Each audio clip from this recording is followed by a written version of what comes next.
Oh my god, good morning. Good afternoon, happy time zone. I'm so excited for today. Oh my god.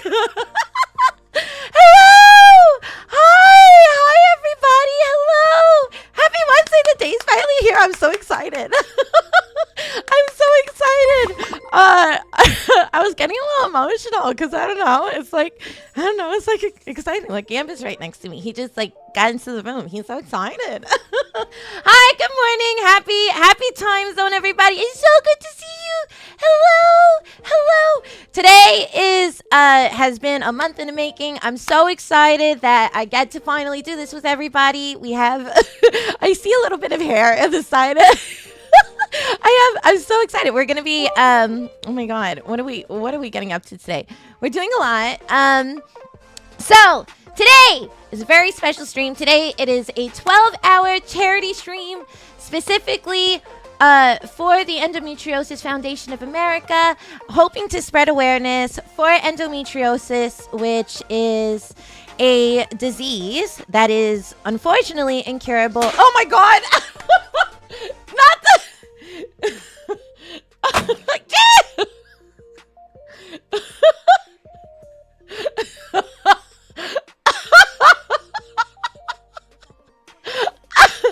well, you know, in typical Dinah fashion, we don't want nothing to be too serious.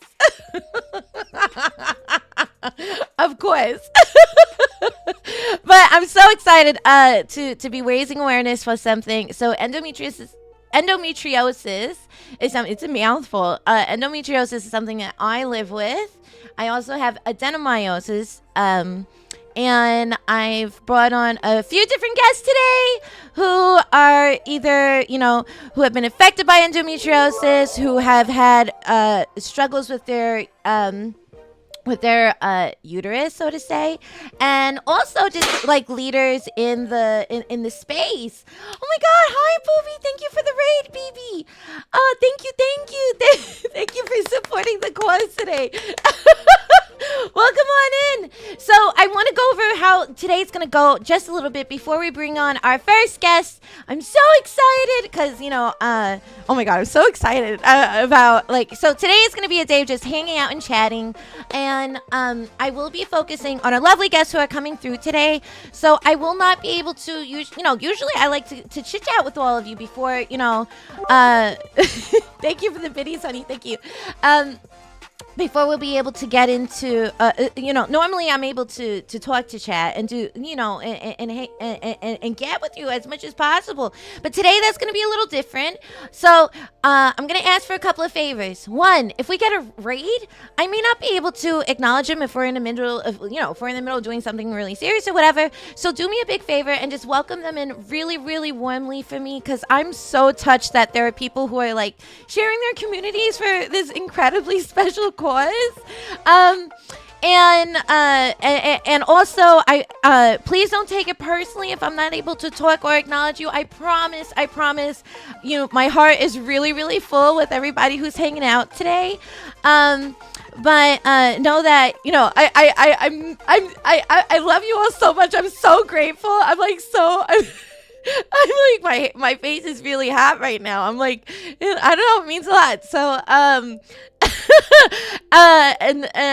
so yeah, I just want to get that. I just want to state that for the record, so to say. Also, throughout the day, you can type ! charity. You can type ! milestones and ! guests at any time to see our Tiltify page, to see our milestones, and to see the guests we're going to be having today. So so those are, and also, Advanced GG, you know, I'm partnered with Advanced GG. They've been so generous. They're helping us with a couple of our milestones today, and they are, oh my god, thank you so much, Crazy Stan. Oh my god, PT Brown, thank you so much. Thank you. How do you say, how do you say, I lost my train of thought. What was I gonna say? Oh my god, I totally lost my train of thought. I totally brain farted. I'm like so taken back. Okay, Advanced GG. So they're a part of today in that they have contributed a few different gifts that are giveaways that you can see at the milestones, and anytime I have my Discord up, so the mods are going to keep me in touch in terms of any milestone goals we've hit. I will not be fulfilling any of them today. I will arrange a separate stream to fulfill all the goals that we hit. And I know some of them are really steep, but we'll see. I'm very excited. So, what else? For the Advanced GG, today, especially, they've given a 30% off code. So if you're interested, for instance, one of our milestones is that we will be doing a raffle. And so when we do the raffle, know that if you can use my code for extra percent off. So $15 gift card goes a little bit farther. So it's very exciting. But yeah, so that's today. So thank you so much. If I'm not able to acknowledge you, know that it doesn't mean that I'm purposefully ignoring you. Please know that. It's kept me up. Somehow can tell it's kept me up. But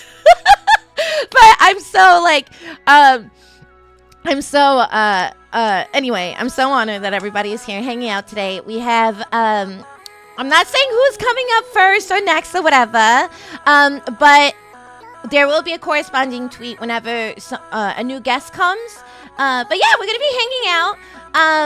And there's also been a few different VTubers who've shared their stories with endometriosis. So we're going to be sharing their stories also later today. But yeah, it's going to be I look forward to today. It's going to be a lovely time to kind of highlight this thing.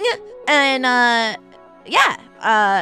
I don't know. I feel it's the most amazing thing about the past few days, ever since I announced this charity stream, has been that I've been able to talk to other people who have endometriosis, and kind of in a way, it's been very comforting to share experiences and connect with other people who have this, and it's been really, really touching and very moving, and it's been a very emotional past few days, so I'm very excited, and I wanted to write by them, and holy moly, what the fuck? I just saw...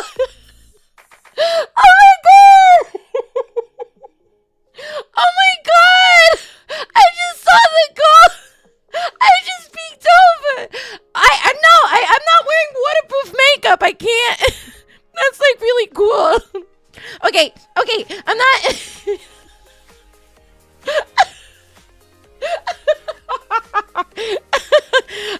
Okay, so anyway, I can't believe we've already hit 560 because the last time I did a charity stream, my goal was 250. I can't believe we already hit 560. That's really cool. What the heck? Oh god. Oh my god. I don't even. Oh my god. I've been okay. Wait, what does that mean? We already hit something? I think that means we hit something already, right? Hold on, let me. I'm wait a minute. I'm not ready for this. I'm oh my god. Okay. Yeah. Oh my god, we hit 3 different we hit 3 goals already. Yeah, we hit 3 goals. So we're at 560. So that means we hit a Dynamite giveaway. Very exciting. Oh, we already hit the Advanced GG giveaway. And oh my god. Lester Soda flight taste test. Oh my god, that's going to be terrible. For charity! That's anything that's painful that I've listed as a milestone goal is I'm oh my god. It's oh god. Oh my god, I can't believe that. I'm just pulling it up. Unless the soda's the worst. I know, I can't believe that's gonna be it. Oh my god, so crazy. Oh my god, thank you so much. What the heck? What the heck? Oh god. So I guess, what is it? The soda flight is bacon, sweet corn. It's bacon, sweet corn, ranch. What is it? Buffalo wing, I think. I think peanut butter and jelly is a soda or something. Oh god. So I guess I'll do that, or maybe we'll do that Friday. Yeah, I don't. Oh yeah, that's certainly a choice. That's great. We love that. We love that. Oh God. Well, I realized I should have shared this. Yes. So we have, if you haven't seen our goals, let me pull. So this is our milestones. I realized that I should have shared this. Okay, here's our milestones for the day. Let me share this. Let me show this. Right? Yes. Okay. Let me put this over here. Watcha! Okay, so here are milestones for the day. So we already had a few of them, which is crazy. So here's our milestones. We hit the Dynamite giveaway already, Advanced GG giveaway, the Lester Soda taste test. The next one is another Advanced GG giveaway. It's a tumbler and a tub of the flavor of your choice. Then we had the $75 Steam gift card giveaway, dramatic reading of a screenplay. So that's Don and I recreating a scene from a movie. Don has decided to help out, so I think we chose a scene from Pirates of the Caribbean because he does an excellent Jack Sparrow impersonation. So we're gonna do that. At 2,000, if we hit that, I'll play Don't Scream Challenge Impossible, which means playing Don't Scream, but I got like a harmonica taped to my mouth, so that's gonna be that's gonna be very interesting. Anyway.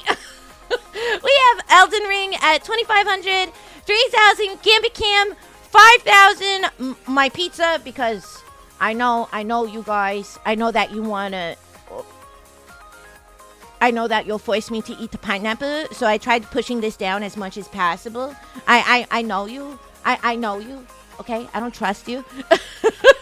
And then a cooking stream at 7K, and at 10K, sexy cosplay photo. And then 25K will be a surprise goal. I would be very surprised if we get to even half of them. So, I'm just very surprised that we even... That was very fast. What the heck? Anyway, so there you go. That's kind of how today's breaking down. And then for every $50 donation, you will be receiving a... You have a choice of a print. I believe on the Tiltify page, it sets it up for you. But you have a choice of what kind of print you want, and it'll be personalized and signed by yours truly with a big old smoocherino. So very exciting. But yes, I think it's about time to get started. I'm like itching to get started. So I wanna already bring on our first guest. Very excited. So, but there you go. Why would you eat this foul pizza? I personally don't like this pizza. That's the whole point. Like, I personally don't like that pizza. So that's what I'm saying. But hold on. I'm just gonna, there we go. I'm just gonna lower that a little bit more. And then I think it's about time. I'm taking with the first guest. Got you check in. So give me like I don't know, like 5 minutes. Is that okay? Give me like 5 minutes. I'm gonna put up our lovely be right back screen, and then I'll bring on our first lovely guest. I'm really excited. She's been to the diner before, so I adore her. I'm very excited. I love her. I'm so happy she's agreed to be here today. Okay, I'll be here. I'll be right back in just a minute. Shall I see you soon? I see you in like 5 minutes. 5 minutes. I'm gonna bring him. I just want to make sure they're all set up. Okay. Bye. Be right back. Be right back.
Okay. Here, ah! Look who it is! Look who it is!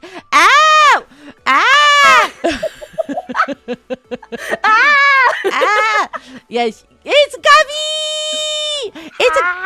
It's a Gabby! Oh my god.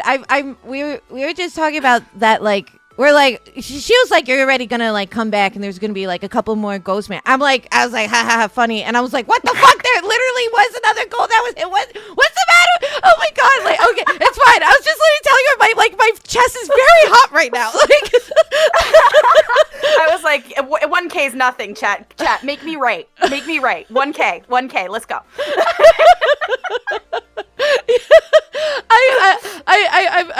I'm very surprised, but I want to. Okay, of course, like take a moment and introduce yourself to everybody who's here hanging out. Yeah. Hi, everybody. I'm Gabby Lynn. I'm a Goblin VTuber, a little chaos, a little high energy, and I just came back from streaming because I just recently had a hysterectomy. So I was very, very honored for Miss LALA to ask me to come to this stream. Mm-hmm. So thank you guys so much for having me. Yay! Thank you, LALA. Yeah, I was like,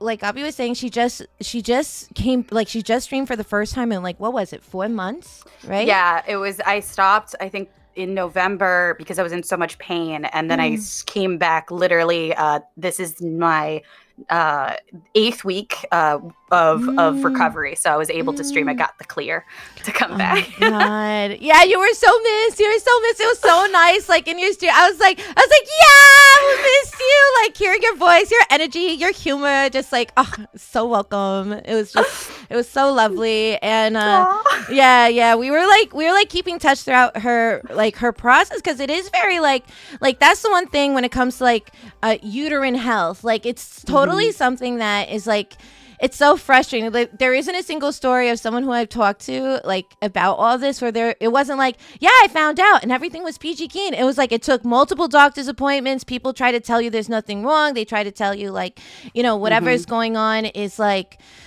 like there's only one cure for it or whatever it is, or they're hesitant to like to respect your wishes as a patient, so yeah, no.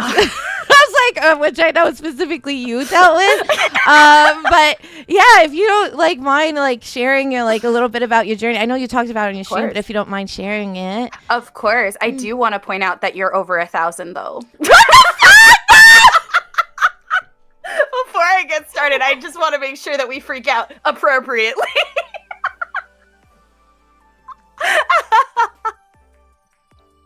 I believed in you, Chad. I'm so proud of you. I'm so fucking proud of you. Oh, LALA, this is perfect. This is great. I didn't put on waterproof eyeliner today, and I feel like a fucking idiot. And you go out, you run out for a little snack, and everyone's gonna be like, "Oh my god, is she okay?" It's like really cool. What the heck? I'm so happy I'm here for this. I'm so happy I'm here for this. Yeah, love her more. Love her more, actually. Could you please chat? That's like really, really cool. Sorry, this is very cool. Okay. What the heck? Okay. I'm like trying to like calm myself down. Okay. Let me shut the fuck up and you tell your story. No, I'm more than happy to stop in the middle just to freak out, because this is wonderful. This is amazing. Please. I'm so happy for you. Oh my god, this is great. Yeah. Oh my god. Okay. Yes. So yes, Gabby, so walk us through your journey and all that stuff. That's good. Thank you, honey. Thank you for the tissue. So husband came by and is like, here you go. Hold on, you forgot this. Okay, sorry. Continue. No, you're good. So for me, I don't have endo, but a lot of the doctors thought I did. Yes. Because of how much pain I was in. I've had horrible periods my entire life. I've had horrible hormone problems, PCOS, where I would get a a ovarian cyst once every 2 years. And, Like it was pretty bad. And PCOS is what is it? Polycystic ovarian syndrome. Ovarian right? syndrome. Yeah. Mm-hmm, You got it. You got it. So I was producing like a motherfucker, you know? And oftentimes like PCOS and like endometriosis are like, how do you say? They're definitely not. They're like cousins, I would say, right? Like, yeah. They're usually pretty hand in hand, where a doctor will think that one is a sign of the other more likely as well, because it's usually a hormone imbalance that goes like to the ends of the earth of that. Yeah. So in November, I was feeling a lot of pain, and I was streaming, and I was like, hey guys, I think I'm gonna have to start streaming. I need to go get this checked out because I couldn't sit in my chair. And then I finally went to go see a doctor and get an ultrasound, and they were like, you need to go see a specialist. And I was like, oh, okay, which is you don't want to hear that. Right. Yep. And then basically it was a process over the last few months where I could not walk. I was in so much pain on my left side. It was my uterus, and it turns out I had a big fibroid, a pedunculated fibroid, which means it's on like a stalk. And then my ovarian cyst was twice the size of my ovary. So it was like, hey, your only option is a hysterectomy, which is a common treatment for a lot of the things that we have to go through. Yep. And they were like, while we're in there, we'll see if you have endo and things like that, because you're in a lot of pain, and we don't know why. Because like they were like, oh, okay, this is about the same as if you did, so we think you might. Which I wouldn't even have known if you didn't tell me to look at that, actually, because I was messaging you and you were like, and make sure they check for endo. And so I was just like, hey, could you check for endo? Can you make sure? Yeah. And I was so like, I had so much more information because I had asked you and my friends like, hey, what the heck is going on? Make sure I was very much. So my first doctor, the day before I was going to get my surgery, he I'm so sorry. I'm already mad. I know. It's okay. You're here. You did it. You're here. You're recovering. It's good. It's okay. You did it, but it happened. Yeah. He can't make you pissed off anymore. He can, but it happens. It's happening. He can't be a roadblock anymore. That's true. It's so true. He's like, actually, I know tomorrow's your surgery, but I want a second opinion. And I had just started the laxatives. I had just started everything to go get cut open. I can't. And I was devastated. I was so mad. Yeah. And he was like, well, if you were my daughter, I would want you to have all the options. Maybe you want to have kids.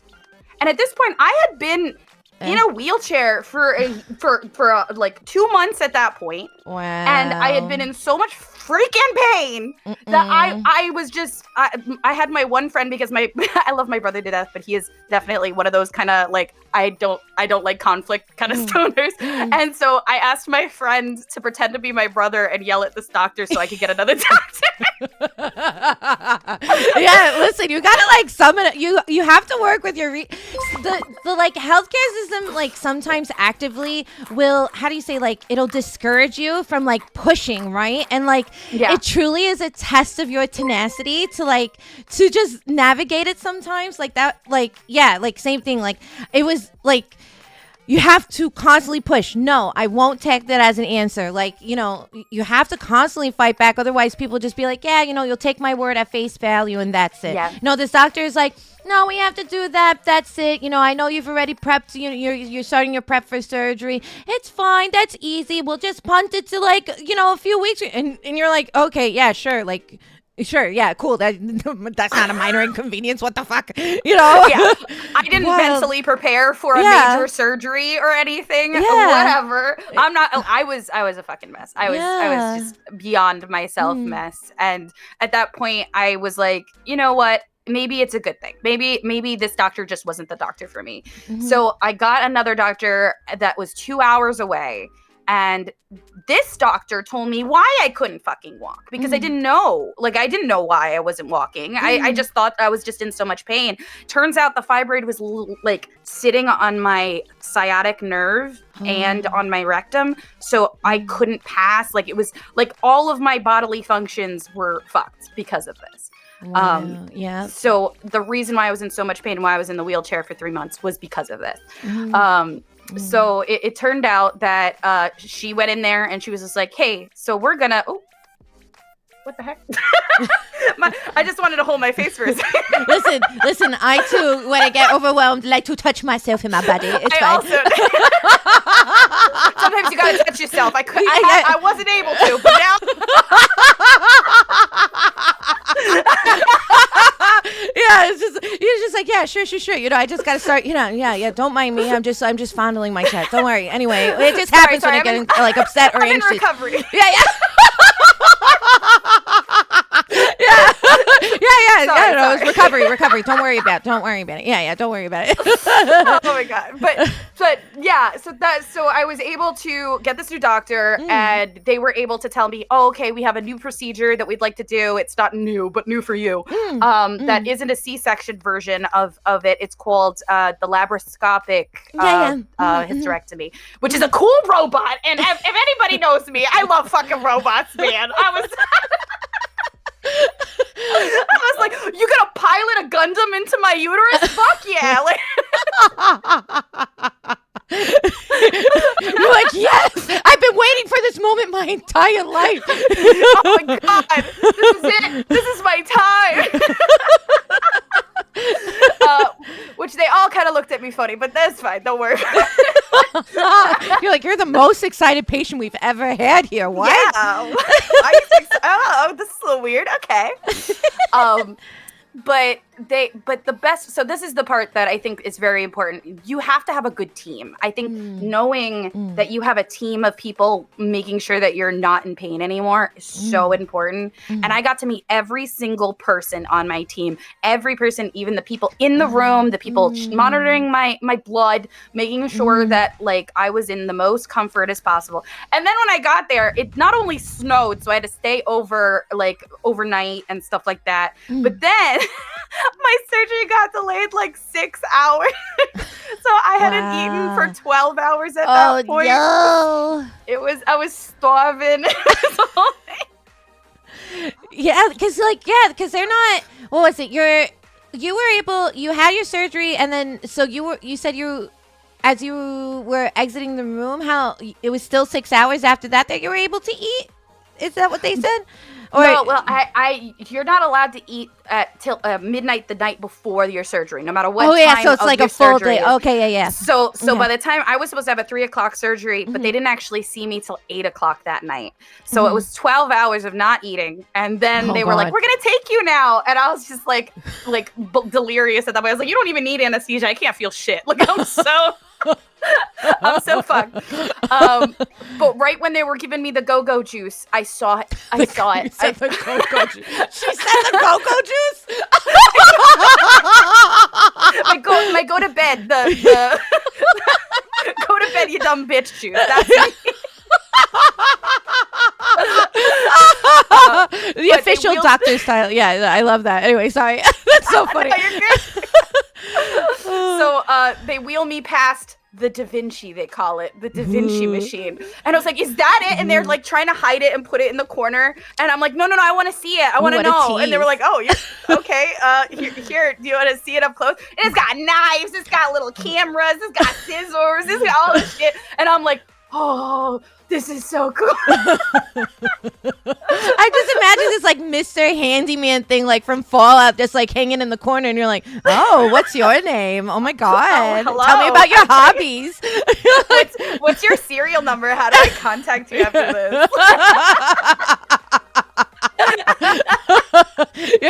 You're like, oh yeah, you're like, I haven't eaten, I'm a little delirious, I think that robot's looking mighty fine, but yeah, ready for this, it's fine, honestly, it's only getting better. It's like, oh, there's this small little Gundam in that side of the room, and I think he's giving me the eyes.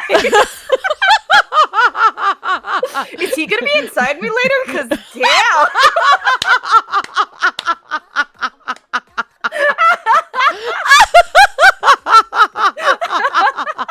It's like I talk to like any future partner. It's like, oh, what happened to you about your exes? Well, one of them, it was a one night stand, but he took more than I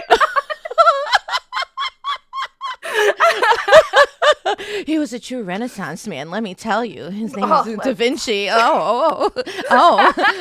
Just like, oh, let me tell you. He really knew how to he really knew how to get to work, let me tell you. Life-changing, actually. Life-changing encounter. A little intimidating, but my God, was he efficient. He went for hours.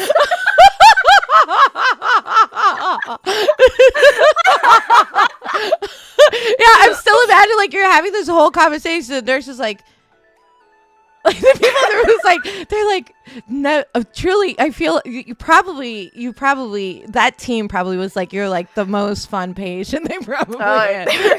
As I'm like slowly drifting off to sleep, they're explaining everything. They're like, we don't get to talk about this. Usually people are too afraid to. And I'm like, no, tell me all about it. As I'm like laying on the table and it looks like a sci-fi movie as I'm getting strapped down to a table. I'm like, am I going to get interrogated?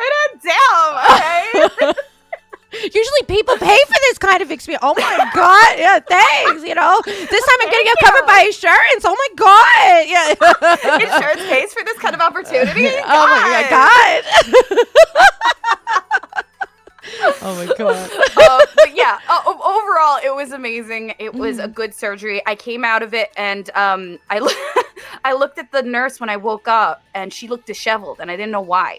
And so she was like, are you okay? And I was like, yeah, I'm okay. I'm hungry though. And she goes, oh, good.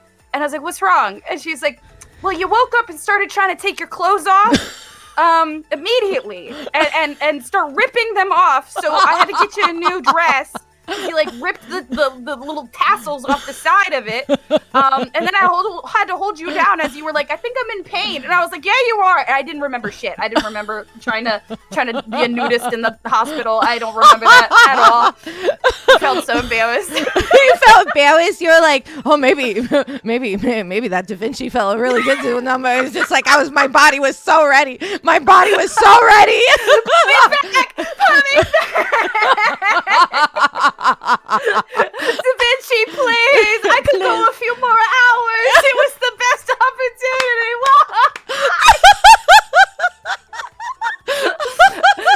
It was just like one of those movies. He ruined my life. I will never have better. The whole situation.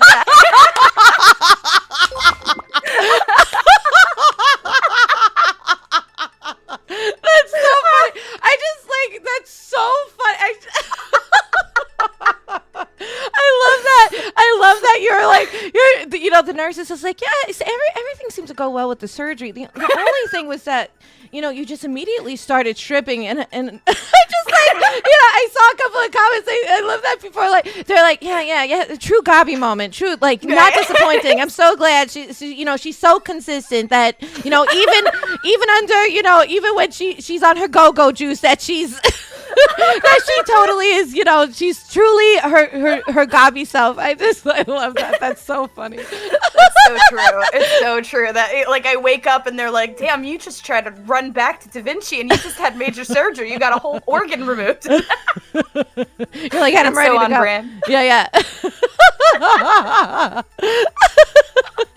Oh my God. So wild. But yes, I woke up. They gave me such good food. I was so excited because at the time the cafeteria was closed. They gave me their fucking the doctor's cafeteria food. So this part I wanted to especially stress so that way people know what they have to go through. I had to stay overnight. So what they tell you is that if the surgery is after 12, you're most likely going to stay over in the hospital. And during that time, I had a catheter in. Which I personally, it was good because I didn't have to pee. This is nice. I'm peeing all this They sell those on Amazon because asking for a friend, just like got a 12-hour stream, it'd be really nice to this plastic bottle I got by my chair maybe won't cut it. So, just ask. It's kind of like a Camelback, but different.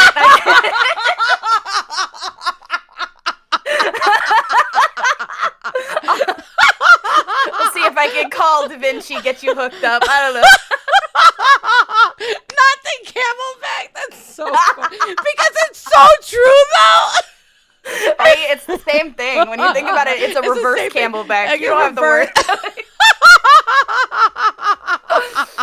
That's so funny. Yeah, that literally. I'm like, wait a minute, why is that such a great comment? It's because it's so true, though. It's so When true. you think about it. It's when you think about it, you're like, oh wow, okay, yeah, you can fill a couple of those. Okay, sorry. No, you're good. You're good. And they give you a lot of medicine. I had to take nerve medicine, and I also was on narcotics in the first few days, but I didn't want to be on it for too long. I have high blood pressure, and I personally have a really shitty immune system. And at that time, I hadn't walked for a few months, so I had atrophied a lot for a lot of things. So I had to be extra careful. Just to make sure I wasn't getting sick during this time. And they put these little cuffies on your legs that are warm to make sure that your blood's flowing so you don't get like blood clots in your legs, which is nice. So you might wake up a little disoriented if you ever go through this. Like just for chat, just FYI, so that way they get the experience. But I had such great nurses. They were so nice. They were so kind. And at 6 a.m, they came in, they were like, they said that we should take out the catheter now, but if you say you're tired and you don't need it, I would have to listen to you. And I was like, oh, I'm so tired and I feel like I need it. And they were like, oh, then you sleep, sweetheart. I would never take out your catheter when you were sleeping. And then they were like in the hallway bad mouthing that, like, they were like, that fucking doctor wanted to get her out of here early, but she was late. She deserves to stay a few more hours. Yes, like, yes, queen. I love that. That they were just like it's okay. They're like, listen to my words carefully. You're eepy, right? Yeah, you're eepy. You want the camelback. The camelback needs to stay. Yeah, the camelback stays. Yeah, right. Yeah, exactly. Yeah, they were very, and then like in the hallway, I'm hearing them being like, she had a 5-hour delay. She gets 5 hours of sleep now. Okay, they were just so mad for me because they knew I was like the last surgery of the night, and they were like, what the fuck? She just got here. Leave her alone. Yeah. So I was very happy. All of the nurses were great. And then I was sent home the next day. I was able to go back home, and it's like, you can't bend, you can't do anything for the last few days. You have to walk lightly. And I was so happy because I wasn't having pain from where I was walking before, so I could walk. Yeah. But for me, I wasn't able to take so of course they give you fucking ibuprofen because why not, right? Of course. Yeah. And it's like, oh, now you can have the hard drugs after they told me I couldn't have the hard drugs beforehand. But okay, whatever. So I also was able to take so every doctor I talked to is like, hey, so because of all of this raises my blood pressure, I don't want to die. I have edibles. Does that work better? And they were like, they looked me dead in the eye and was like, that is so much better. The way they said it is like, I can't prescribe it for you, but FYI, that works just as well. They're like, funky cabbage, doctor approved. Go ahead, enjoy, have fun. So I was very happy to be able to be like, oh, okay, at least I won't have to be on the highly addictive narcotics for very long. Yeah, because it's true. It's just like, okay, here you go. Here's like 800. It's like automatic all the time. So that's really nice that they were able to be like, no, that's great. Have fun. Yeah. That's good. Yeah. Like, it's help, have fun, but also it's like, no, that'll help you a lot. And yes, it's not an addictive narcotic. Please, you're ready to went through this experience. That's the last thing you need. Right, especially because at the time, beforehand, it was the only thing that was helping me because I couldn't take ibuprofen for my heart. And then they were like, well, Tylenol doesn't really do anything. It increases your pain tolerance, but it's not helping the main cause of it. So here I am trying to do stuff, and my other doctor was like, hey, listen, you need to take the devil's lettuce. And I was like, okay, I'm taking the devil's lettuce. I'm doing it. I'm taking the funky green thing. I don't mind. And so when I came out, I was just like, so is this okay? Also, fun fact, I did not know this. If you are ever going out under anesthesia, make sure that you're not taking the devil's lettuce a week beforehand because you can wake up in the middle of surgery because it does interact with anesthesia. Just did not know that.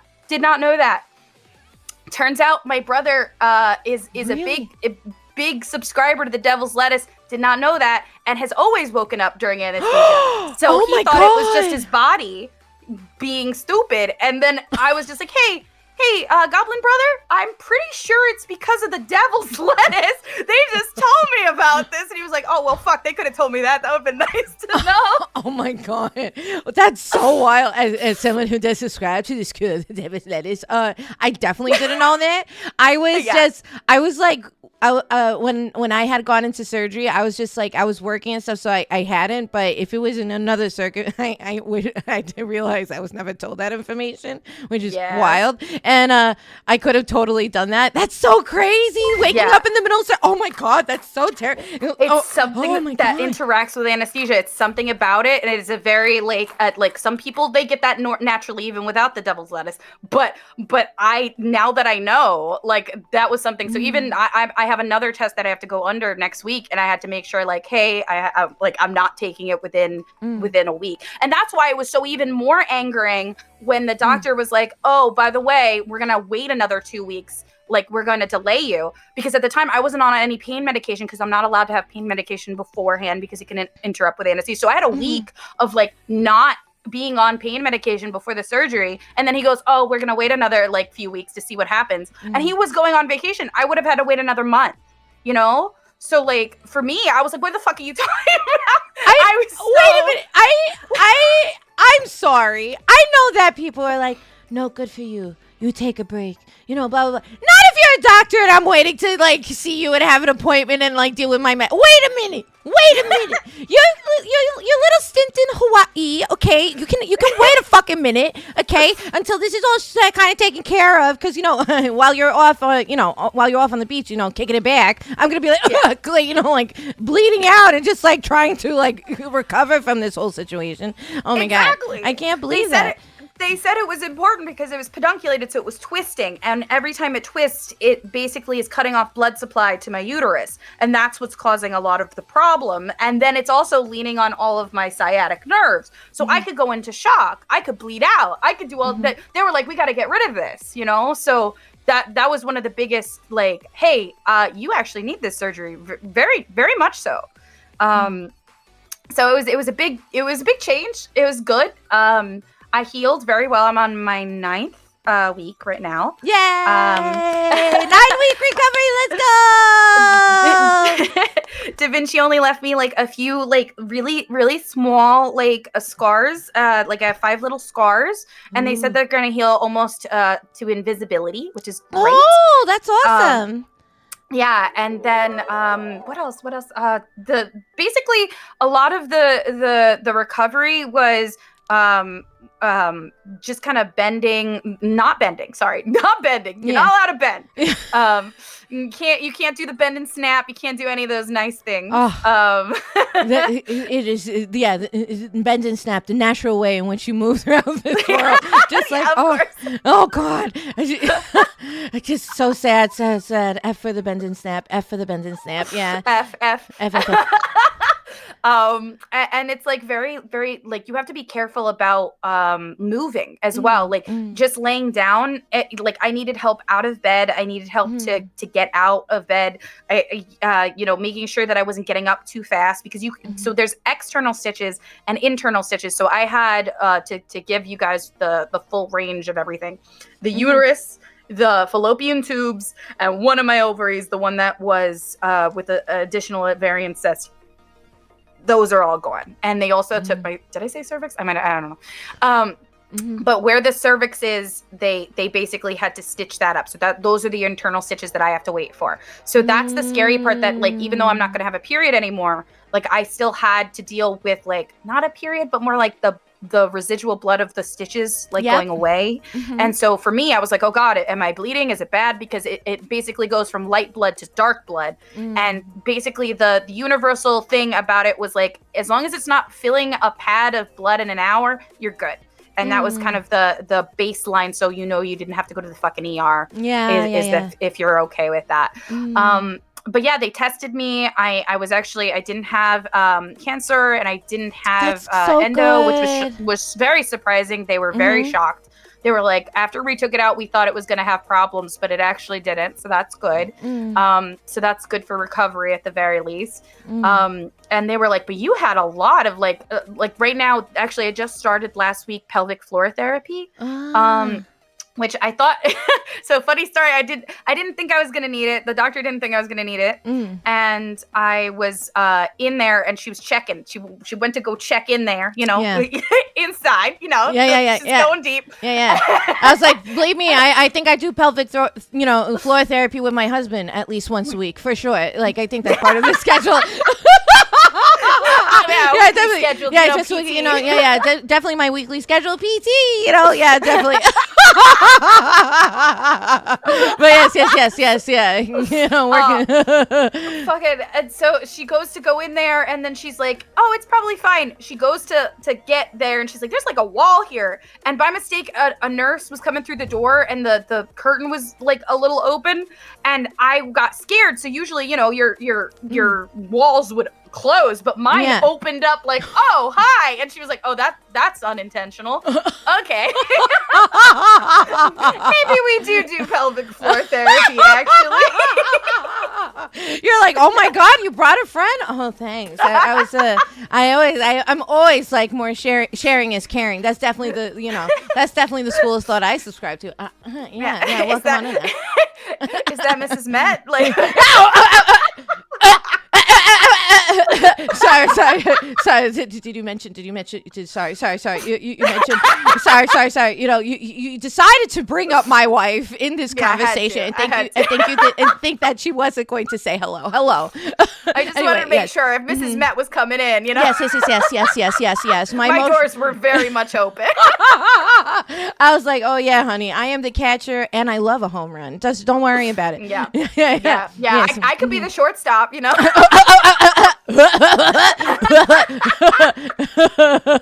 It's like, "Oh, you're the shortstop, and honey, my bed's City Field. Let's go. Let's go around all the bases." Okay.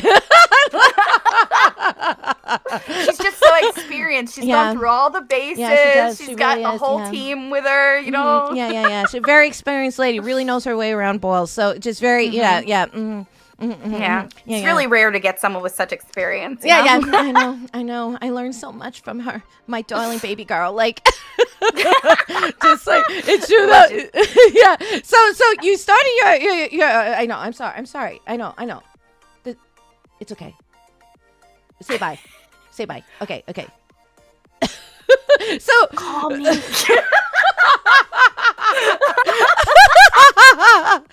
Oh my God. I love that you're like, "Oh yeah, my PT signed me up," and they're like, yeah, I guess we have to, because your body is just, once again, clothes ripping off, your body's just like, "Let's hang out." You're just like, I just naturally your body is just very gobby, like. Yeah, my body betrays me at every moment, actually. I'm just like, no, I'm not a VTuber goblin online, but I am flexible. What? Excuse me? No, 100%. But like, I just started it. It's very good. They definitely were like, you don't realize it, but a lot of things are like connected. I found out. So like in movies, when you get scared, like people piss their pants and stuff. Like yes. So just what in happens, movies, sure. No, well, I wouldn't know from personal experience, but yes. Go anyway, continue. But like stressful situations, your nerves are connected down there. And so like apparently they were like, all of the horrible periods you've had, all of the trauma you've had in your life, when it comes to that, it's all connected. So now I have to like basically go through the motions. There's internal and external exercises I have to do and things like that, which I'm fucking fine with. Sounds good to me. I just I'm constantly surprised by this process that seems to be all right, and surprisingly more intimate than I expected. Absolutely. But it's I mean, after 4 months, LALA, come on. Get this lady! She's been thirsty! Get her punched ASAP! 5 minutes! Oh, I'm so thirsty. I'm so thirsty, please. I got my sippy cup. I'm so ready. Please help me.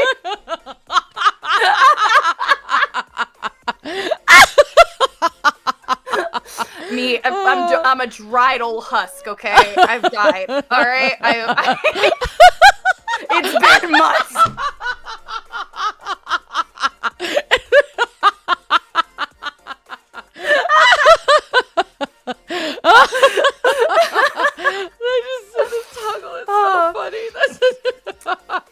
Oh, that taco always gets me. It's just so funny.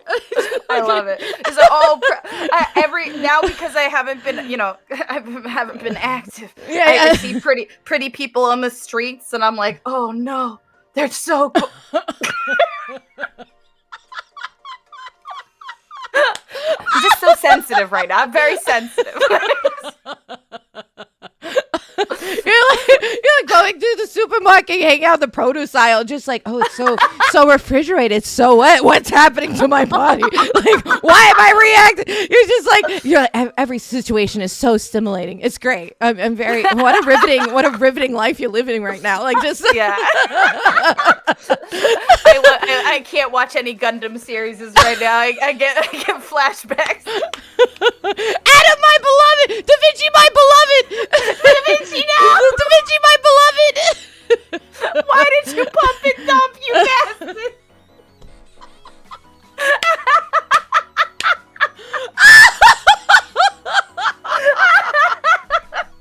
Not the pump and dump. Oh my god. Oil me, daddy, oil me. I just can't.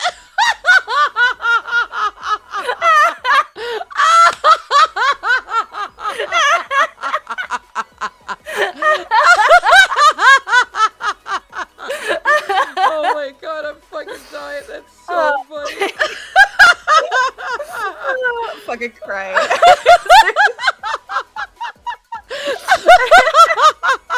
you guys talking about? Don't worry about it. Don't worry about it. Don't worry about it. It's fine.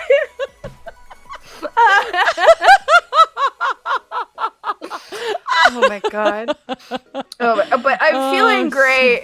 So is the takeaway here? Is I'm feeling good. I actually had Nexplanon. And which is for those of you who don't know, there's it goes in your arm, and it is an implant that is like birth control, and basically it's like an IUD.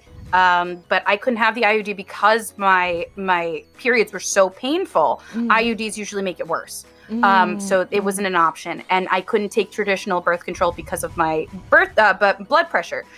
So they were like, "Hey, do you want to have a heart attack? No, then you need something else." And so Nexplanon was my only one.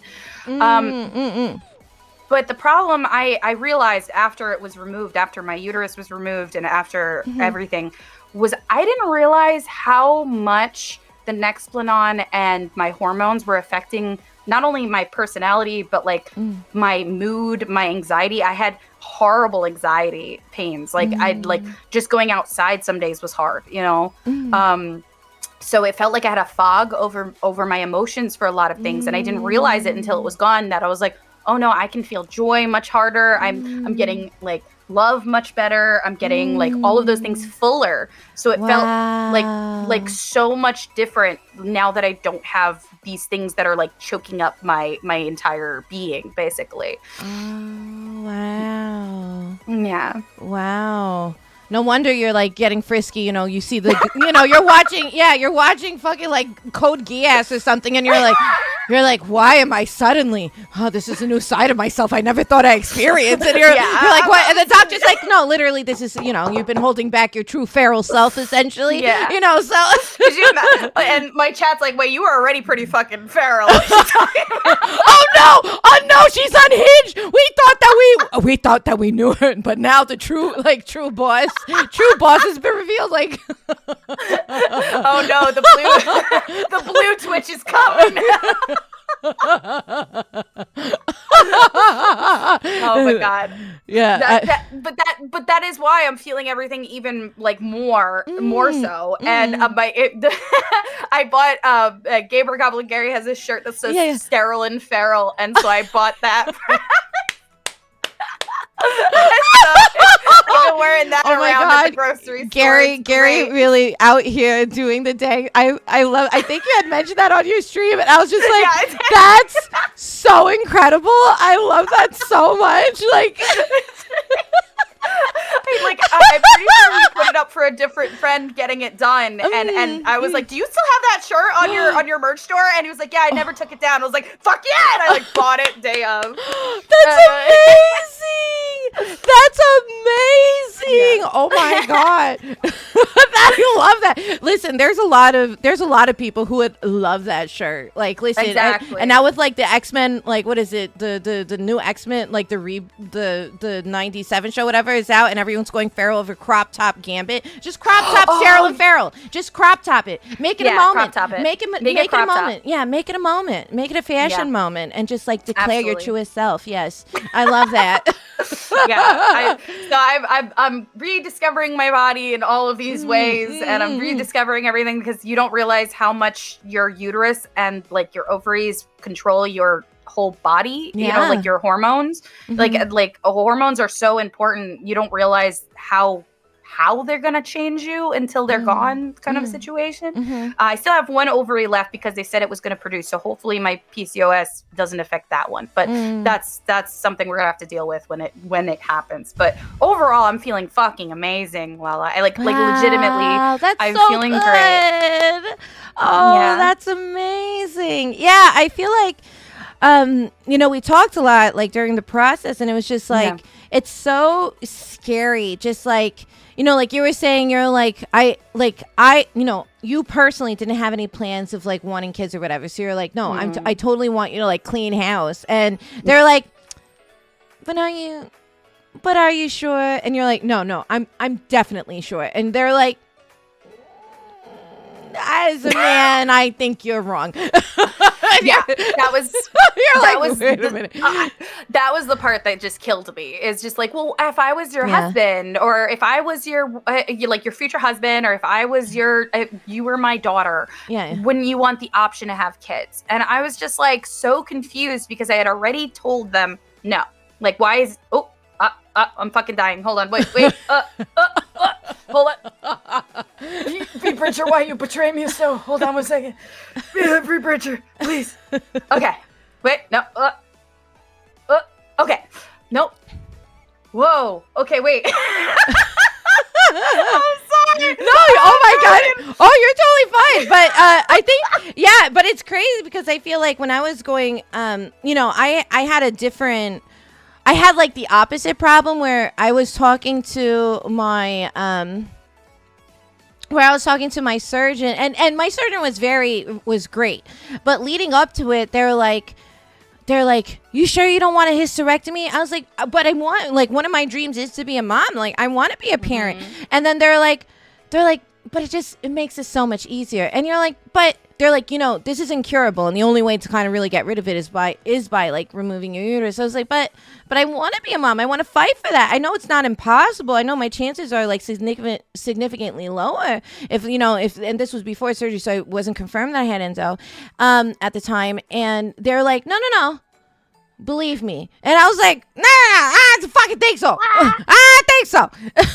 So yeah, it was like the opposite, but it's interesting that, doctors will always try and tell you what they think is recommended. But when you're like, no, I'm pretty adamant in this decision, instead of like really getting that resistance and being a roadblock to something that, is it's respectfully like your choice to make as a person, because it's your body and you have to live with it, right? Like, I understand that like me keeping my uterus means that I'm signing up for, a lot of pain, and it gets worse with every year, right? Like, and that was something they made very clear to me. But I'd rather have that for at least to try, like I could push it down. Like, eventually I could have, a hysterectomy, but I'm going to try as much as I can. I'm going to at least give myself a fighting chance. Same way that you're like, no. I know exactly what I want. And they're like, but your future husband. You're like, fuck my future husband. We'll like adopt a dog or something. Like, don't worry about it. Like, I have a dog.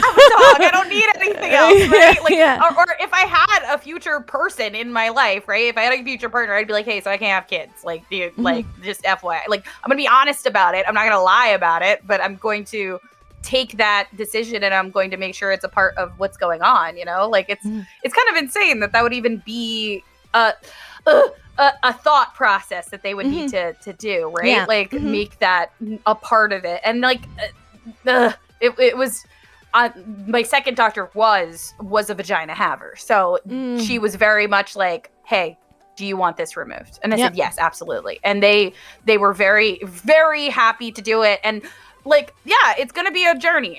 There's a big chance of a lot of things. Like there is a lot of risks. Like just getting it removed is not. It's a major surgery. Don't get me fucking wrong. Like you're getting an organ removed, and you have to remember that. Like it doesn't seem like a lot. And I had so many horror stories when I was online, like in support groups and stuff, that were like, hey, people don't understand. This is a fucking organ getting removed from your body. Okay. So not only are your organs gonna like rearrange inside of your body, so that's a totally new thing. You're also gonna feel like you're falling out of your body all the time, like that you're like your organs gonna fall out. Yep. You know, you're gonna have a mini menopause no matter what, because basically your ovaries need to restart even if you keep one or two. So you have like a little mini menopause. There's also always a chance for perimenopause, which is surgical menopause, which is very dangerous. And you never know, you know, it's a lot. But if you're willing to take the risks, you know, it's what is your quality of life, what you want to do with your body going forward. And it's a big decision, but you should be respected for that decision. It's really like, that's something that you know, I thought that I didn't realize that was more common than not common. Like when I started, like I thought that, you know, when I had a couple of conversational roadblocks where they were like, "Oh, are you sure?" I was like, "Oh, well, those are just my experiences with these doctors." And then when you know, I started talking to you about it, and you were sharing, you know, you were telling me about it as you were going through it. And then when I was like prepping for this stream, I started like, you know, I was doing even more research and all this stuff, and I'm seeing that it is overwhelmingly common. That is a very typical experience with doctors, that like people who have issues with their uterus in general, that they have a lot of people who are either gaslight them, or they assume, or they'll like how do you say, like they're like, oh, you know, a little pain is fine, oh, that's normal, or that's not bad, you know, whatever it is. And it's crazy that, you know, that is just the assumption, and people will be like, oh, you're just gassy, or just maybe you're just constipation, you don't even realize, you know. And you're like, I think I'm aware of how crazy I think I know when I think I know the difference between, like, I don't know, like I go to Taco Bell and I have maybe a little bit too much of their cheese quesadilla versus, like, I don't know, like a fibroid the size of a fucking grapefruit inside of my like abdomen. Like maybe I feel like something might be a little up. You know? A little bit different. I know my body. I think that was the big thing, because I had moved recently, and so these were all new doctors. My gyno was new, everything was new, and just getting seen was kind of hard for me. And I have had a bunch of ovarian cysts pop, which another fucking awful thing is that they can fucking pop and cause you to have a flare up, which sucks, absolutely sucks. And so they were like, well, how do you know? And it's like, well, because this is my fourth fucking one, you know, like, and it hurts, and I know the symptoms, and I know you're just gonna send me home with ibuprofen, but I have been in pain for over a month now, and that's not normal. Like, I understand 2 weeks of being like, because the juices from the fucking cyst will cause a lot of problems with your body, and my body, as I know that I have like a weaker than normal body, so I know it's gonna cause 2 weeks of shit. But for it to last for over a month and cause me not to be able to walk, I was like, there's something fucking wrong. Like, I couldn't stream. And that was like the one thing, like, I had to tell my chat, like, I'm in a lot of pain, I have to stop. And they were like, are you sure you're okay? And like, they were like, I would rather you go to the doctor than stream. And I was like, yeah, I really can't. I would usually be like, oh, don't worry, it's just the cyst. But no, it started becoming a problem. And then they were like, well, are you sure? And I was like, I don't know what to tell you, but it wasn't so a cyst must have popped for this all to like happen, like for all this chain of the back. So that way I wouldn't even have known that I had the fibroid in the first place if the first one didn't pop. And then I had an ultrasound and a CAT scan within hours of each other. And the doctor was like, you know what's weird? Your ovarian cyst grew in size between the two tests. And I was like, that's insane. And they were like, that means you're producing at a rate that we need to get this out of you. Like, and that's the scary shit, you know, like, and I was like, okay. Like, all the other things were already pretty scary, you know, but advocating for your health is so hard, and especially in the healthcare system right now. And it's hard. It's really fucking hard. But you can't give up. You gotta really, really push for your health, because I think my quality of life is so much better because of it. I already, and I've only been out of surgery for 9 months, weeks. Fuck, 9 weeks. But I already feel so much energy, so much more of myself. So good. Oh, that's so wonderful. Yeah, it's really. I feel like I got my energy back, and it's like it's like I'm a new person, and I don't even know how to. Like, that's a whole different thing I'm gonna have to unpack, but that's fine, you know. Yeah, I think it's so wild because. Yeah, you're right. Like, you really have to like be your own champion in so many ways, and you're it was wonderful that you had so much support from like friends, but also literally family who were like willing to literally fight for you, in certain situations, because there's people who like really feel like overwhelmed and alone by the process, and it's almost like there's like systematic roadblocks to kind of deter you from like really following through, because like there's people, I think, what was it, the statistic I found specifically for endometriosis, similarly, like I said, like PCOS and endometriosis are very similar in terms of a lot of the statistics. And so it usually takes about 10 years for something like that to be diagnosed in somebody, and, I was 32 when I found out that I had endometriosis, and I was like, I've suffered 3 decades on this fucking planet with like so much pain, and now I'm finding out what the hell is wrong with me. Like, I can't, it's like, and that was after, I think, like, I found out that something was up during like an annual with my doctor. I was just like, oh, I'm a little constipated. I've been spending a lot of time playing Animal Crossing on like the bathroom, and let me tell you the amount of fruit trees. I've been very productive in the bathroom, just not in terms of passing, but in terms of like me collecting fruit on my island. Let me tell you, but that's my harvest time. Okay, that's my harvest time until I've harvested all of my fruits. Oh, I'm definitely trying to harvest something, but it was like, I feel like, I was like, oh, I'm feeling a little well, maybe this is it. And I was like, when my Shark Week comes along, as I affectionately call it, I was just like, yeah, producing chum, the shark brain looks just the same thing like a uterus. Yeah, it's the same thing. Yeah. So my brain went, yeah, there's chunks. Yeah, honey. I should have like, by the way, trigger warning, but absolutely, we're talking about like all kinds of bodily stuff. Like that is, oh, by the way, like we're talking about a lot of body stuff. Sorry about to say that, but it's true though. It's true. I'm like, oh yeah, that definitely looks like chum. Anyway, but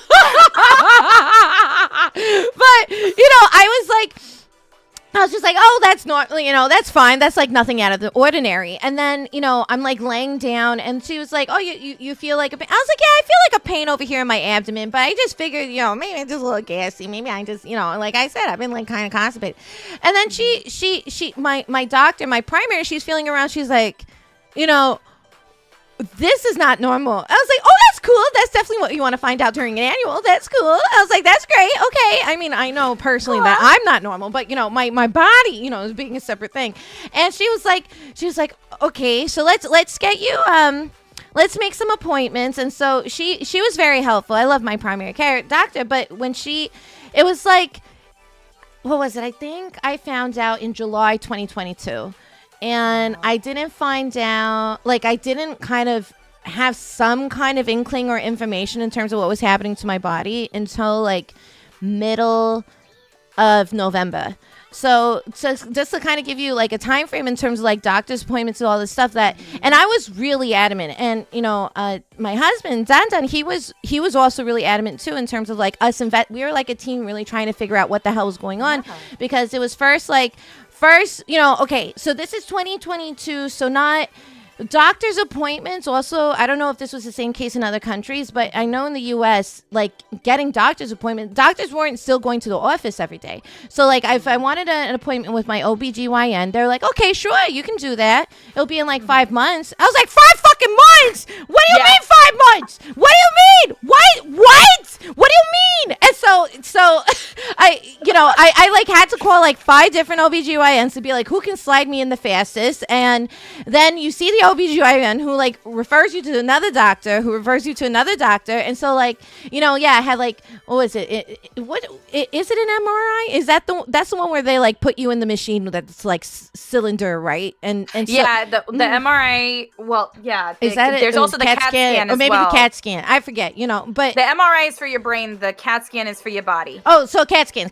Sorry. Yeah. So it's like they even did this thing where like what was it called? They put like this fluid into my veins, like that's the CAT scan. It's like yeah. It's like an ink that they put in, so that way when they scan you, they'll be able to see all of the body parts better, the inside better. Yeah, I couldn't help but think of that scene. I think it was like from the original X-Men where they're like, we like put the like titanium, whatever the fuck it is, in like Wolverine's body to make him claws. That's what I kept on thinking. I was like, oh my god, I'm going to be a superhero, and then I was very disappointed that I did not produce metallic claws, and instead they just found out I got like this fibroid the size of a grapefruit in my uterus. Mm-hmm. Mine was also pedunculated, so I was like, oh my god, pedunculated twinsies, yes. Oh my god! Yours was gonna swap too.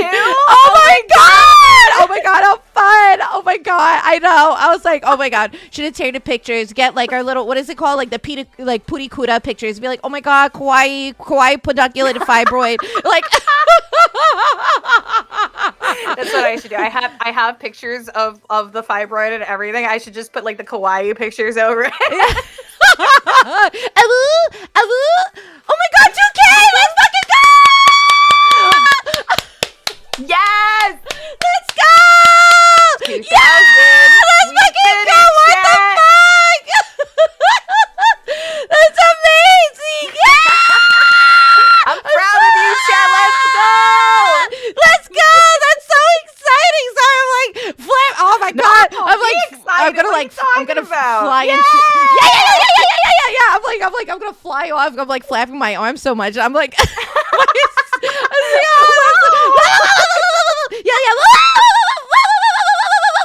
can't believe it! Like totally knocked out. That's crazy.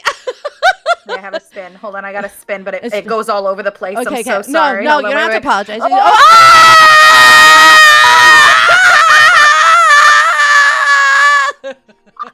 Amazing. Shit. Come back. Get out of here. Hold on, wait. No, I gotta move. Sorry. I was so. I mean, unless you want to hold hands, but that's fine. I mean, we could. Here.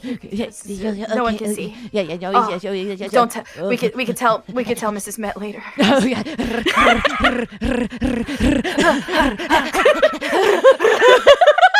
How we summon her. She's like, what are you doing? No, don't worry, honey. Don't worry. It's a closed polycule. But yeah, it's closed polycule. It's fine. It's okay. We'll all get our turn. We'll all get our turn. Don't worry. We're not. Don't worry. We're very.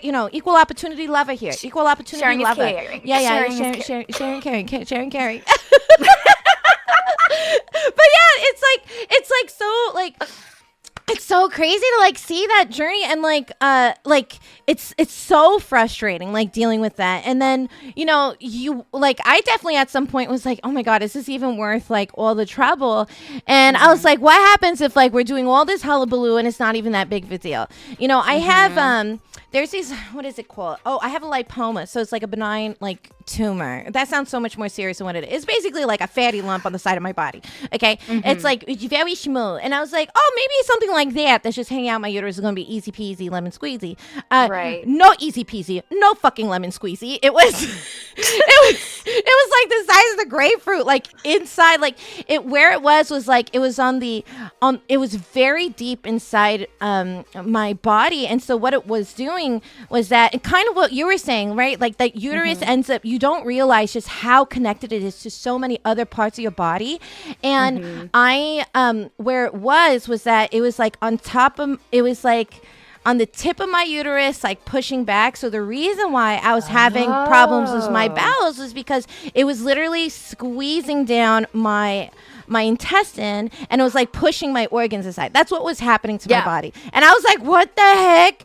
And I didn't find any of this out until literally until they got back the size of what it was. And then my surgeon, who in November, when finally I was able to see him, he was the one who like really kind of laid it out for me. And he was it was really nice actually, because he was like gruff, scruffy, like Pennsylvanian kind of guy. And he was just like, it felt like, you know, if he was like an anime like trope or whatever, he'd be the guy who's like this tired scientist who has like the cigarette always hanging perpetually out of his mouth and got glasses. Like that's the kind of like personality he was. And then and so I, you know, he was really, really great though, and he was very informative. His wife is an OBGYN, so that I guess like so they kind of like work together in terms of women's health. And he was the one who was like, here's what's happening to your body. And he was like, so what's your plan in terms of your future? And I was like, well, you know, my husband and I really want to be parents one day. You know, that's something that we've always wanted. And throughout this process, it almost solidified that wish too, because there was a part of me that's like really scared about like, oh my God, if you want to do something like that, it changes your life if you want to be a parent. Absolutely. And so I was like, oh my God, am I ready, you know, to make that step in my life, you know, eventually. And, you know, when I first saw my OBGYN, she was like, oh, you're definitely like, you're sterile. She hadn't done any tests, but she just kind of wrote me off. She was one of, you know, like 2 OBGYNs I ended up seeing, but she actually wrote me off, and she's like, you're sterile. Don't even worry about it. Have your hysterectomy, call it a day, you know, that's it. Like just close up shop. And I was like, but really? I was like, you didn't test with that. And so he was like, okay, and, you know, if you in fact have endometriosis, because the only way they can truly confirm if you have endometriosis is via surgery, because then they look for like endometrial tissue around your uterus, right?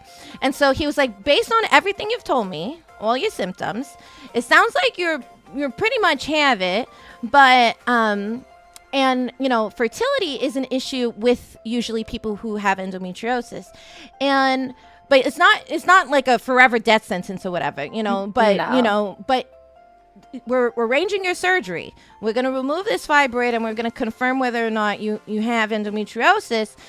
Does that mean this is your opportunity? If you want to have a hysterectomy, we can do it all in one go. And I was like, no, I really want to try as long as possible to kind of hang on to it. And he's like, you know, and I'm just informing you, this isn't to influence your decision. I respect your decision, which was really refreshing, because for like 4 months I'd been hearing, you know, being like, are you sure? Are you sure? Are you sure? Like it like solves the problems. Like, I really want to try. I want to try. And they, you know, the doctor was like, he was like, okay, just know that it's going to get worse with time. Your pain will get worse with time. And this really is the only way to kind of get rid of it. But here's the thing, you know, obviously, when you have, you know, if you're able to get pregnant, you have a kid, you know, we can then afterwards do that. And I was like, you know what, that sounds like the game plan I want to do. I want to really try, love to have a kid, and then like, then you could clean me out, you know, that's fine, you know, you can really go in there, go ahead, stop it all up, put a biscuit in there, stop it all up, and fling that shit away, like, that's fine, that's like, go ahead. Bake the bread, then get rid of the oven, please.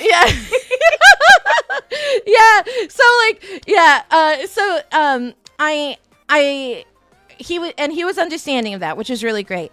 But I didn't, you know, I was like, oh, okay, this is like kind of crazy. And then he did say, he was like, and he's like, if I were you, I'd look into like maybe thinking about trying, like the minute that you're able to start trying after you're recovered from the surgery. And so, you know, we had given ourselves, my husband and I, Donda and I, we'd given ourselves like a kind of a life timeline in terms of when we wanted to start that journey. Right. And I was like, oh wow, that pushes it up quite a bit. Okay, that's cool. Okay, I'm not like only stressed about now like my health, but now like I have to make sure my body is ready to maybe become a mom much sooner than scheduled. But that's, you know, that's fine. This is definitely not nerve-wracking by any means. And so it was a very stressful time. And then had my surgery. I was like, you know, I was on a job, you know, I work in the film industry, and so I was on a movie. I was costume designing the film, and hi Raiders. I had to leave the project early for my surgery because it took this whole process took such a long time. And like, what is it? I saw my surgeon in November, and we scheduled surgery for March, and the movie pushed, and it overlapped with the surgery. And I was like, this is nearly a year in the making in terms of like, in terms of the like this whole situation. Hi, Raiders, welcome on in. But it was like, I don't know. It's like, if I didn't have that surgery, I knew I would have been waiting like an extra like 5 months or something, because it was such a fucking headache. And so like from July in 2021, then finally I had surgery in March 2022. Like that was how long like my whole journey was. Jesus, and then, all right. And I'm very grateful that the job that I was on, they were very accommodating in terms of they were very accommodating in terms of my my situation. The director, the producers were all women, and so they were like, okay, not a problem. If we need anything, we can totally, because it was a travel job, So I was like, okay, they can FaceTime me or whatever it is if they have any questions. But like, I have to have the surgery. Like, it took me so long to like get this kind of squared away. Yeah. And so finally had the surgery, all that fun stuff. And my mom came into town and because she was like, you're going to have a rough recovery period. And I was like, nah, I'm going to be fine. And then she was like, I'll be ready to work in like a week. She's like, Sure.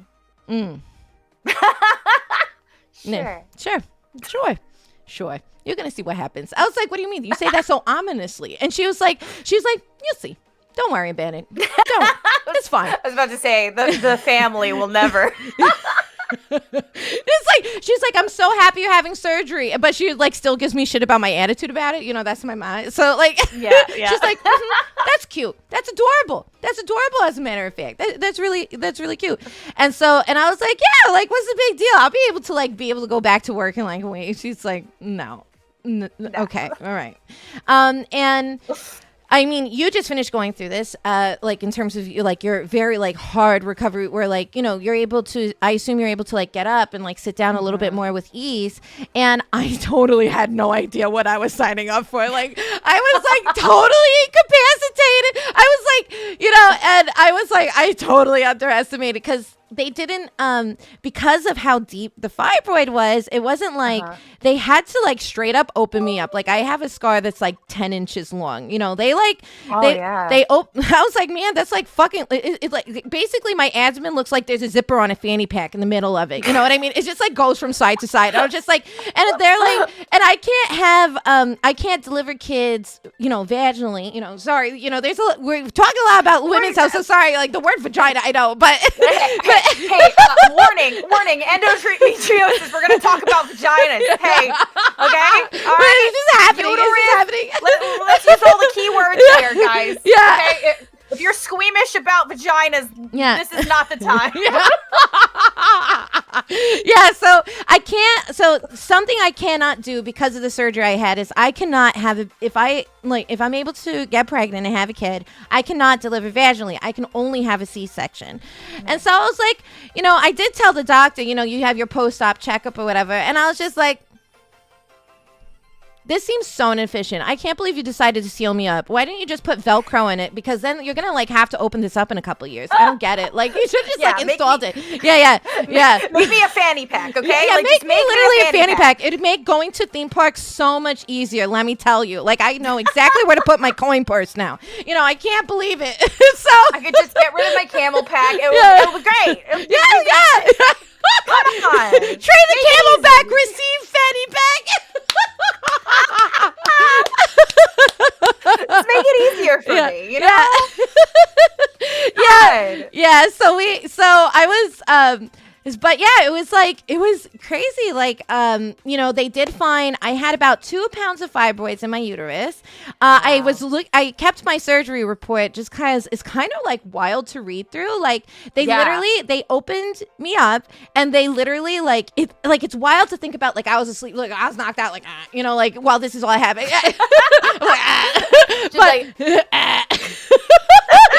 My tongue out, they're just like, oh my God, this bitch is so weird. Like, look at her face. But they opened me up. They had to literally, my uterus left my body. They did this stuff and they put it back. And I was just like, so weird. That's so weird to read. Like all of that happened while I was off to LALA Land, just sleeping or whatever. It's so wild. But they took a whole organ out and then they put it back in. They were like, it's good now. We cleaned it. It's good. You're fine. Yeah, go on.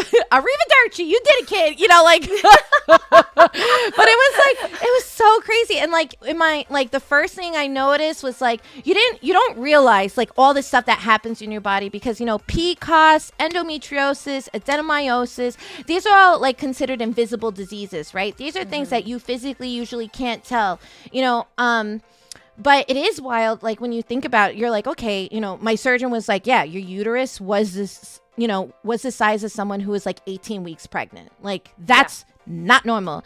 And, and they're like, you actually have a very small uterus. It was so enlarged though, because of because of the fibroid or whatever. I was like, oh my God. And, it was I don't know, it's just so fascinating to be like, wow, humans are really resilient, but we're also really delicate. It's kind of fascinating, Yeah, just the organs can stretch. A pregnancy can go to the size of a watermelon when it starts at the size of a lemon or a kiwi or something like that.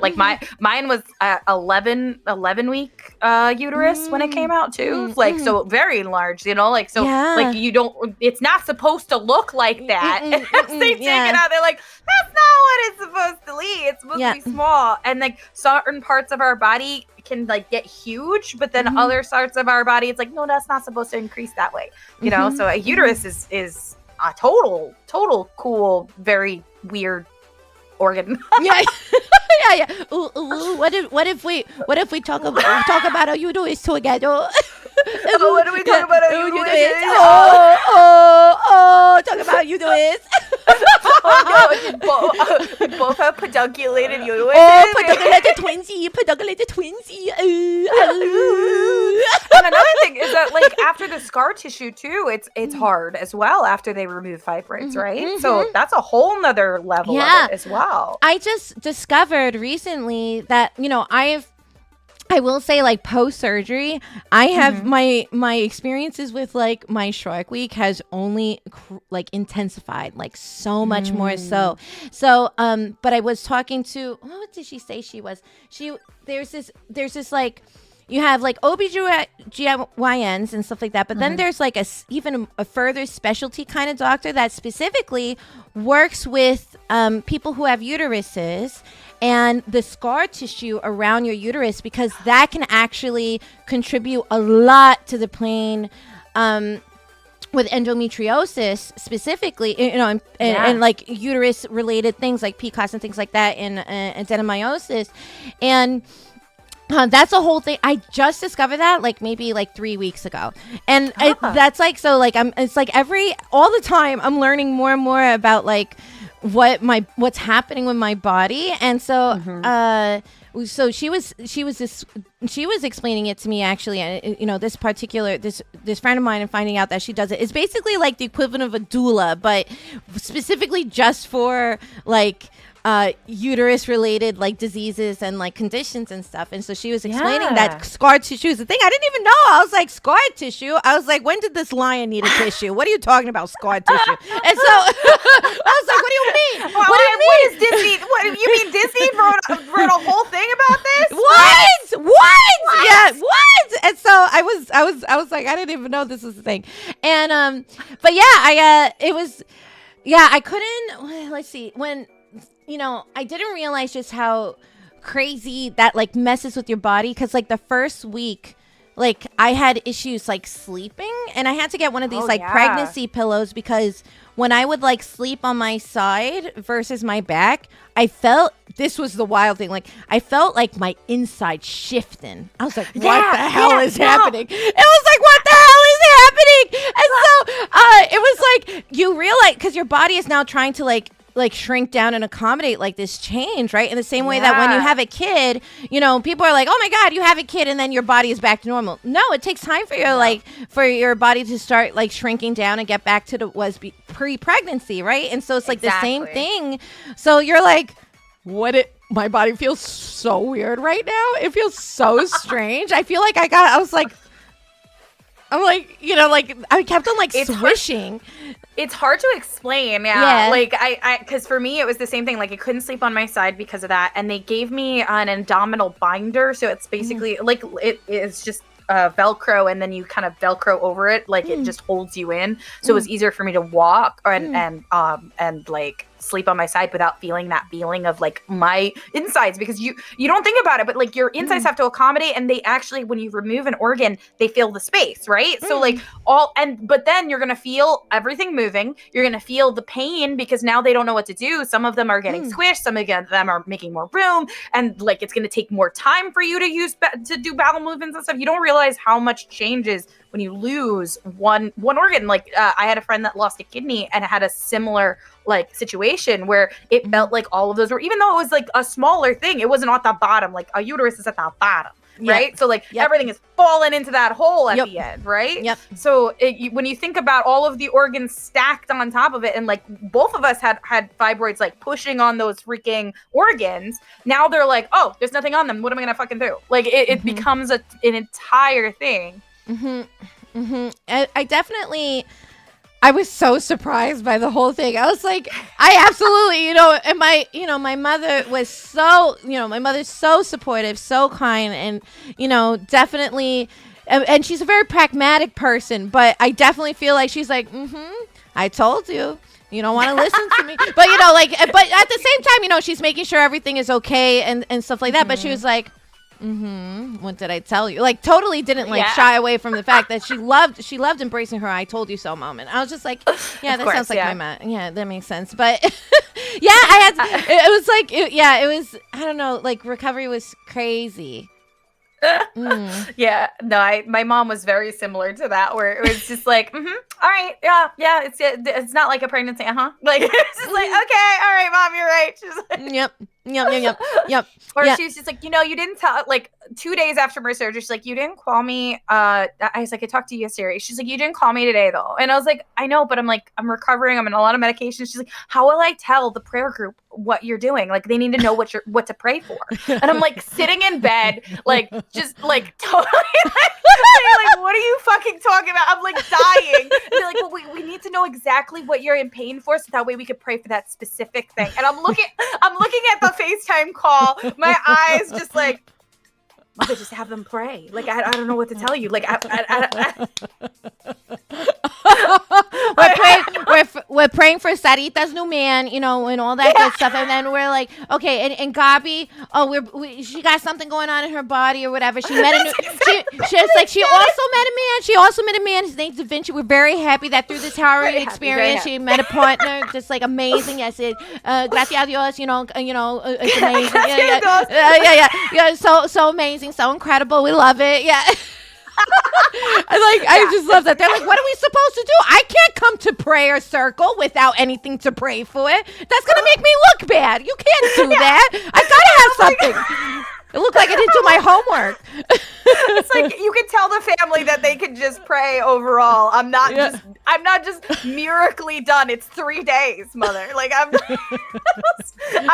days out. Please, mother, please let me sleep.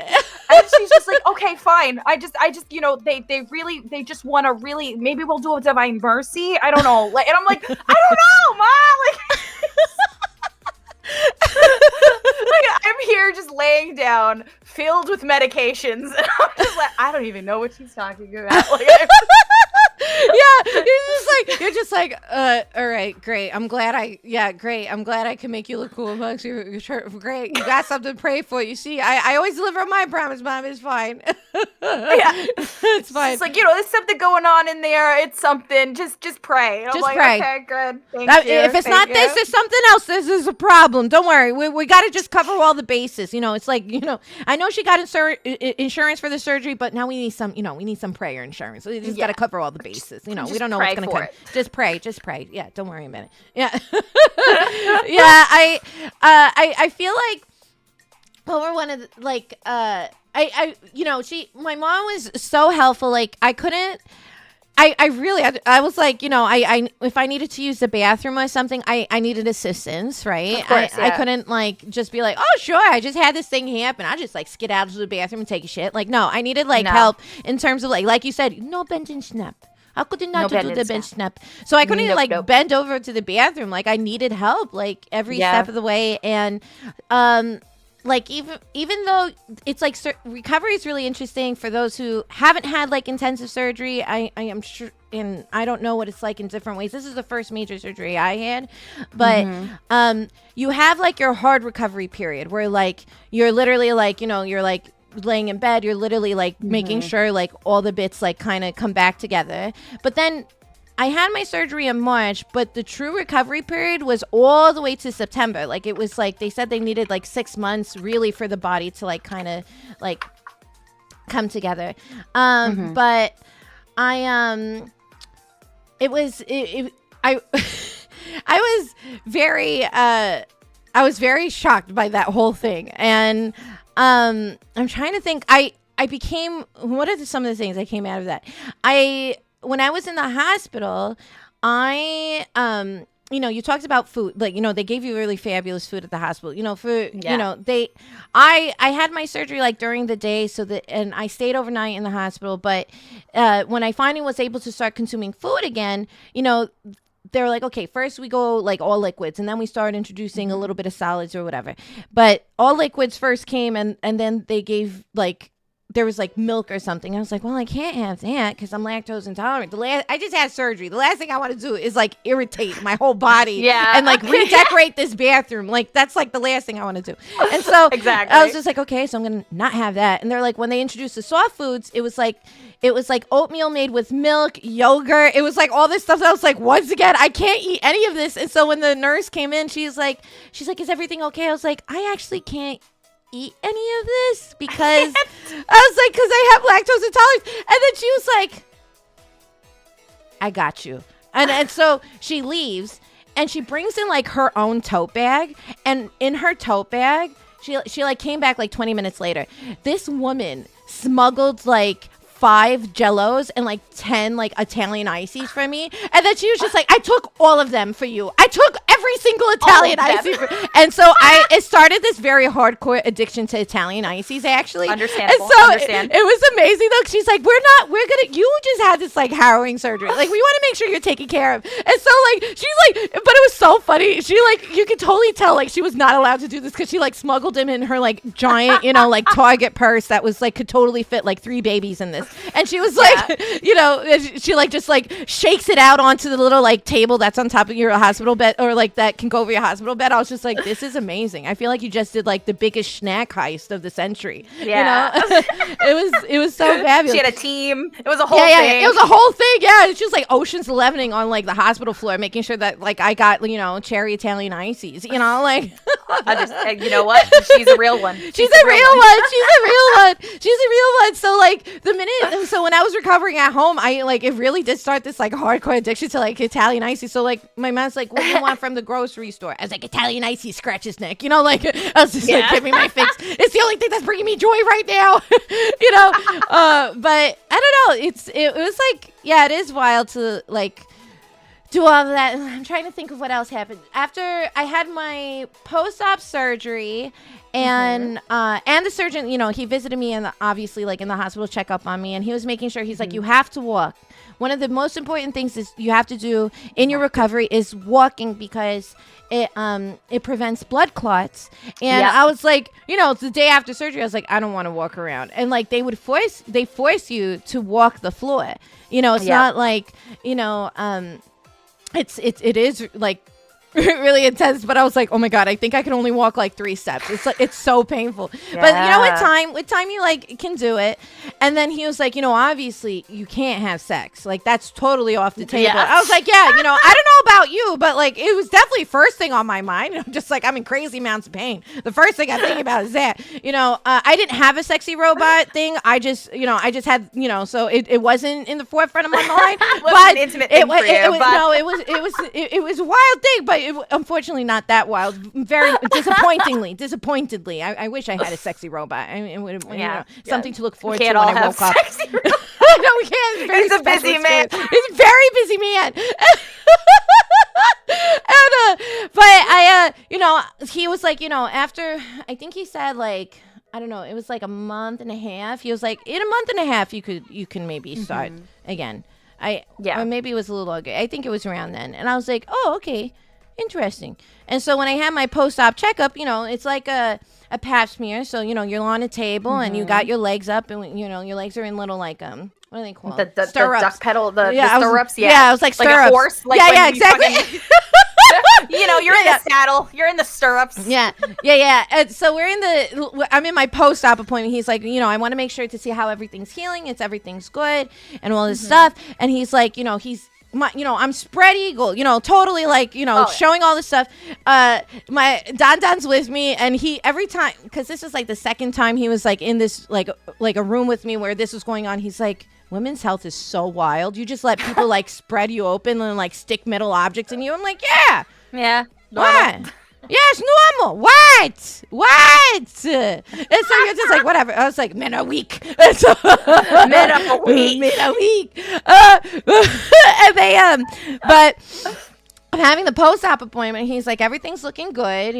He's like, so, because he knows that we were interested in being parents. And so he's like, okay, so just letting you know that, you're clear to, if you want to, if you would like to start being intimate with your partner again. And he was being very polite and, kind of thing.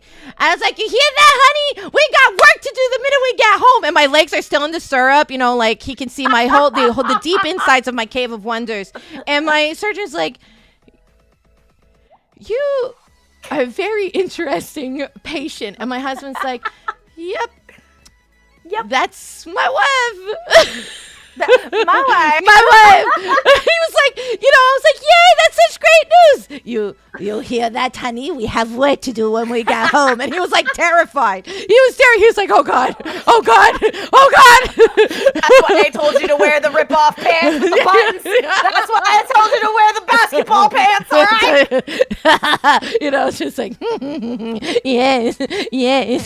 We're lucky if we even get to the car at this point, since he gave me the go-ahead. I was like, oh, you're going to let me have a moment to here in the, in the office? I just got to change out of my hospital gown. Don't worry. What I'm going to be doing, I won't require one. And the doctor's just like, what is wrong with you? Like, what is... He's like, I'm being very fresh, but I'm ready for coitus. Excuse me, sir. I would like to have, yes, thank you for this appointment. I would like to now have some coitus, sir. Please, thank you. How long are you leaving the room? I need to know for the coitus that we're about to have. Yes. I figured that since we're very honest and we're very intimate, since you've been inside me, doctor, which, Yeah. I would like my husband to reclaim his territory. Thank you very much, He hasn't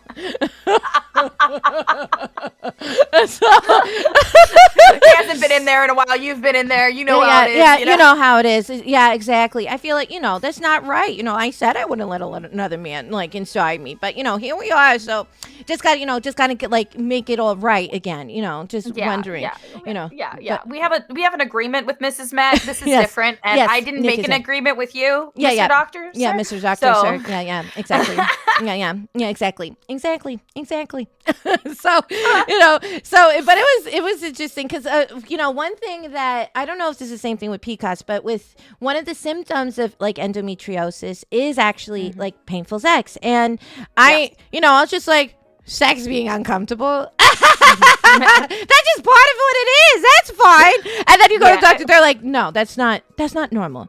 That's not fucking normal. What's the matter with you? I was like, what do you mean it's not? Listen, I've had the same partner for a very long time. I've just enjoyed I love being with my partner. I love him very much. But I was just like, there's an option where pain isn't part of the equation. What do you mean? I was like, I'm over here being like, oh, okay, oh, BDSM. I feel like the perfect candidate for that. perfect. For the a very high pain tolerance. Yeah. I'm used to it. I was like, BDSM for Miss La. Okay, perfect. Great. I know exactly. I found my community. I found my family. It's just like, that's normal, right? No. Yeah. It's not. Yeah, it is very similar with PCOS because if you hit one of those things and they pop, it's a nightmare once again, and like so it's not great, and it has happened before with a partner, and it is unfortunate because what do you say? Oh stop! I'm in a lot of pain. Actually, could you leave? I need you to leave. I need you to leave right now. Like it's one, fucking embarrassing, and two, very traumatizing every time it happens because you don't know when it's gonna happen. And it's like, oh cool, stop. Actually, fuck you, get out of here. Let me tell you, I know people are very satisfied by the feeling of like doing like popping bubble wrap. Let me tell you, it ain't the same thing. It's not the same thing. It's not the same thing. That's the kind of pop you don't want. That's a bad pop. That's a bad pop. No pop. Bad pop. No, bad pop. Bad pop. Popping bad sis, pop. not good.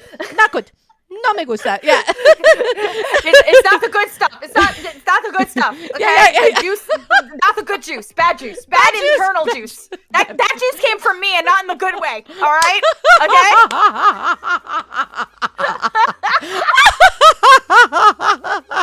It's something you're like that. No, not good. Not good juice. Not the good stuff. Not the good stuff. Not the good stuff. Yeah, it's so wild. Like I don't know. It's just once again you just like find out all these things that you're like, oh, that's not normal. And there isn't like there isn't like a lot of information. Like I'm not on birth control specifically. Also birth control has changed. When I like was offered birth control for the first time when I was like in my teens, I was having terrible periods and they were like, try it. So I tried it and I tried different like pills and stuff. I didn't try an IUD or anything. And I had all these terrible experiences. My periods got worse on one pill that I had to stop. Another one just made my symptoms worse.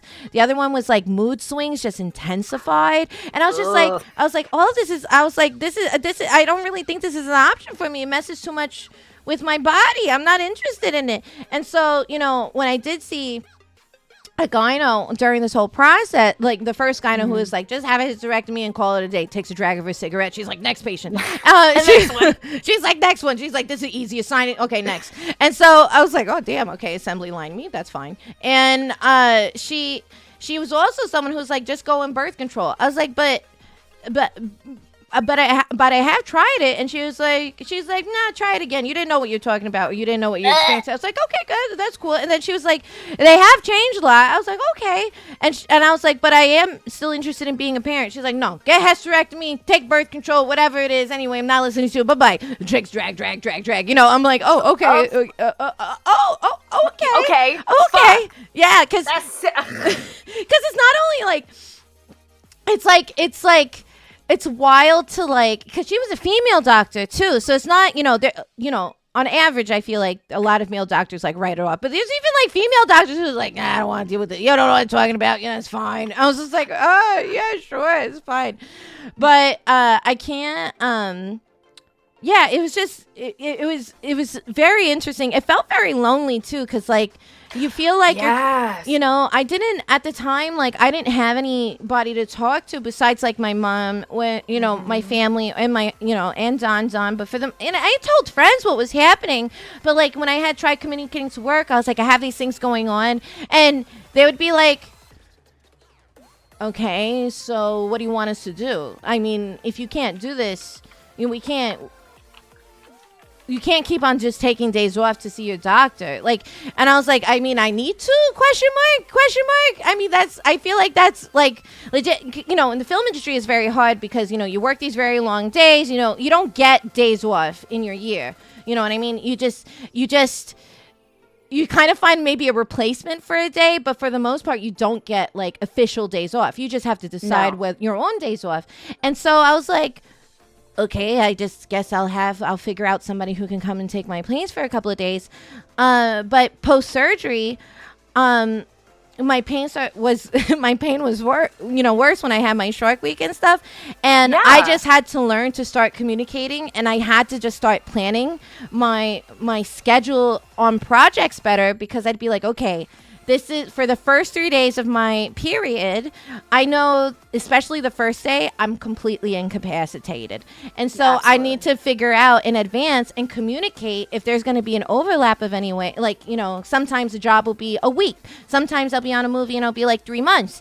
And so if it's like an extended project, I'll be like, okay, these are the blocks of times where I know I'm going to need help, or I won't be able to like physically be able to do, like, I can't run around. I can like answer emails. I can like work on like mood boards or do research and all that stuff, and communicate with people, but I can't like physically run around shop or physically go to vendors and stuff. And so I'm gonna need people to do that for me. And so it was a totally adjustment in my life in terms of, you know, post surgery. It is interesting. It's crazy. Like, you don't realize how much everything is affected, especially even before that. You know, your period can also affect everything. Like, there's a lot of that, like, you have to kind of plan around it, and especially when you have one of these awful diseases, it makes the period even worse, and it's debilitating, and sometimes it lasts longer than a week, and you have to kind of plan your life around it, and that sucks. Like that's a big thing, that like when you want to try to, if you want to be child free, kind of, if you want to do this kind of situation, you have to explain that to the doctors. Like, it sounds dramatic, but saying this is ruining my life, and it legitimately is. Like, you have to be an advocate for, like, hey, I work, and this is not like that. That's why I even got the implant in the first place, was because I was taking 2 weeks off like every month because I was getting sick. Like, my own body was killing itself, and I had to like get a doctor that was like, oh wow, actually your immune system drops every time you're getting very sick. Like, I got like a cold or a sick or a sinus infection so much easier because I already have a low immune system. And then on top of that was everything else that we had already gone through. So you don't realize how it's all connected until then, and then how much you have to accommodate your life for. Like, and I can only imagine when you're in like that kind of an industry where it's very hard to even get time off to move your entire life around that. Like, that must have been so fucking hard, Lala. Like, really. I mean, I feel like I hadn't.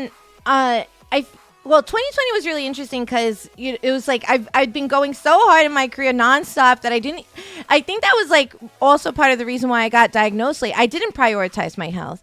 And so, but in 2020, it was like a hard stop on everybody's life in terms of like, oh my God! Wait, what? I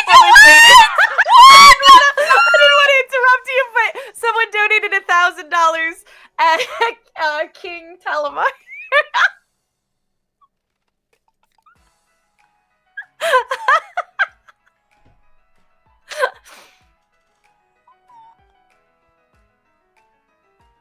Thank you so much, so very much. I think she's crying at the moment. You are so wonderful. Thank you so much. We are almost at 4K, and it is overwhelming, the support for this disease that has affected so many women and LALA.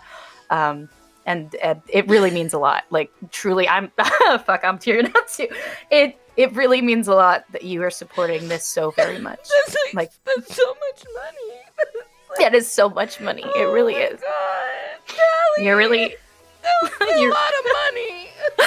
Yeah. Oh, thank you. This is a wonderful cause. Oh.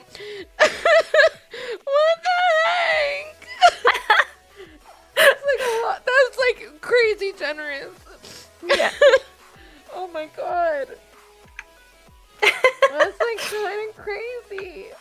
Well, right? It's just like talking about all this stuff and just like seeing that. It's just like, wow, like it's like, it is wow. That's a lot of feelings right now. Yeah, of course. Let it out. Like, look how much your community is fucking supporting the fuck out of you. Like, look at this. Like, Juliana, Callan the anonymous tip that just happened. Thank you, everyone who has been donating while we were talking about this very, like, our experiences and things, because it's so very heartening to see that you're willing to support us and love us this way. So thank you. Thank you so much. That's so crazy. What the heck? I'm sorry. Don had like run over earlier, and he like made sure to give me like a handkerchief because he was like tissues are not gonna be enough. Here's fabric. No, I'm glad. Thank you, Sally. That's so cool. And thank you everybody who's donated so far. That's so crazy. I just looked up and I was like, what do you mean we're already at like nearly 4K? And then I see that's like a lot. That's very sweet of you. Thank you so much. I know we've been wrapped up in conversation. I haven't been able to thank everybody who's coming and listening to us and hanging out and stuff, and also to donate. Like, that's really fucking cool. Like, that's really really amazing. Like I said, the only time I've done a charity stream, I was like trying to raise $250, and like, so this is a lot. It's very overwhelming. Nah, this is great. Cool. This is wonderful. It's like crazy. Okay, that's fine. That's fine. It was a fool to even put makeup on today. Like my face looks so terrible. It's fine. It's fine. I was like, it's fine. It's fine. It's crazy. Oh my god. I don't even remember what I was talking about. I was so fucking surprised. Sorry. You're allowed. No, you're good. You're good. Totally Take your time. No rush. I'm not in a rush. He's good. Oh my god! I was just waiting for you to notice, and I was just like, no, I don't want to interrupt. This is very important.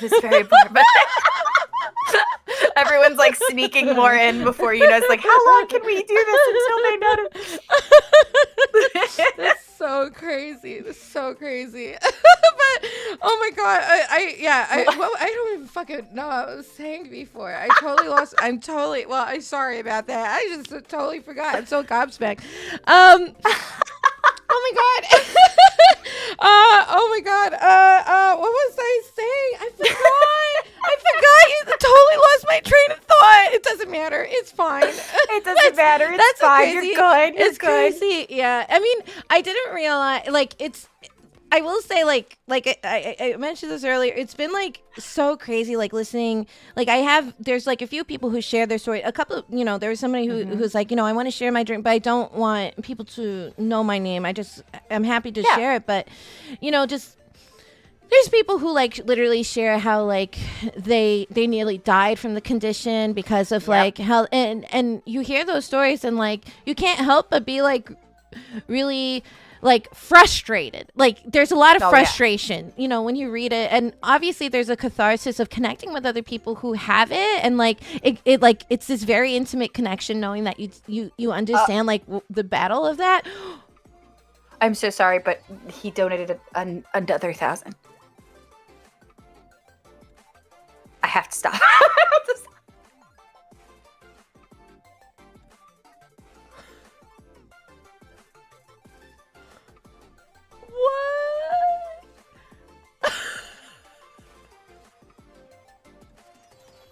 Holy shit.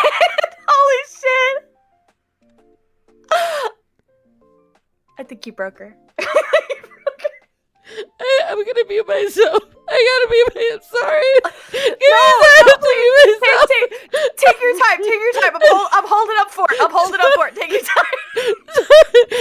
I got my hands up. I got this.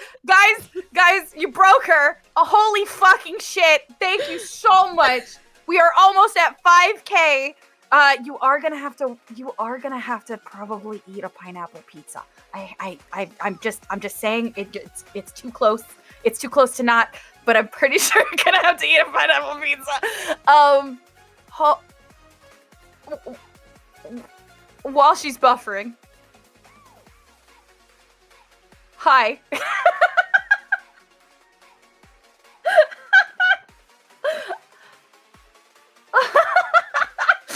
Thank you guys so much, and keep donating. Let's get it to 5K. Hey, let's. We already broke her. Let's keep going. The goal is 10K, and we haven't gotten there yet, but we will. Let LALA cry it out. Yeah, I will. Hi, everybody. Thank you so much for the support. I really... LALA was one of the people that helped me the most, was talking to me the most during my hysterectomy. And so seeing her get this kind of support, I just want to say fucking thank you so much for supporting my friend. This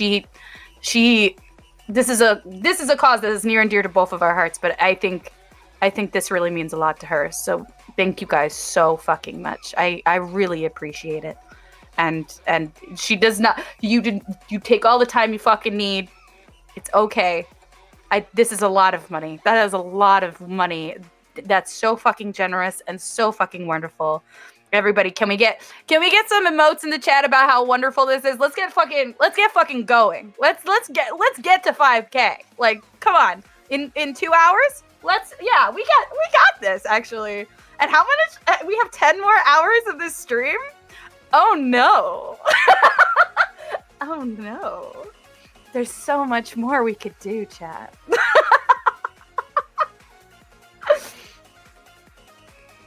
I love you. I love you, Miss LALA. I love you so much. I'm so happy. I'm so happy for you. I'm so fucking happy. I love you. I got this. You're good. No worries. I love you. Tally was just being chaotic growling. I was like, I'm sure he's like, yeah, I want to support the cause. I want to see her fucking eat her weight in pineapple pizza. That's probably what it was. That was like his fucking motivation. Son of a bitch. I love you so much, Tally. Thank you. Eat your weight in pineapple pizza. Oh my god. That's so funny. Oh my god. I have it instead of with the ham. I have it with pepperoni, and it's not. I actually like it with the pepperoni and the pineapple. So you know what? Adjust it to your needs. I don't get the choice. They get to try whatever about it. They're like, we want pineapple and fucking M&Ms on top. Okay, that's great. Oh, no. You're gonna you know what? It was worth it then. It was. And then those disgusting sodas you were talking about earlier, I can't even. Supposed to have it a fucking chaser, Yeah, chaser. You take a bite of the pineapple M&M pizza, and then you take the Lester soda or whatever. Fucking ranch soda. The ranch soda, the butter soda, the bacon soda. Well, there was one more. Oh, I was like. Oh my god. What the heck? So yeah, we're over 5K. This is wonderful. I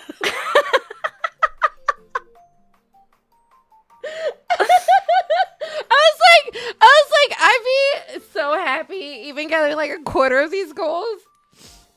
And I just kept on being like, I was like, yeah, let's punt that one for later. They're never gonna get to that one. And I'm just like, oh fuck. You're halfway, baby. I made a huge mistake. Oh my god. Oh. $5,000 for a wonderful cause. Yeah. I think this is what in 2 hours. Come on. Come on. That's so fucking wild. I can't. That's wild. Oh my god. That was a lot. I'm like, sorry, that's like really fucking overwhelming. Thank you, Tally. That was like fucking punk rock. What the heck? That was so punk. That was metal as fuck. that was metal, fucking metal. Yes, thank you. And thank you everybody else who has donated. Thank you. Big appreciation.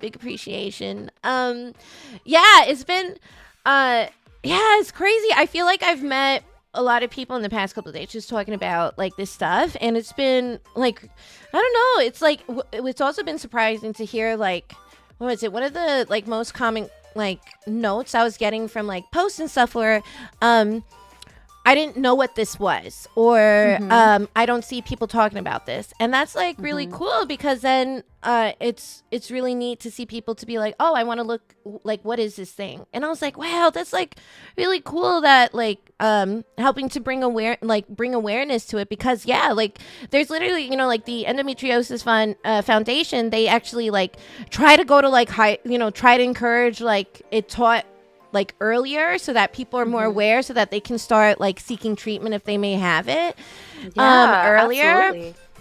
Because it's like crazy to think that like so far down our lives, like we like found out what happened or whatever, you know, like we're like learning about what's happening with our bodies. It's just wild. It's just wild. I mean, it's definitely something that like when I was learning about it, after I found out that I was possible, that I had it, it was like the lining grows on the outside kind of a situation, like, and then it can spread to other organs, which is it like in itself is scary, because it's not just a uterus thing. It can spread to your appendix and anything that touches it. So it the earlier you find out you have it, the more chance you have before it spreads to other things. So it's very important to get that kind of awareness and knowledge. So even if you have a friend that is in pain and doesn't know, you know, just being able to be like, hey, do you think it might be endo? Could you ask? You know, is going to help someone 1,000 times of pain, like 1,000 days of pain, years of pain in the long run. So this is such a wonderful cause, just to get that awareness out there. I was like, I don't know. I was like, oh, I didn't realize. And so when I was thinking about, I didn't really think about doing like a charity stream until like it was like kind of crossing of stars kind of thing, where like in the day after Valentine's Day, I ended up having to go to the ER very spontaneously. Had this lovely like dinner at home with done. It was really cute. And then like I woke up at like 2:00 in the morning in excruciating pain, and I had just gotten, you know, my shark week had just started the night before. Oh, yeah. And so I was like, oh, okay, great. I know what's coming in terms of like pain and stuff. But then at 2:00 in the morning, I'm like in pain where I'm literally like, I'm like basically very audible in the bathroom, and just like I'm just like and just going in and out, and I was just like, there's like my whole like I was just like, what's happening? And so I stayed up for like several hours, and then I like downed like a lot of melatonin to like literally try and knock myself out. And you know, I have like ibuprofen to take when I'm on my period, I'm prescribed because to help with the pain, but it was so bad, and I managed to knock myself up by basically drugging myself. And then I woke up, and then I woke up a few hours later, and I was still in that crazy amount of pain. And then I was like, I think I need to go to the ER. Like, I don't feel well. And we went first to urgent care to see, and I was like, maybe we don't need to go to ER, because what happens if I go there and it's like, I don't know, a 12-hour day or something? I don't know. So, but we went to urgent care, and they're like, well, if it's something with your abdomen, we can't really help you. You should go to the ER. And I was very grateful I was seen relatively quickly. But after like basically 6-7 hours in the ER, they were like, we don't see anything necessarily really wrong with you, except you said you have endometriosis and you just got your period, and so you probably are having just a really, really bad flare up. And you know, they can't see the endometrial tissue unless they open you up. Like, that's kind of how it works. And so they were just like, so we're gonna give you this really, you know, we'll give you an IV with like really crazy like strong painkiller and stuff. And I was like, well, the good news is that, you know, at least I got to catch up on Law and Order SVU, like while I was in like the gurney. I'm like, you know, like you got time. You got time. You want to Grey's Anatomy this? You Grey's Anatomy. So then, you know, I went back, and I went back home, and I kind of rested, and then me being my stubborn self and not prioritizing myself, you know, Taylor's oldest time, you know, next day I was like, sure, yeah, even though I was just in the ER today, like, fine, I'll do my stream as normal tomorrow. And then I think I streamed for like 2.5-3 hours, and I was like, I feel fucking awful. I should like not be streaming right now. And then, and I was like, maybe I should be relaxing. My body is not so good right now. And then everyone's like, You are in the ER and you're streaming? What is wrong with you? I was like, I was trying to do the consistency thing. I'm trying to like do the, and they're like, you fucking idiot. Like, what are you doing? Like, go take care of yourself. Like, we don't, what? And so I was like, okay. And, I was just like, wow, this like really fucking sucks. I'm in like a lot of pain. And I happened to get like an email from my medical insurance. You know, they'll send out like flyers about like, oh, we have this going on for family, whatever. And they're like, hey, did you know coming up is March, which is Endometriosis Awareness Month? And I was like, oh, I didn't know that. That's like kind of cool. I was like, I didn't know there was an Endometriosis Awareness Month. I was like, oh, maybe I should do something. Maybe I should do something. I wasn't sure. And then I was like, but if I do it, I was just like, oh, I don't know. Like, I was like, oh, I haven't done a charity stream in a minute, whatever it is. Maybe it'd be a good time to like kind of think about it.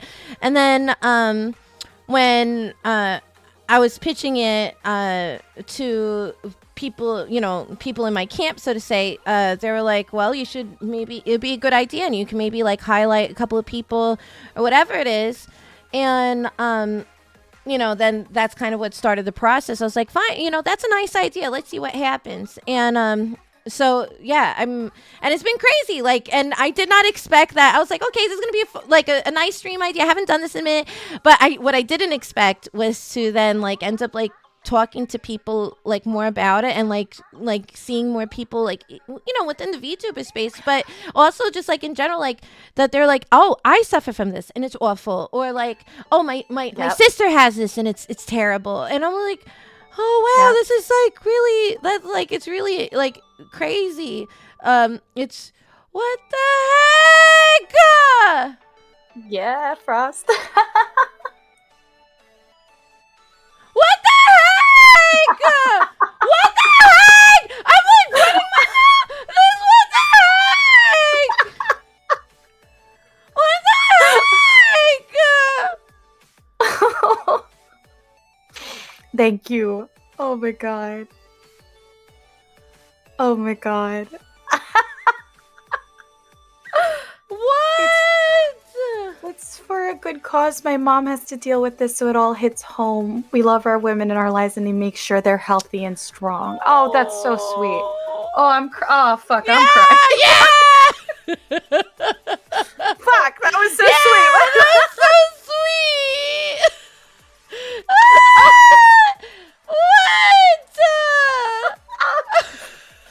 Oh, that's so sweet. God. Oh, I'm gonna die. I mean, how fucking kind. Oh my god. Thank you so much, Frost. What the heck? Oh my god. Oh.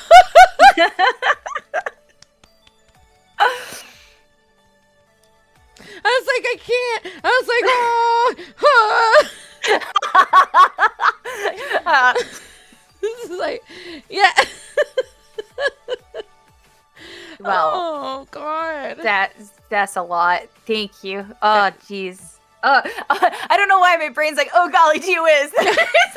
Stopped working. I have stopped. My brain has stopped. Whoa. Whoa. Yeah, thank you, Frost. That's very sweet. That's very sweet. I'm sorry to hear that your mom battles that, It's like, yeah, it's like, it's crazy because I feel like there isn't like, I didn't realize just like how underfunded. I knew somebody growing up who had endometriosis, and I just thought, I was like, wow, that sounds like, I knew of its existence, but I had no idea. And I knew they were part of like clinical trials and all this stuff. And I was like, that's wild that there's something like this. And that was, like 15 years ago, I think of this person. And I'm like, 15 years later, like, I was like, in 15 years, there's like barely been any progress regarding it. And it's wild to me. That is so wild to me. I was like, there's what is this? It's like every 1 in 10 women, or I like to say uterus haver, because obviously there's like trans men who have uteruses and stuff that also deal with it. But yeah, it's like that to deal with like that. It's like crazy. It's crazy, crazy, crazy. And I can't believe it. Like I'm so like, that's so crazy. It's so crazy. Like, I can't believe, like, I'm so happy. I'm so happy. Fuck. Yeah. You should be. This is amazing. I mean, it's been like not even 3 hours. We have just been talking about our experiences, and they have been so very kind and very generous. That's so sweet. Wow. The first, yeah, what the heck? I was like, there's no way. There's no way we're even getting a half, and I can't believe we're. I'm just saying, we are just getting started, LALA. We're just getting started. I have like a whole day ahead of me. What are you doing? I'm gonna look like the Crypt Keeper by the end of the day. I'm just gonna be this dehydrated husk of a human. I'm gonna die. I'm just fucking dead by the end of it. You're not gonna even be living fully. What the heck? We just hit 7K. What the heck? I did not adequately prepare for this. What the heck? What the heck? I'm pretty sure we are 3K away from the big goal. The big goal. People are like, what are you gonna do with 50K? What are you gonna do? Yeah, what am I gonna do? I was like, oh my god, I thought the 25K was gonna be an impossible goal. Like, oh my god, this is so good. Let's go. That's amazing. Yeah. Oh my god. Okay, cooking stream. Okay, let's go. That's very I was about to say. Yeah. The only thing you have at 10K, sexy cosplay. Oh, sexy cosplay. Oh god. Ayo. You here going? There's no way. There's no way. Gonna have to pre-order. Oh no, God! I'm not ready. One pizza for every 5. Oh my god, not one pizza for every 5K. Oh god, I'm like gonna be a new pizza lover. Oh my god, I'm like my stomach hurts. I'm so like over I'm physically overwhelmed. Like what the heck? Oh god. Okay, I have a question for you. So what have you found in your recovery time? What has been like some of your favorite things to like that you've either like what have been your go-tos to bring comfort? What have you been up to? Because when you're like recovering pretty hardcore, like what are the things that you've been doing? Kind of thing. Well, because a few things are off the table. Wink, wink, nudge, nudge. Yes, I can't touch myself in any way that matters. Can't pass the time. Like, remember when we were talking? Like, the last stream I had before I went off was your collab with you, and now my first stream back collab is with you, which is even funnier. So we talked about how our great grandparents had nothing better to do. So like when they were like, oh, I have 19 kids, I have 19 grandparents. Like they were like, oh, what? There was nothing better to do. Of course you were doing that. Yeah. No, I didn't have that as a choice. That was off the table. It was off the table. Sorry about that. So sad. So F. That's very sad. That's very sad. Yeah, that's very sad. I'm sorry. First thing, a friend of mine actually bought me a plushie of my uterus, so I got to hold that in the place of my uterus, which is very nice. That was the first thing. I had that to cuddle, so I got a little cuddle of my plushy uterus. That's so cute. I got really fucking lucky. I won a raffle of a Steam Deck on my birthday. How wonderful! Yeah, so I got to use that because I was playing Baldur's Gate in my bed, which is great. I played a lot of Sea of Stars. I had to walk, so I couldn't walk my Cerberus. So I had my roommates walk Cerberus while I did like light walking around the house. Another thing I started doing very lightly was I started trying to animate. Actually, I have a few friends that knew the basis of animation. They gave me some tips and tricks, so I started trying to draw like simple art of like stuff. So that was nice, and anything not too physically jarring for my body. So I had my iPad. I caught up with so many different series. I watched so many fucking movies. Netflix. I think I like crossed all the boxes. I watched anime. I read all of Dungeon Meshi. You know? Oh my god, that's come up so often recently because people were like, they're like, you have to watch Dungeon Meshi. I was like, is that it's so that's good. like it's the food D&D one, right? Where it's like Yeah, it's fantasy, and Trigger does the animation for it, so it's so good.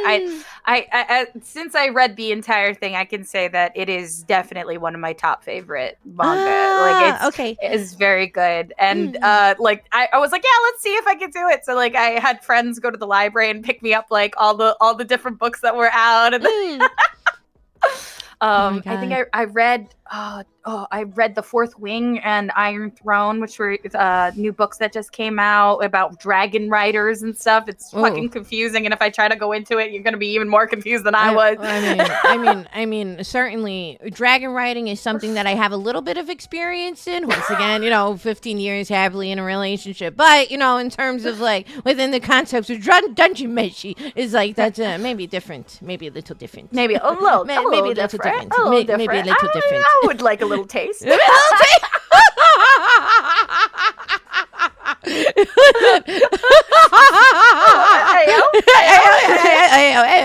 my poor husband. He knows. Listen, it's not like he doesn't know that I talk about him. He's just like, yep, that's the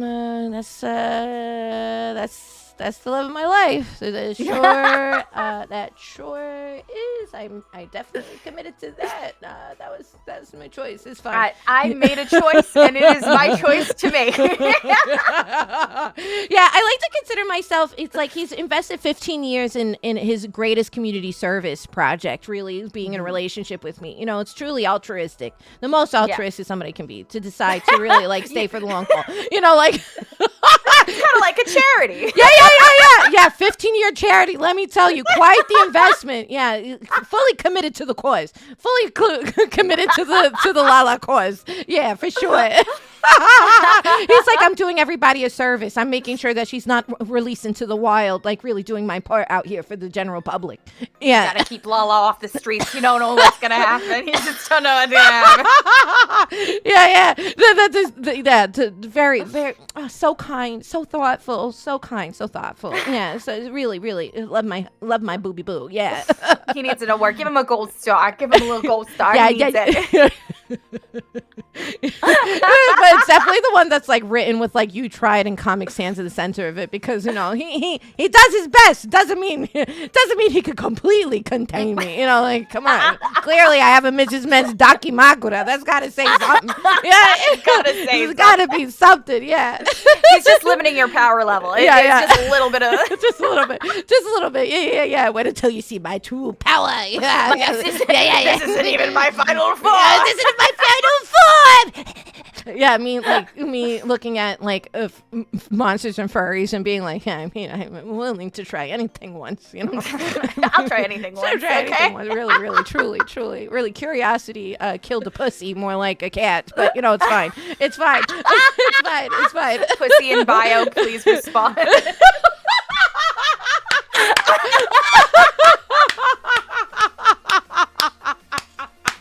It's not a bot, guys. That's just Miss LALA on her TikTok. It's my million alt accounts. Like, I was like, yes, I shall thirst over everybody and nobody will know. No one will know. Nobody will know. I'm a bot. They think I'm a bot.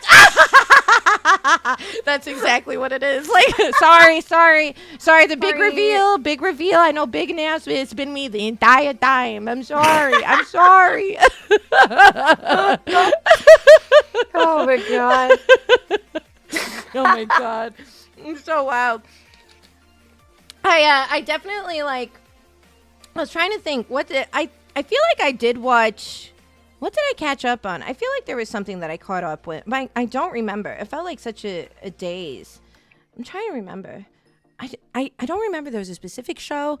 I couldn't laugh a lot, so I tried to resist watching comedies, but comedies are like one of my favorite things to watch. But I was like, okay, I want to feel better. Oh, let me watch this like incredibly depressing movie, drama, whatever, which is great movies out there that are dramas. But I was like, but this is so sad. I want to laugh. But like puts on Always Sunny in Philadelphia. Oh, but it is so painful. Why did I do this? Why did I do this to myself? Like this was certainly a choice. This was. this was like this was a choice for sure. Definitely.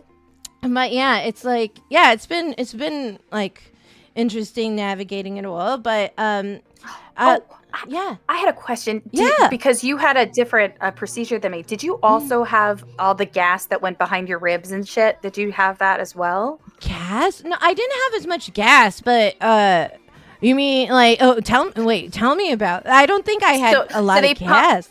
Because they said for both procedures, because I was gonna have the C-section one, but then I ended up having the Da Vinci. They bumped me up.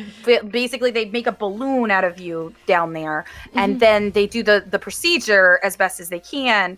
And then when you're done, there's so much of that air that they pumped into you, so that way they could do it. It gets stuck behind your ribs and in your shoulders. So there's like this horrible pain that you have to go through. So they kept like supplying me with Canada Dries to make sure that I was like burping and stuff, and they were like, hey, so we're gonna need you to do bodily functions. And I was like, what do you mean? And they were like, you're gonna burp and you're gonna fart a lot. We're gonna make you like, you're going to do this. And it became a human whoopee cushion. I was like, what?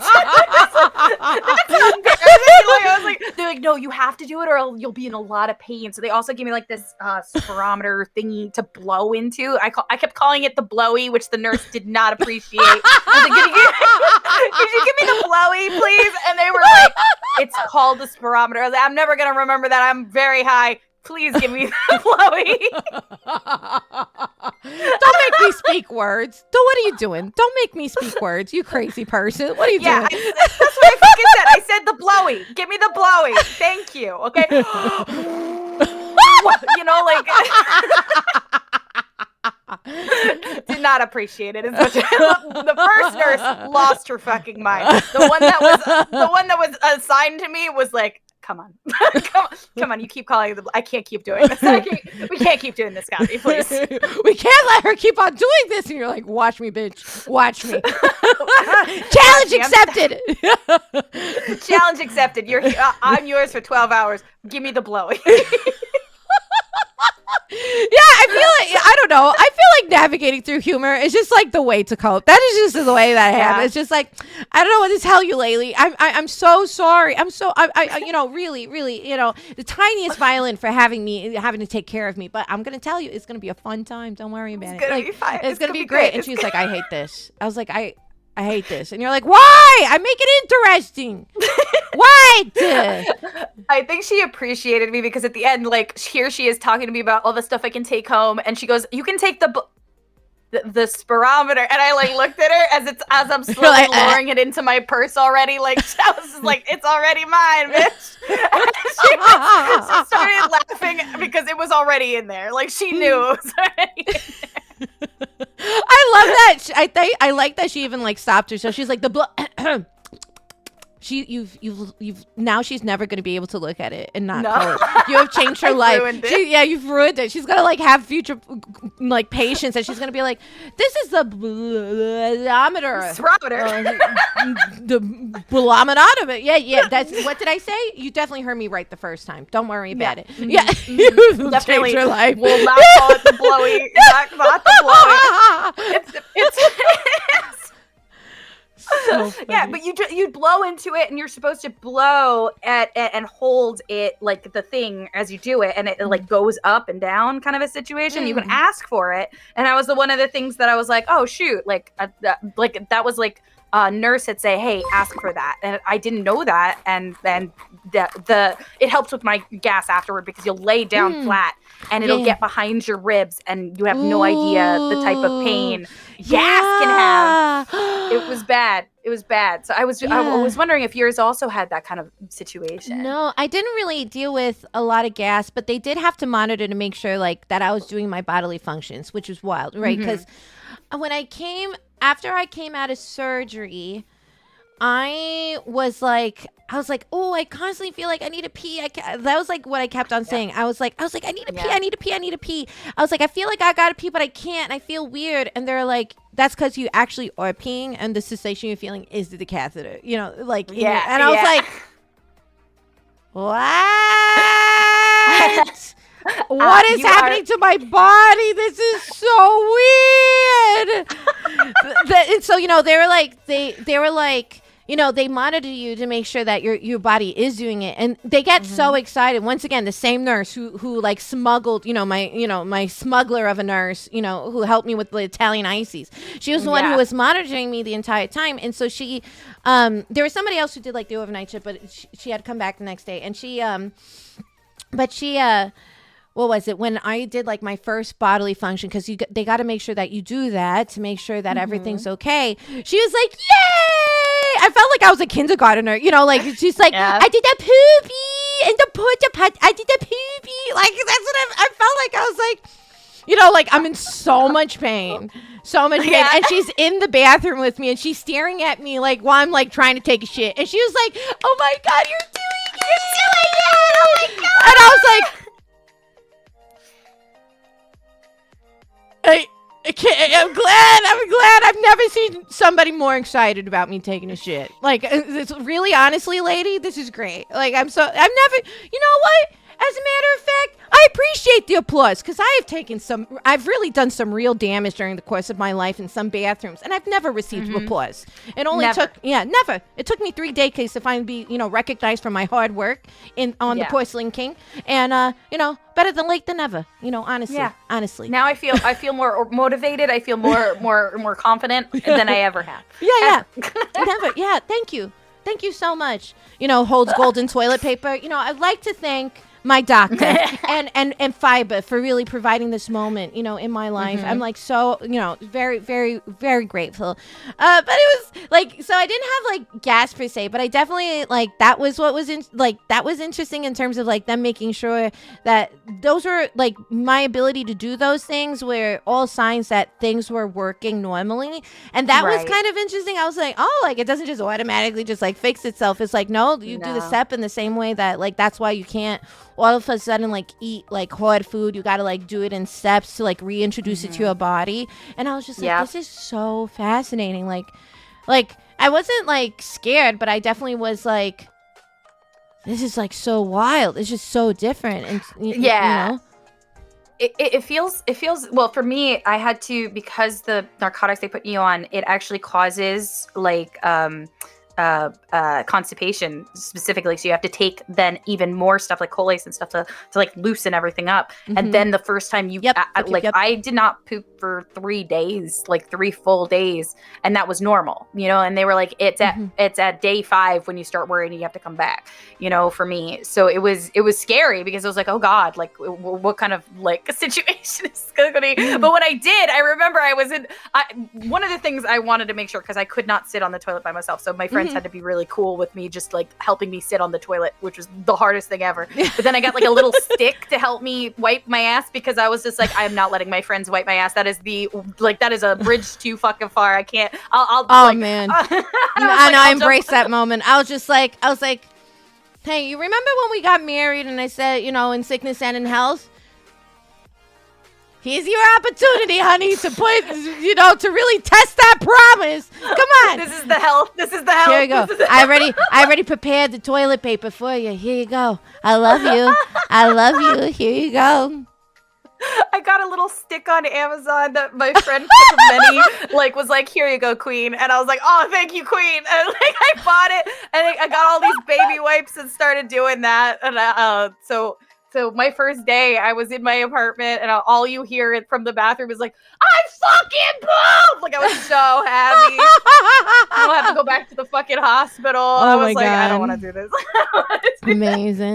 Amazing.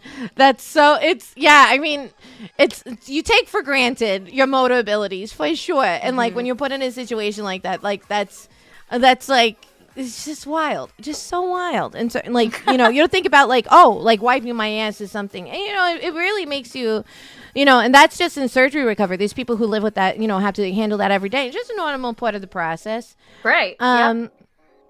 Yeah, I actually, I was wondering if I need to go to the ladies' room very quickly. Actually, I also need to go to the ladies' room. So I gotta go piss, girl. Yeah, we're gonna go piss. We're gonna go take a piss break. We're gonna go take a pee pee break. So we're gonna leave. I'm gonna be right back to Squeen.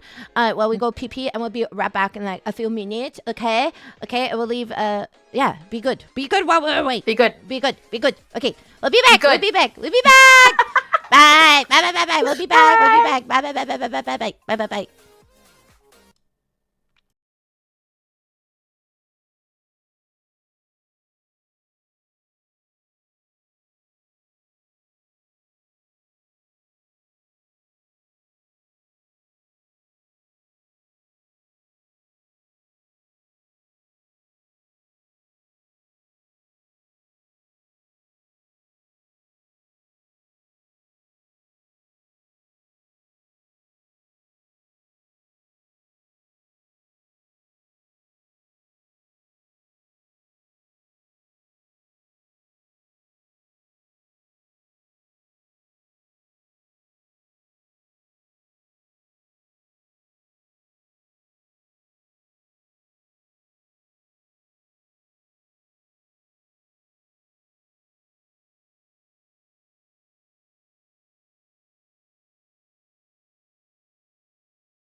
Yeah, we're back. We're back. Yay!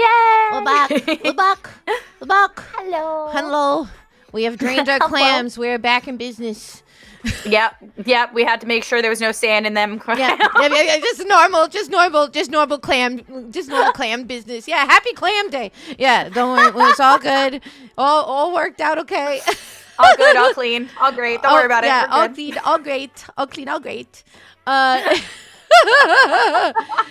Oh God, I feel I'm really happy though to hear that you're doing like you feel like so much better. Like you feel like a good change in your body. Like that's the best thing, you know.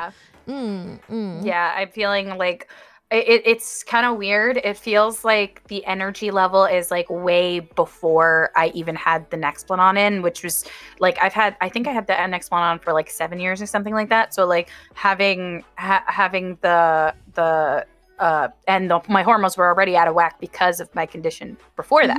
So it's like a totally different lease on life, I guess is the best way to put it, where I feel like the brain fog that I was feeling during that time is gone. So it's really great. It's really wonderful. That's like good. I feel like I can, once I have the ban on the downstairs region, I'll be a force to be reckoned with, Yeah. if you were I can't imagine if you were forced to be reckoned with while dealing with that. Never mind now. It's like, like you ain't seen nothing yet. You know what I mean? Like you're like, her true power, true form. I was always excited to be a Eclair before, but now. But now. And that cream filled means nothing to me now.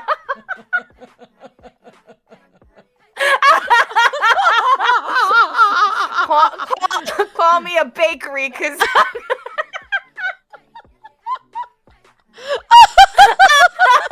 wait, I just caught that you said Eclair like a couple of minutes. Like you're like, yeah, I was tired of being an Eclair, and I thought you said I declare. I didn't realize you said Eclair, like the cream filled pastry, and I just, it's sending me to a whole other plane of existence. I can't.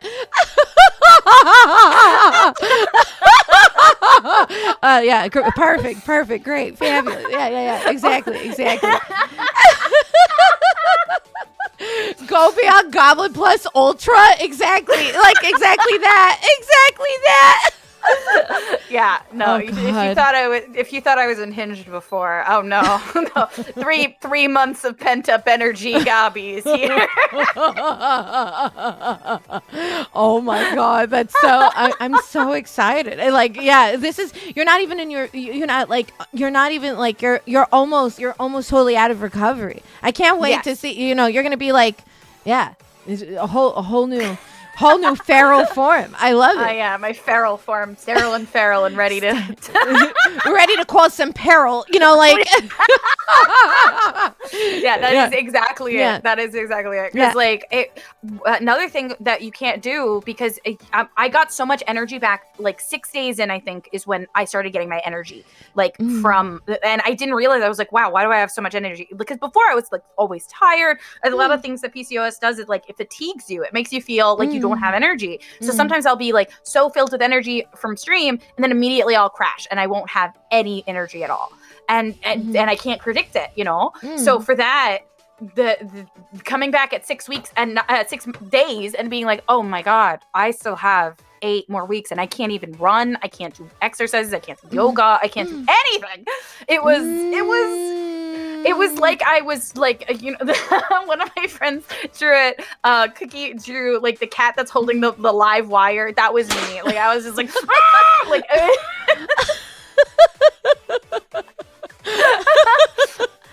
I just couldn't do anything, but I had so much energy to do things. Yeah, so I was like, I'll fucking take up knitting. I don't know how to knit. I'll make it work. Yeah.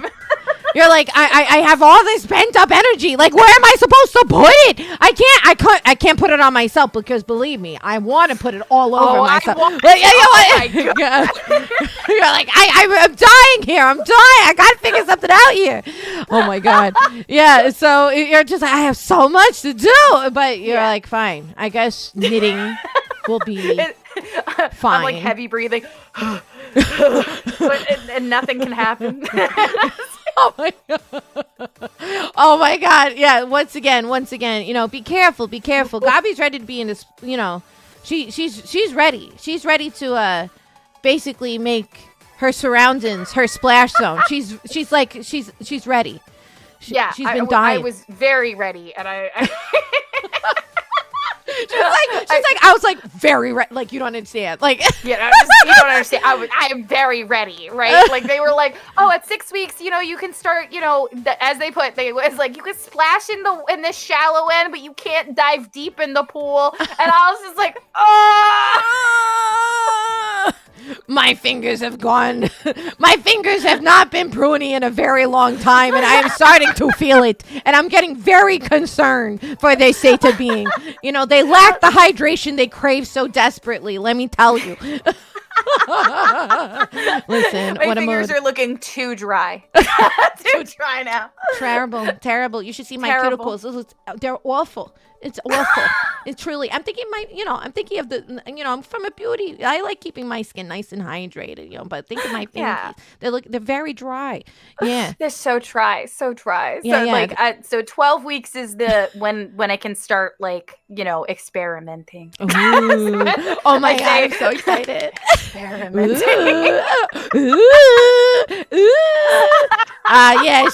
Yes.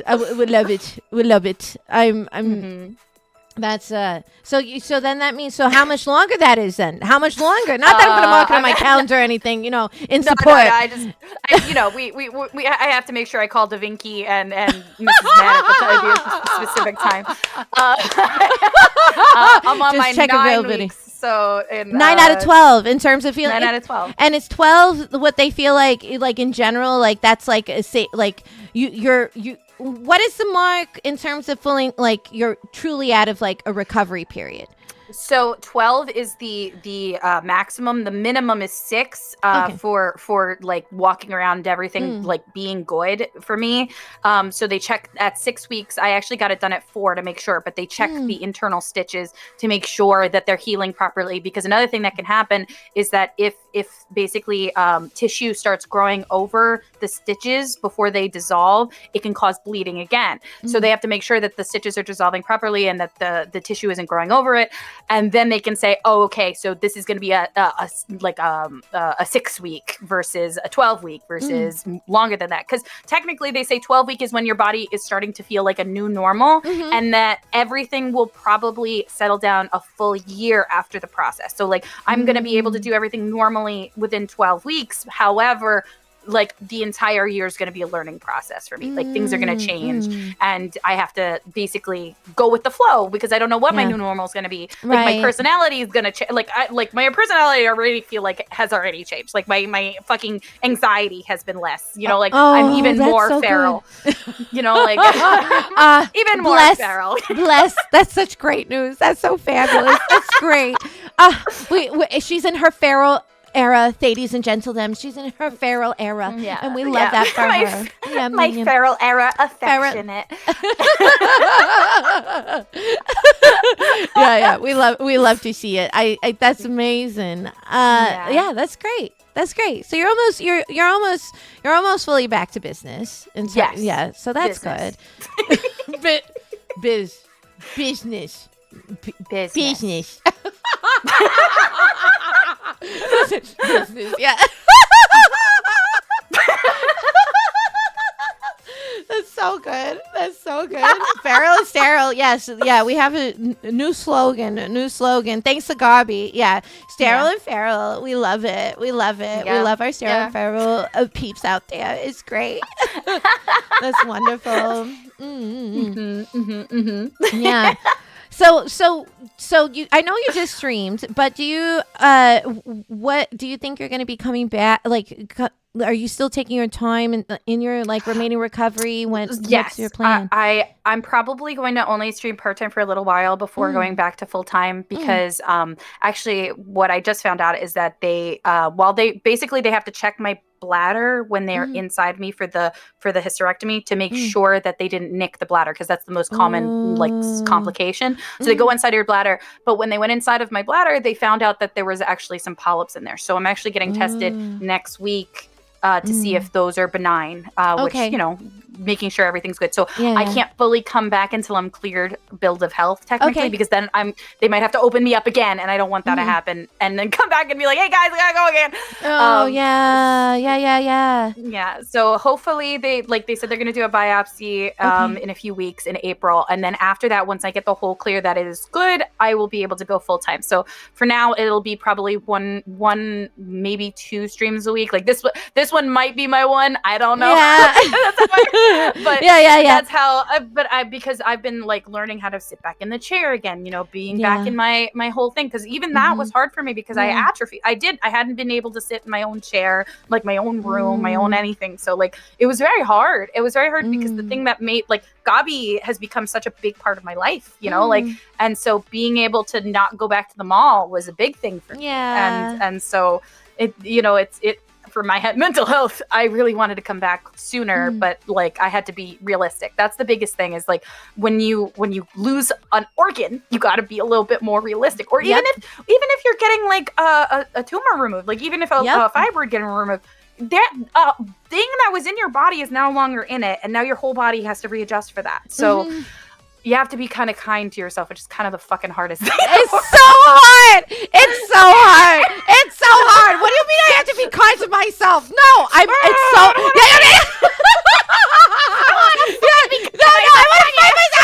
myself. I'm fucking. Yeah, it's like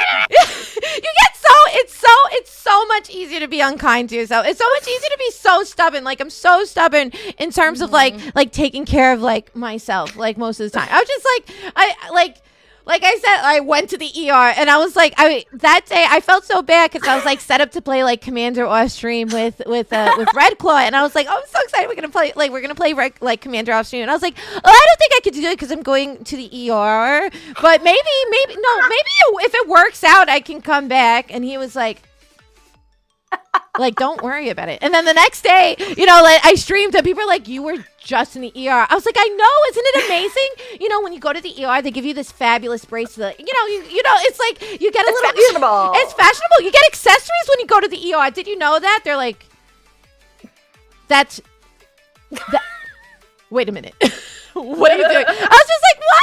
It's not a big deal. And I'm there like trying to play like BioShock 2. And then they're like, what? I was like, I don't feel so good actually. Maybe I should go. They're like, yeah, no shit, Sherlock. You don't feel so good. You were just in the fucking ER. I was like, what? I don't want to be kind to myself. That was like right before I left. I was still playing and I was still like doing stuff. And then I remember I had to go for my ultrasound, and then we were collabing that later that day. And I was like, so I was in the like ER earlier. I was just getting my ultrasound. I cried, by the way. It was awful. But I'm here ready to party. I got back just in time. I think you were like, what the fuck are you doing?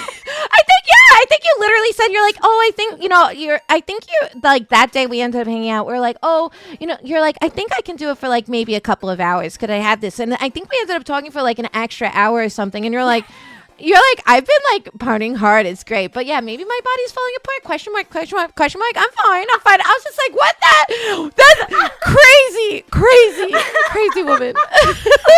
Yeah, it's funny that you're having so much fun you don't notice the pain, and then when you stand up you're like, oh fuck, I didn't mean to do that actually.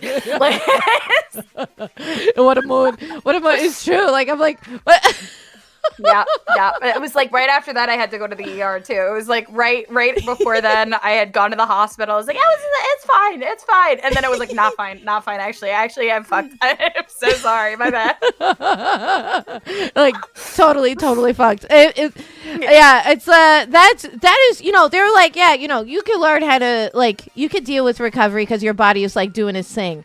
Recovering and like making time for the process and like not being stubborn or like being like antsy about it. That's the whole part. You're like, sure, okay, I can lay around. Sure, that's not a problem. Yeah, I can do the thing. I want to do the things. They're like, no, you can't do the thing. What do you mean I can't do the things? What do you mean? What do you mean I can't bend and snap? How am I supposed to? What do you mean? What am I supposed to do for a mating call now? What? Yeah. Just moan and what groan? am I supposed to do? Not so cute. Okay, so I have a big junk in my trunk. I have a donk, and I believe it. You're Puerto Rican. You see the top, the bottom, and maybe it's split between. They split the difference, but it's gonna happen somehow. my every step I took did a jiggle, and I was like, oh no, oh shit, oh, oh no, what do you mean? Every step, the clap of my ass cheeks was causing me pain. Fuck. How am I supposed to attractivate this? God damn it.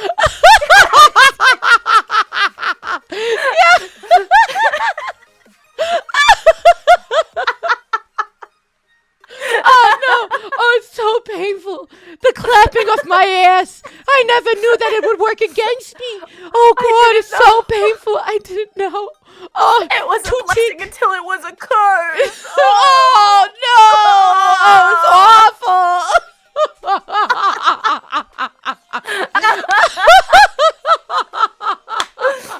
Exactly. That was exactly it. I didn't realize my jiggle would cause such alarm and. God, it's fucking terrible. You don't realize it's all connected. God, you thought it was a kaiju, but it was just Gabby's ass. It was terrible. It's just awful.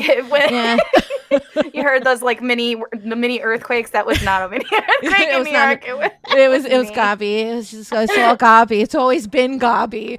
It's always been Gabby. Yeah, that's why I have such an attention to big giant robots. I'm a kaiju. So it's a forbidden star-crossed love. I just want them to wrestle me into a big body of water. There's certainly one way to make a lady wet. There's certainly one way to make a lady wet. There's one way. Right now, it's the only way I'm allowed.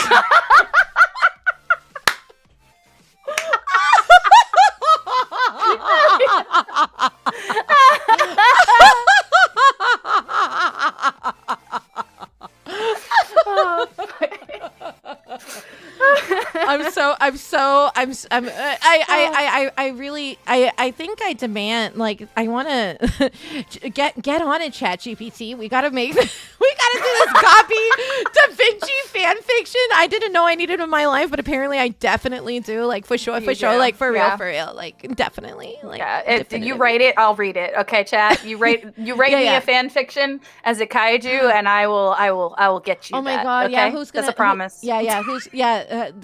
I'm saying new goal, new chair, no dramatic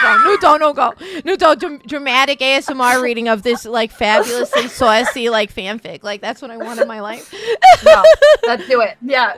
Chat, do it. We'll make it work. Okay. Asszilla.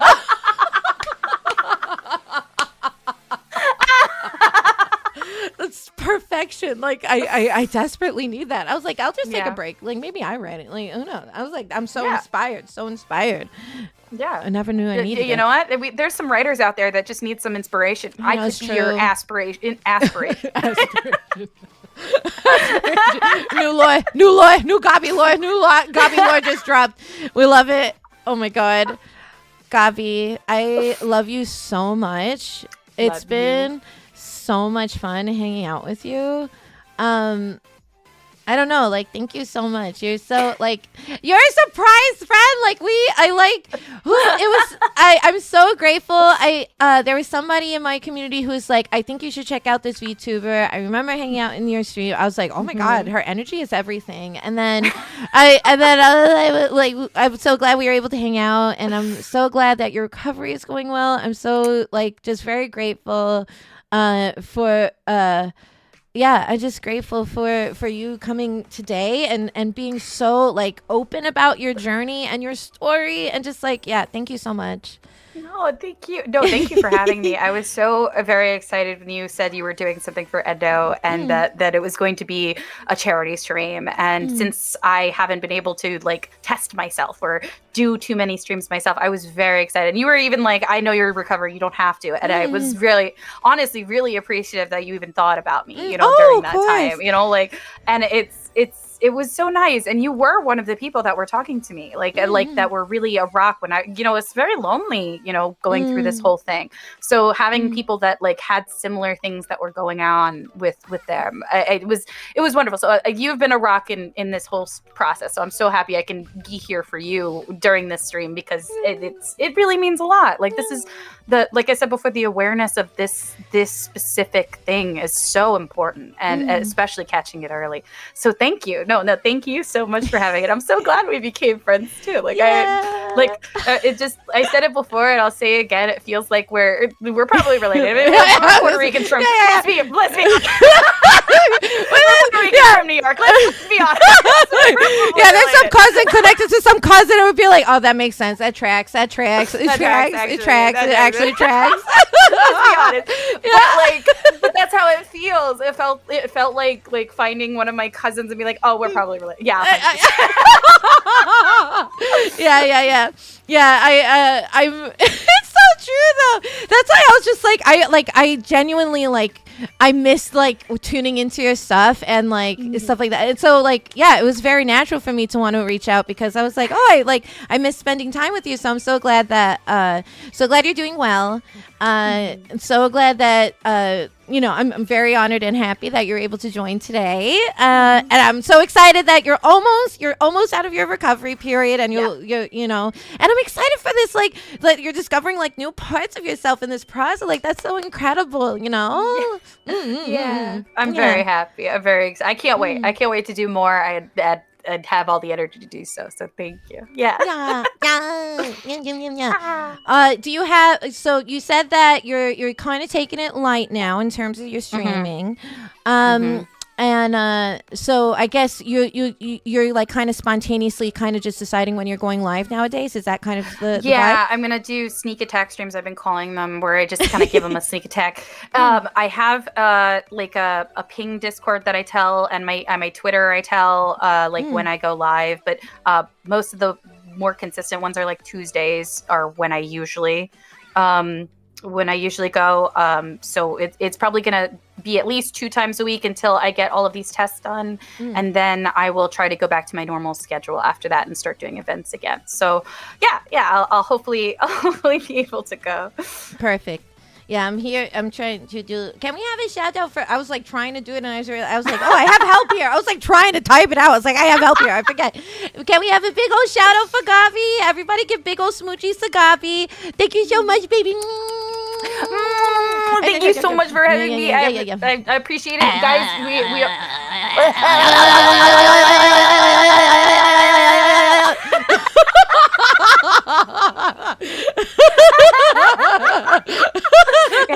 Hey, chat, look away. We got sloppy toppies up in here, okay? All right. Toppies. She said fucking sloppy toppies.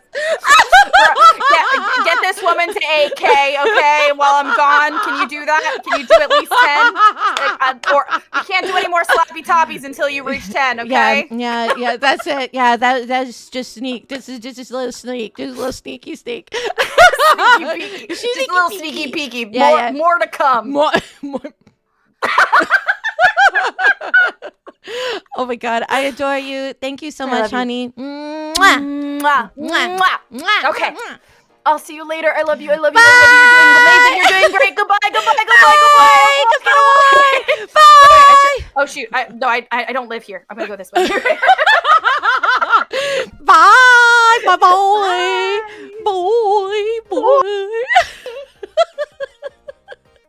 Oh my God, I adore her. I'm gonna just do this.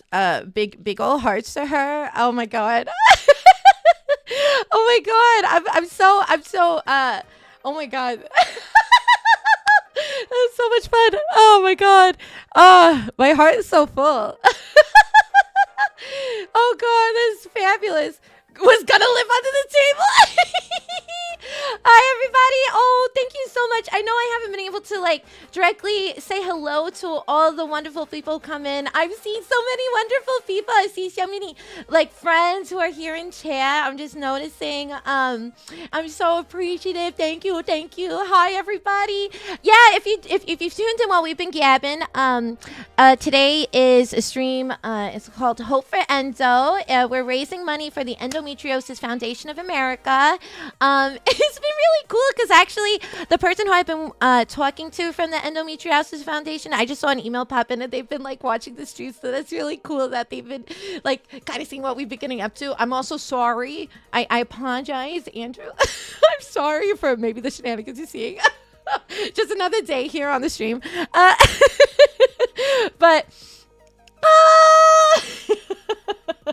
I'll send her some Asafal. Hi, Mom. LALA Mama has come into the chat. She has entered the chat. Oh, my God. Oh, it's so good. I've been lurking. Oh, I know. Oh, I know. It's been a very emotional few hours. I can't believe what we've only been like 3 hours. 3 hours and 3/4 of a way done with the goal. I don't know. I'm very I don't know. I'm very touched. I'm very, very touched.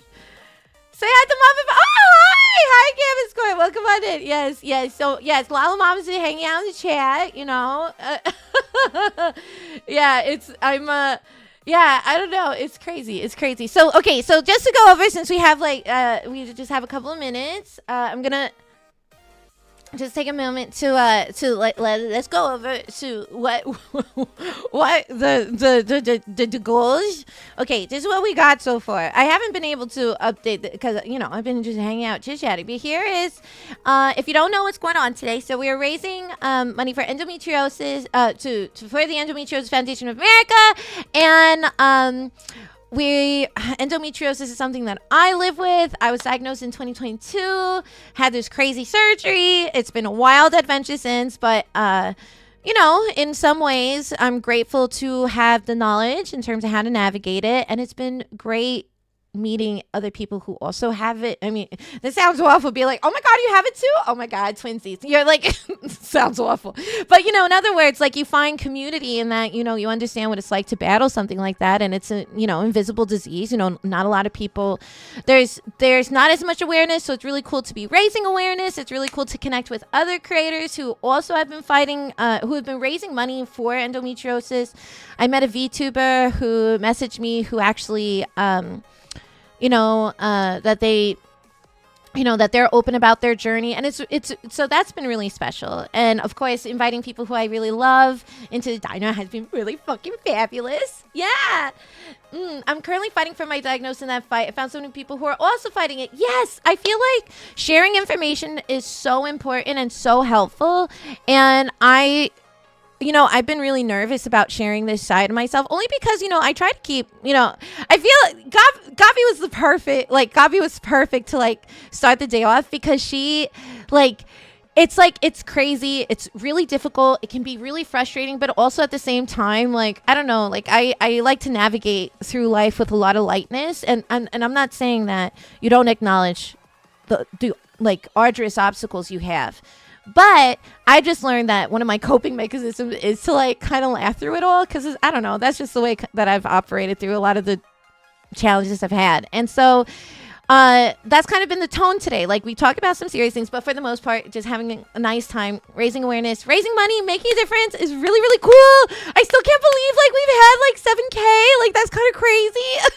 But yeah, here are the milestones. Wrong thing. Here we go. Okay, so here, this is our milestone. So we're on the path to 10K, which is crazy. But we haven't done the giveaways yet, and there'll be a break later where I think that's where I'm going to be able to do the giveaways. Have Dynamite giveaway, Advanced GG giveaway, which is $15 gift cards. I think we have five of them, which is pretty cool. And also Advanced GG created a 30% off code, so that those gift cards go further today. I'm doing the Lesser Soda Flight taste test. We're going to be raffling off a tumbler and a flavor of your choice from Advanced GG. We got that. Gonna be doing a $75 Steam gift card giveaway. This is crazy.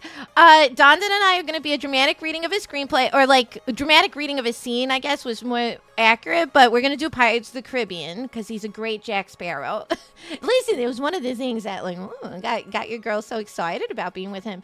We're going to play Don't Scream Challenge if possible, which, well, you know, choice of harmonica or kazoo. You get to choose what gets taped to my face while I play that game. Elden Ring. We got Elden Ring. I can't believe it. We got Gambit Cam, Miss Lala's Pizza, and a cooking stream. So I don't know. We knocked it out. We knocked it all out. It's kind of crazy. But yeah, that's kind of... So those are the goals, and if you donate $50, and if you've donated like a couple of times, so it's more than that, know that you can have a choice of both, either or, whatever it is. But there's signed prints that I'll be signing and personalizing. I'm gonna be doing that on Friday, and then and Top Dono gets a lovely, big old, lovely, yummy care package from me, prepared with lettre love. So there you go. That's kind of what we have going today. Oh, wrong thing. Whoops. Oh, here we go. But yeah. Yes, Dandy did some of the art. He did one of the prints, and then the other print was done by this fabulous artist called Red Bean Porridge, who they do amazing food artwork. So they did a cherry pie and a Dynamug. So like here, let me show. Let me see. Let me pull up these images, actually, so you can see the pretty things. Pretty things. Let me see. Okay, so here is Dandy's artwork. Oh God, it's so big! Okay, hold on. Wait. Okay, this is the print that Dandy did. Like, it's a Greaser Gremlins. Also, what I love about this is that, like, we get to see the full breadth of the Greaser Gremlins. Look at all the personality. So there's that, because we're fighting for the Endometriosis Foundation of America. That's the idea behind this. It was really fun. And... and then we have, let's see. And then the other print is this one, which is really cozy.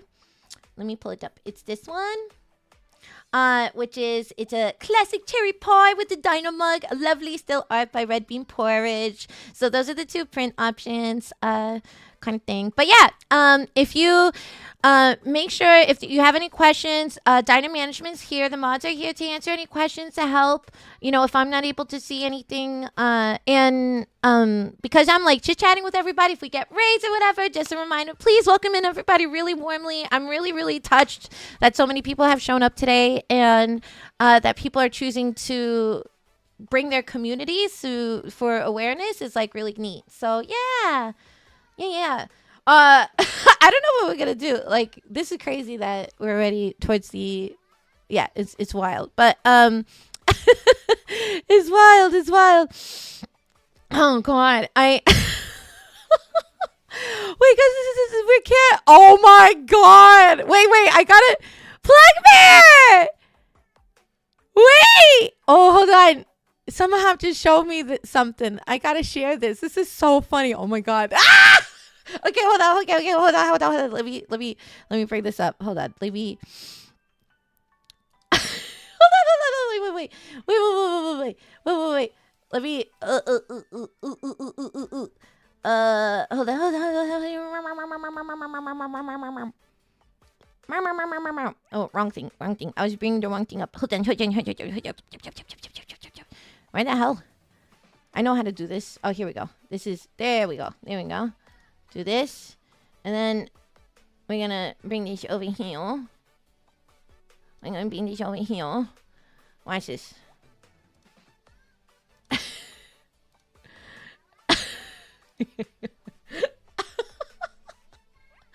Go support this dork in this weird cat she found in an abandoned mall.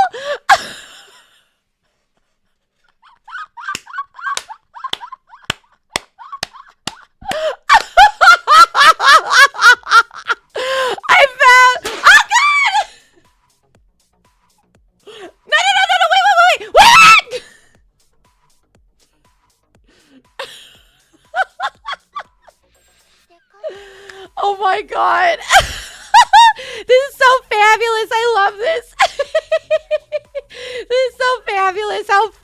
Oh my god. Look at Gabby. Look at Gabby's face. She's so cute.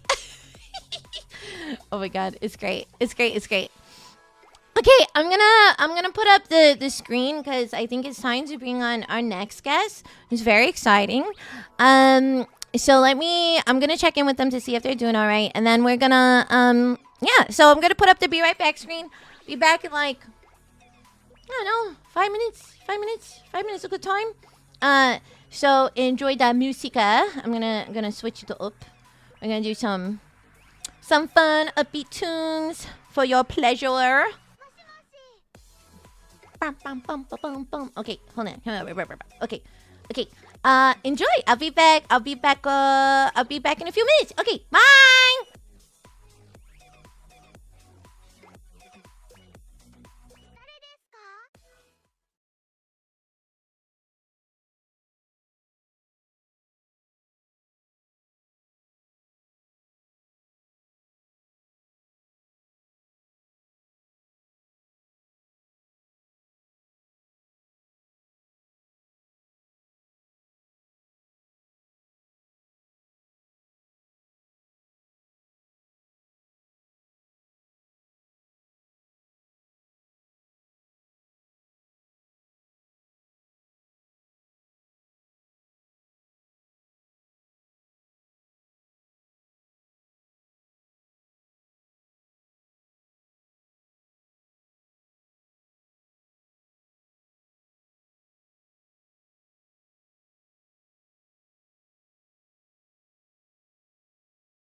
Yep. Okay. Hello. Yay. Huh? Hello. Hello. Uh, thank you so much for joining me today. For this very important cause. I know today has been like strenuous day, so I really appreciate it. You coming to hang out. Thank you for having me. Oh my God, of course. I mean, I'm honored to be here. I'm so sorry I'm late. you're totally fine. Like, I mean, you have to understand, like, you're totally fine. I feel like it's very apropos. I mean, I perpetually run on island time, so you know. Like, Yeah, me too. so like that's like that's I was like, yeah, I mean that's par for the course. Listen, you're working with Latinas, like things don't run on time. That's true. just like that's just how it be. Like, I don't know. It's true. Our time doesn't exist. It's an amorphous concept. It's an amorphous concept. I was telling my mom that Mhm. I was like, oh yeah, I'm gonna hang out with another Puerto Rican VTuber, and she's like, what time is it starting? Never. And I'm like, oh God, Jesus, Mom.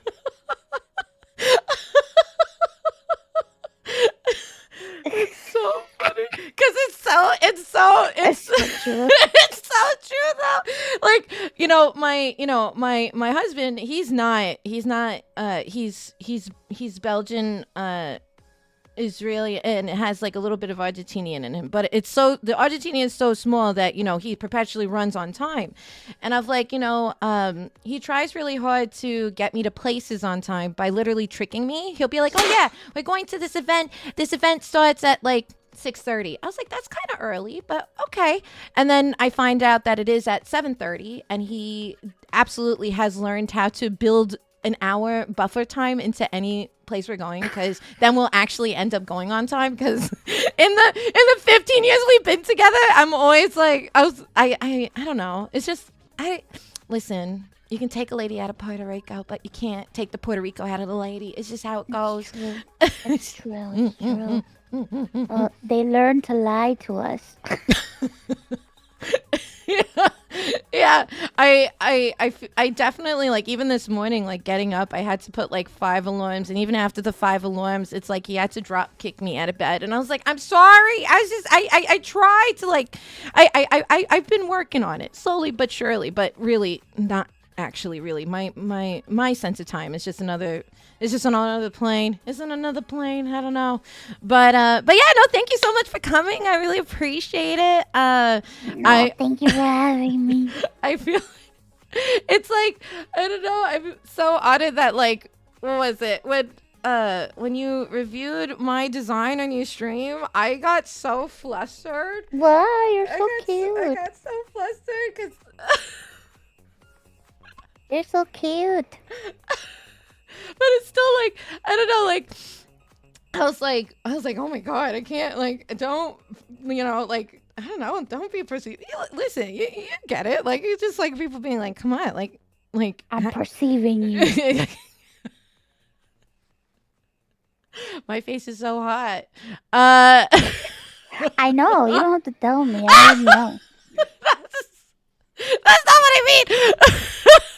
I'm like sweating here. Oh my God. Anyway. Oh my God. Okay. So first of all, I was watching you the other night when you were playing that fruit game, and first of all, it's like the fruit game, and something about fruit can be terribly addictive, and I was like, oh no, the last thing I need is something else to kind of add to my gaming roster, and like feel like I'm chasing a score. Did you, like, how do you feel like, I don't know, do you feel like that it's going to replace your great love for taking over your bodega? Like, do you feel like it might change? It might change your will be better than my bodega. bodega.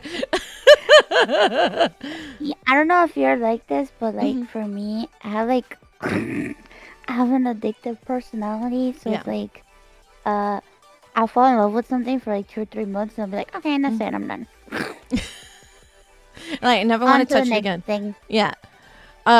Yes, I just finished my current hyperfixation is Undertale. That's the one that's like Oh. grabbed a hold of my heart, and I just beat it like, I don't know if it was a week ago, 2 weeks ago. Time is Amorphous Concept I was just discussed. Like that's the current game that like totally like captured me, and I've been like trying very hard not to fall very deep into the hole of that. But that is my current hyperfixation. Oh, you're lucky you got into it now and not like years ago when it was like on Tumblr every artwork was like a sexy version of every character.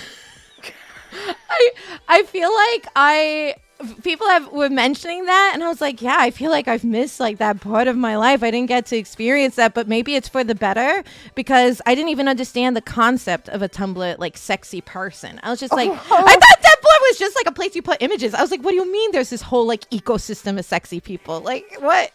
Like It's an interesting world where people create sexy versions of things that aren't really supposed to be sexy, and then they.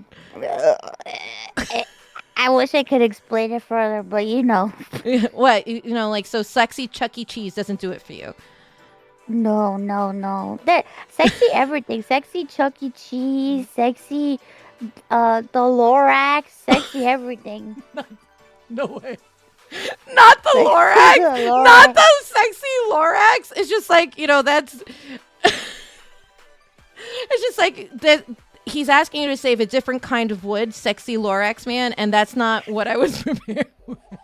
That's not what I was prepared for. It's like, save the trees, especially mine. And you're like, oh, okay. All right, Tumblr, calm down now. Okay, all right, behave. Yeah, behave. Oh my God. Yeah, I'm very grateful. I'm being very much exposed just to like this very wholesome side to it, because I was like, I don't know how I feel about, you know, going down that rabbit hole and seeing, you know, but Tumblr isn't really even around anymore, right? Like, it's, I don't know. I think it is, but I'm not sure. I haven't been on it, so I don't know. Maybe it is. I don't know. Yeah, I'm like, oh my God, like, I don't know what your journey is like in terms of the internet, in terms of when you started exploring the deep dark web. I've been on the internet quite some time. Yeah, because I was like, I took like a big break for a long time in terms of getting involved with like fandoms or community or anything, and then, you know, I used to have like Zanga and like LiveJournal, and I was definitely part of like LiveJournal crowd, and it was unhinged back then, so I can't imagine with like the power and accessibility in terms of how it's grown. And I missed the Tumblr era, really. And now I feel like, what was it? I was talking to I'm so glad you missed the Tumblr era. You didn't miss much, just a lot of depravity. Is that, I mean, I feel like, doesn't that make you richer as a person, though? You get to see really like people's true tastes and feelings. Maybe not. Maybe it is for better. You see some of the worst shit on the internet, on Tumblr, stuff that shouldn't be allowed. Yeah. I learned about Transformers, like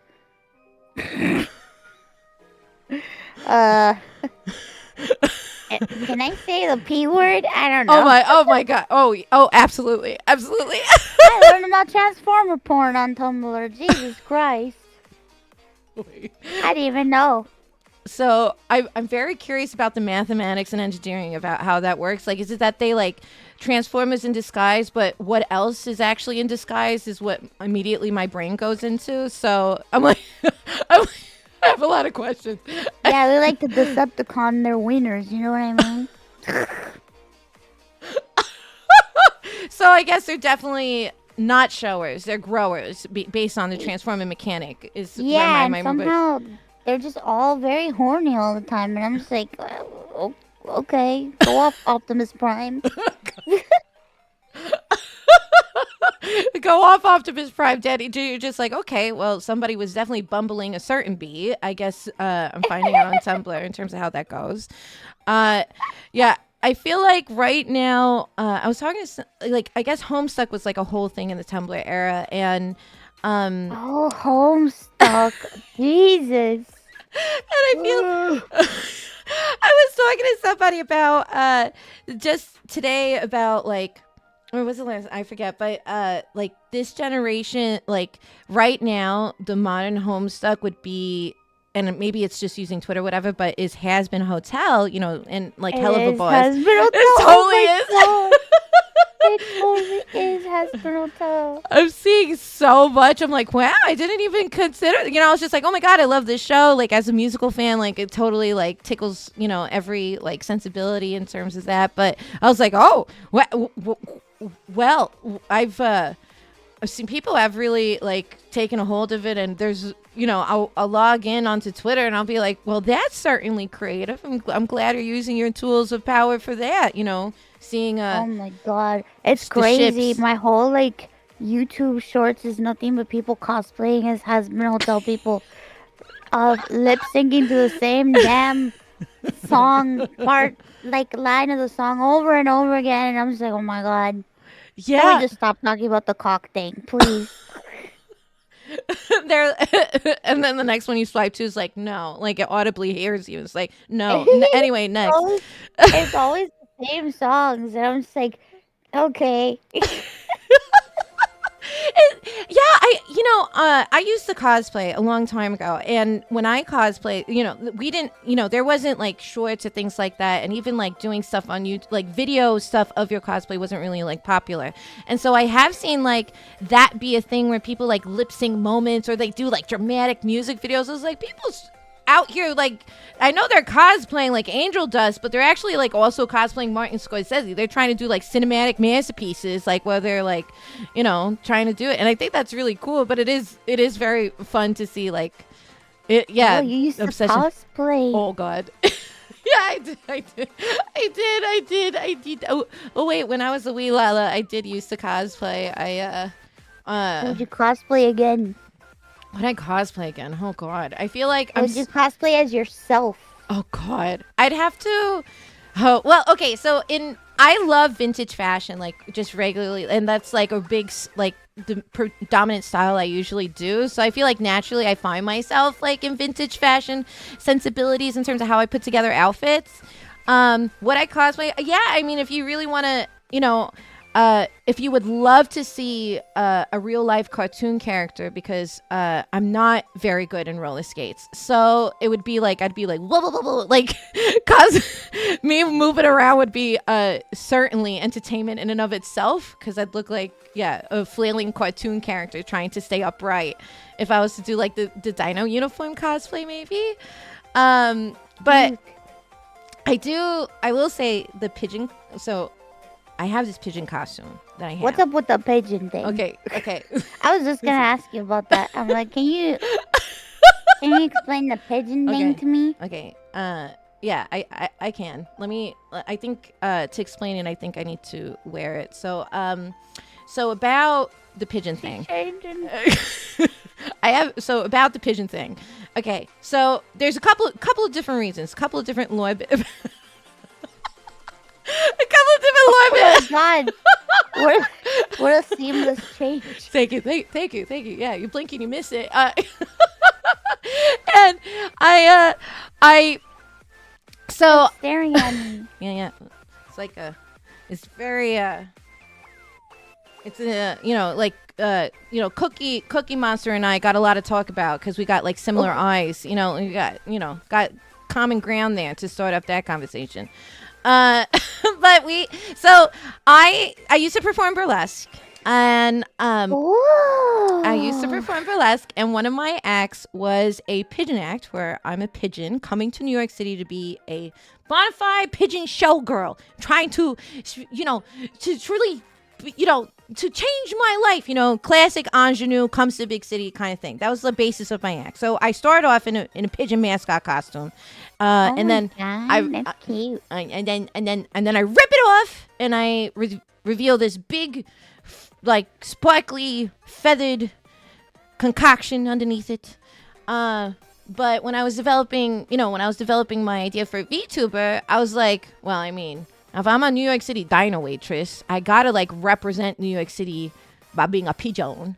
So I just kind of translated the costume I'd made in person and then decided that to share it with the world in this format and confuse people, but also represent New York City. Pigeons are pretty great birds. Just saying. Listen,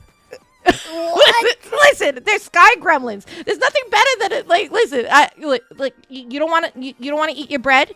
Don't worry, they come clean it up for you. You're fine. Don't worry about it. You don't want a little snack of the bread, pretzel? We got you covered.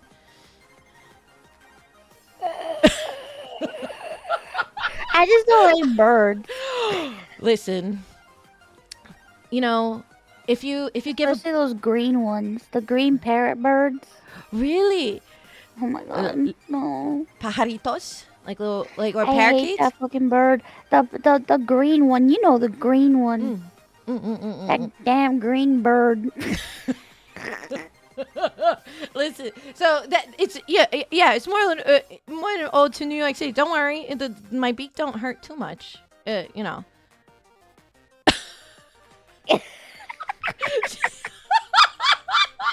here. I'm on a mission. You look cute in that costume. That's good. I was like, here, I'm raising awareness for endometriosis, but I'm also here raising bird awareness. I'm here trying to spread the aviary truth, and it's okay. One day, I can change her. I can fix her. I can't be fake. Not about birds. Not about birds. So, is there a specific experience, like I think of no, there's no changing. I think of, I do have like fond memories. I grew up in New York City, but I spent all my my summers in Puerto Rico growing up with my grandparents. And one of the places they would always take me in Viejo San Juan was Parque de las Palomas. And so with running through birds. Yeah, so you want to talk birds, you want to live your nightmare. Highly recommend that if you want to traumatize yourself.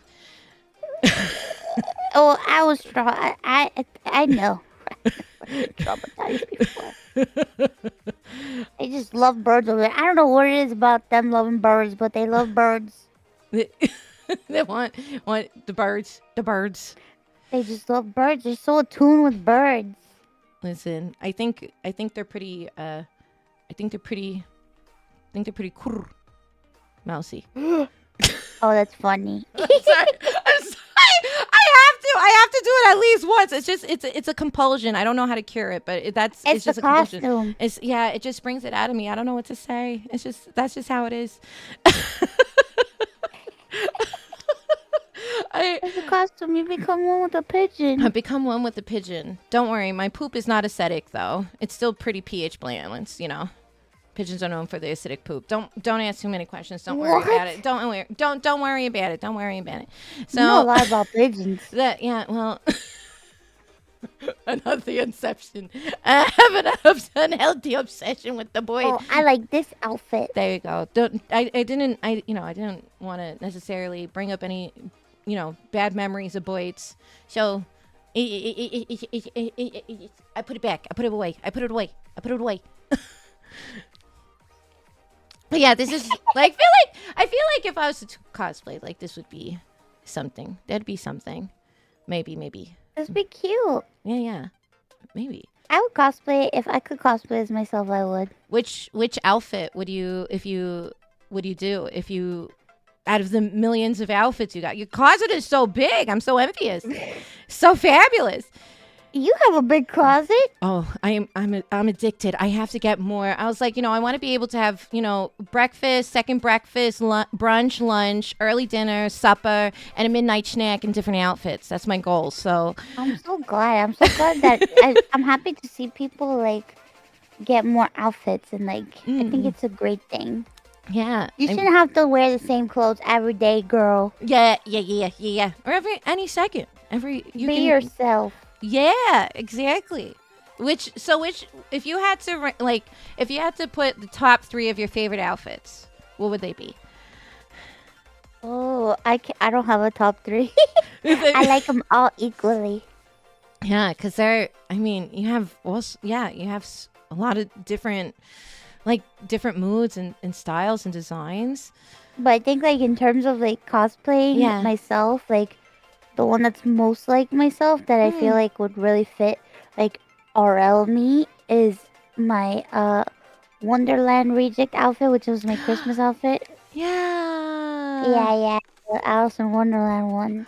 I like that one. Oh, that's so cute. Yeah, Yeah. yeah, cause you said you're into like the diner thing, and you're Yeah, yeah, into yeah. like vintage and stuff. I'm into like Lolita fashion. That's the Ah, type of Latina I am. listen. A really weird one. Yeah, listen, we bond in petticoats. You know, That's we all true. about the fluff. All about the fluff. Fluffy skirt. Yeah. I love I have a friend that's into that sort of stuff, and I found like this designer that makes like vintage style stuff, and I was like, I in high school I feel like I went through a lot of different like J fashion like moments to like explore, and I definitely had a Lolita moment, and it like you put things on and it like makes you smile because it's there's so many elements that just bring a lot of joy, like lace or like voluminous skirts or details and bows, if you're doing like sweet Lolita or whatever, and even with like goth Lolita, it's so fun to explore even like within those like all the sub styles of like Lolita fashion and stuff. Like yeah, it's just like you put that stuff on and it immediately brings you like a smile to your face. It's like very joyful clothes. it's true. It's true. Yeah. It's happy. Yeah, it is very happy. When I was able to go to Japan for my my honeymoon, and Ooh. so we definitely like made sure to go to like Harajuku and like see fashion, and I was just like, oh my god, like even if you think like you like I was so blown away by some of the creativity I saw, and it was so inspiring. I just love like how people put like how they present themselves. I find it so fascinating and so fabulous, like just like how people choose to express themselves. And I think when you're talking about like people doing different outfits, like it's fun to explore with, I don't know, like with your creativity in that way, it's like really fun. Yeah. It's fun. Fashion is great. Yeah. I love fashion. Fashion. Yeah, fashion. Yeah, I don't really do the fashion thing right now because Yeah. like I'm a pajama warrior, but Pajama wear, let's go. yeah, pajama warrior. But when I'm feeling fresh and fit, I'm feeling fresh and fit. Oh my god, that scared me. Yeah, sorry, I know. I tried my raid. I have like whenever I get a raid, I was like, I It do. was like a balloon pop. I was Yeah. like, what the? What's a confetti? Well, it is a party today. We put little balloons up today. My friend Bell Pepper like made sure I had balloons for this very special day today. Yeah. And so I was like, I appreciate the extra decor. It's really great. But yeah, we always like to have a party. You turn on stream. You always want to have a good time. One vibe. Yeah. Yeah. True. Yeah. And for a special cause, like, I just realized we also hit 8K, which is crazy. Yay! That's so crazy. Thank you. I just noticed. I like because I'm like my attention is turned to whoever I'm talking to. Like I'm not like seeing my notifications. So I'm like I feel so delayed sometimes. Seeing I was like, oh my god. Okay. Oh my god, let's go. Celebrate. Yeah, It's fun. that's amazing. I'm like you have like I've never. I'll just eat right here. Okay, great. Okay, so okay. How many milkshakes I gotta get now? Like, Sitting at a table. yeah, that's amazing. I can't believe it. Like, I. Oh my god, I'm. The waitress is My taking so long, but it's okay. Listen, okay, wait a minute. Listen, even when I take orders, I run on island time. Hold on. If we, listen, I would not take this besmirchment of my service. Hold on. Wait a minute. It's been a while since I've seen her, but where is she? She's nowhere to be found. Listen. Okay, listen. Okay, no. I will not listen. Okay. So what? What? You want? Now I'm ready. I'm here. Estoy aquí, okay? I'm here. I'm ready to take. I want Cuban bread. Specifically, just that. Specifically, just the bread. Just Cuban bread, please. Okay, great. Okay, noted.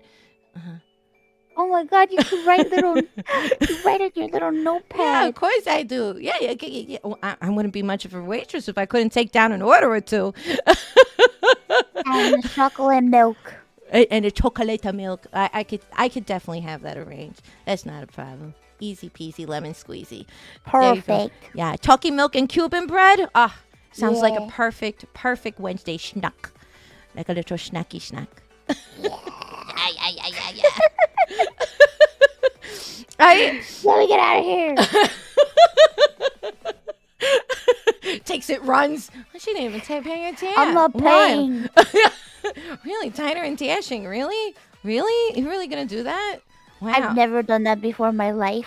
Gasp. You know, I have had to deal sometimes with people dine and dashing here. In which case, like, I have a defense mechanism that I know how to deal with. Usually, La chancla. I listen. I bear it responsibly. I bear it very I understand with great power comes great responsibility. I was taught that by some spider guy, also from Queens. But don't worry. I can't. From Miles Morales? Miles Morales. Yes. I heard from his little spider fella. He told me he gave me that little tippy tip. So don't worry. I won't use it unless it's needed. Don't give me a reason. That's to use crazy. it. Those things are crazy. It's like a boomerang. Oh yeah. Sometimes I'll throw it out, and I'm able to get it back. Usually I'm able to get it back. Let's see if I could do a good. Let me see if I can hit the other wall of the diner. Let me see. Yeah. There we go. Yeah. That is so cute. What the heck? So I could definitely, I've definitely been able to discipline. Sometimes some shenanigans happen here. Okay, some shenanigans happen. Okay, and just like to make it. Lay down the law. Gotta lay down the law. Yeah, absolutely. It's it seems to be doing its job though.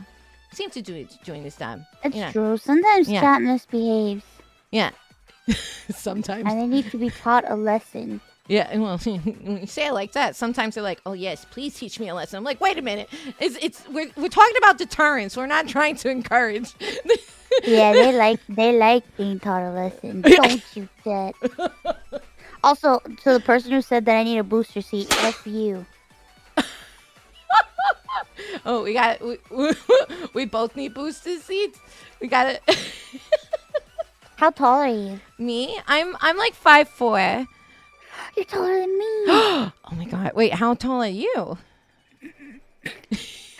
Like 3'2". Well, yeah. I'm 4'10". Oh my god, you're pie. Okay, hold on. Let me. I guess this would be more an accurate maybe size comparison. Oh, okay, there we go. They're perfect. We got this. Got it all locked down. There we go. Now this is a more accurate size comparison in terms of that. Yeah, it's okay. The altitude. Everybody's taller than me. I'm the smallest person You're so small. in my family. Yeah. It's so small. That's so cute. My parents are average size. It's not like, I come, we're average size. What is it? Even my brother is like, I think he's 5'6". I'm sorry if you're watching it. I totally get your height wrong, but that's like his size. And then he, Wait, your brother watches you? So my mom, it's so interesting. I'm bisexual. I feel like as a VTuber, I'm constantly coming out all over again as a grown-ass adult. And so I'm like, yeah, mom, dad, brother, sister. This time we had the conversation. I'm a You're VTuber. bisexual again? Double bisexual? Double bisexual? What? Double bisexual makes full gay? What's the girl math on that? I gotta ask somebody about that. What's Full on, full stop gay. Full stop gay. I think that's definitely how the math works. I think. But I came out to my parents about being a VTuber, and my mom watches, she'll tune into my streams from time to time. My brother definitely has tuned in. My sister, she'll like watch some things, but she's kind of worried because I have a nephew who's 9, and they're all about, he's like, I want to be a YouTuber when I grow up, and so he knows that I do content stuff, and she's like, you can't watch TT Lala stuff. You can't do that. Yes, they can watch TT Lala stuff. Oh no, corrupting my nephew. I'm just kidding. Sorry, guys. Don't hate me. They're like, it's like, definitely. Listen, he like watches like a lot of like Minecraft or like Roblox videos on YouTube, and he's like, can I subscribe to? It's like, you can't subscribe to me. You don't want to subscribe to my channel. I talk about things you're not ready. Maybe we talk about it when you turn 13. Maybe we can start introducing some things, but even then, I don't know. TT Lala is a Hannah Montana lifestyle. She don't want to be sharing his secrets. I lived a Hannah Montana lifestyle too. Like, my extended family does not know I do this. Oh yeah, they don't know anything. Yeah, they don't know anything. When they you just think that I'm just not doing anything with my life, and you're just like, they're like, oh, ¿qué pasó con ella? She just sits around. She just, she's just sleeping. Yeah, they're like, ay, ¿y tu hija cómo está? And my mom's like, she's sick, as usual. And then you're over here being like running a business. You're running a bodega. You're a very busy woman, Yeah, I have my own bodega. I am a businesswoman. Yeah, like, like you're like, sure. Yeah, that's not gonna stop me. I got it. Do you know how many bacon, egg, and cheeses I got to serve to everybody every day? I open these bodega doors. Do you know the amount of peanut butter I got to stock on these shelves? You don't understand. It's I'll never understand. Never. When I have to go for the bodega cat to come back home. Come back home. I love that supermarket simulator is such a thing, because bodega is such an intrinsic part of like growing up in New York, and you can get like a normal combination. You get your bacon and cheese, or you get a bagel, with some kind of cream cheese or something. You get your Arizona can of iced tea, and or maybe they'll have like at the counter, you get your lottery ticket. Always forgot, you never know, maybe today's gonna be the day. You gotta play your birthday, you gotta pay your parents' birthday, you gotta pay your siblings' birthday, whatever it is. Sometimes you get like, they'll sell candy like individually, like they'll open a pack of like Sour Patch or something, so you could get like a Sour Patch or something. They got like miscellaneous things. And so I was like, oh, it's like very nostalgic watching like supermarket simulator. I'm just like, oh, okay, all right. Yeah, that scratches an itch. It scratches an itch. It absolutely scratches an itch. I'm worried about addictive personality. Sorry. No, you're fine. I'm worried about going down that path, because I know myself. I will totally not be able to come out of it. Just do it. Embrace addiction. It's fine. You heard it here. Embrace addiction. It's good for you. I got stuck on Lethal Company for like months. Yeah. And then I moved on. It's okay. Now you have supermarket simulator. And yeah, until the next thing comes out. Yeah. I'm gonna use that to my husband, because I have a terrible addiction to plushies. I have like laundry baskets full, and I'm like, look, it's fine. It's I don't know if you can relate. I don't know if do you happen to have a collection? Know. Yeah. I was like, do you happen to have a collection, a crazy collection of plushies by any chance? Because I don't know, maybe perchance you may collect a certain kind or anything. But yeah, it's a problem. Well, it is a problem. Let me tell you. It's a big problem. Do you want to see? Yeah. It's an outdated photo, though. Okay, yeah, that's fine. It's pretty outdated. Oh my god. That's so okay. If you say this is outdated, It's very outdated. How many more you have then? A lot more. To the point where a pile of them saved my life. Because I fell. And I fell to a pile of them on my floor because I can't put them anywhere. wow, that I'm like, I'm so.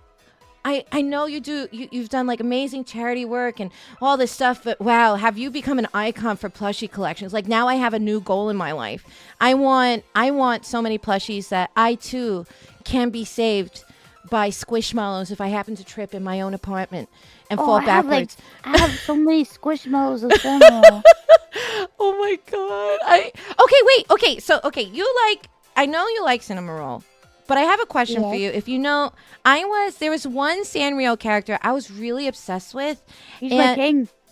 And she's no longer around. Like they retired her, but I remember going to in like the summers in Puerto Rico, I would go to Plaza Carolina, and it would be like this. And they had this Sanrio store across from Time Out, and so we'd go to the arcade, and then we'd go to the Sanrio store. I forgot the name of it, and I fell in love with this little Dalmatian girl named Spotty Dottie, and she was so cute. Dottie. She's so cute, and I'm Whatever so. happened to Spotty Dottie? They said she wasn't popular, but I was like, she's this little she's a little fashion designer doggy, and she also, some of her art has her like actually in like a soda shop, like a 1950s like ice cream parlor like soda shop thing, and I was like, maybe I was infected at a young age, like it was bound to happen that I was set on this path of running a diner or something, but she's so cute. I have a picture. I'm looking at her right now. She's like an actual dog. Yeah, she's like a little dog. She's so cute. And I forgot what like triggered me to like look her up recently. But I was like, oh my God. I texted my cousin because like me, my cousin, my brother, my other cousin, we each had our own like Sanrio characters. They were like our emotional support Sanrio character. And Spotty Dottie was mine. My cousin was Pachaco, my brother was Karopi, and my other cousin was Batsmaru. I think it was his name. Oh God, I had a Batsmaru phase for a minute because like I was like I was the edgy teen, like no one understands me and everybody loves Hello Kitty, but I love Batsmaru because I'm different. Listen, it's okay. And then I saw the light. My king and savior Cinnamoroll okay, saved me. What was the moment that you're like, I'm trying to find this picture to show. There's like a picture that was Spotty Dottie, but she's somewhere in the depths of. You're not gonna like what I just read about Spotty Dottie. No, what?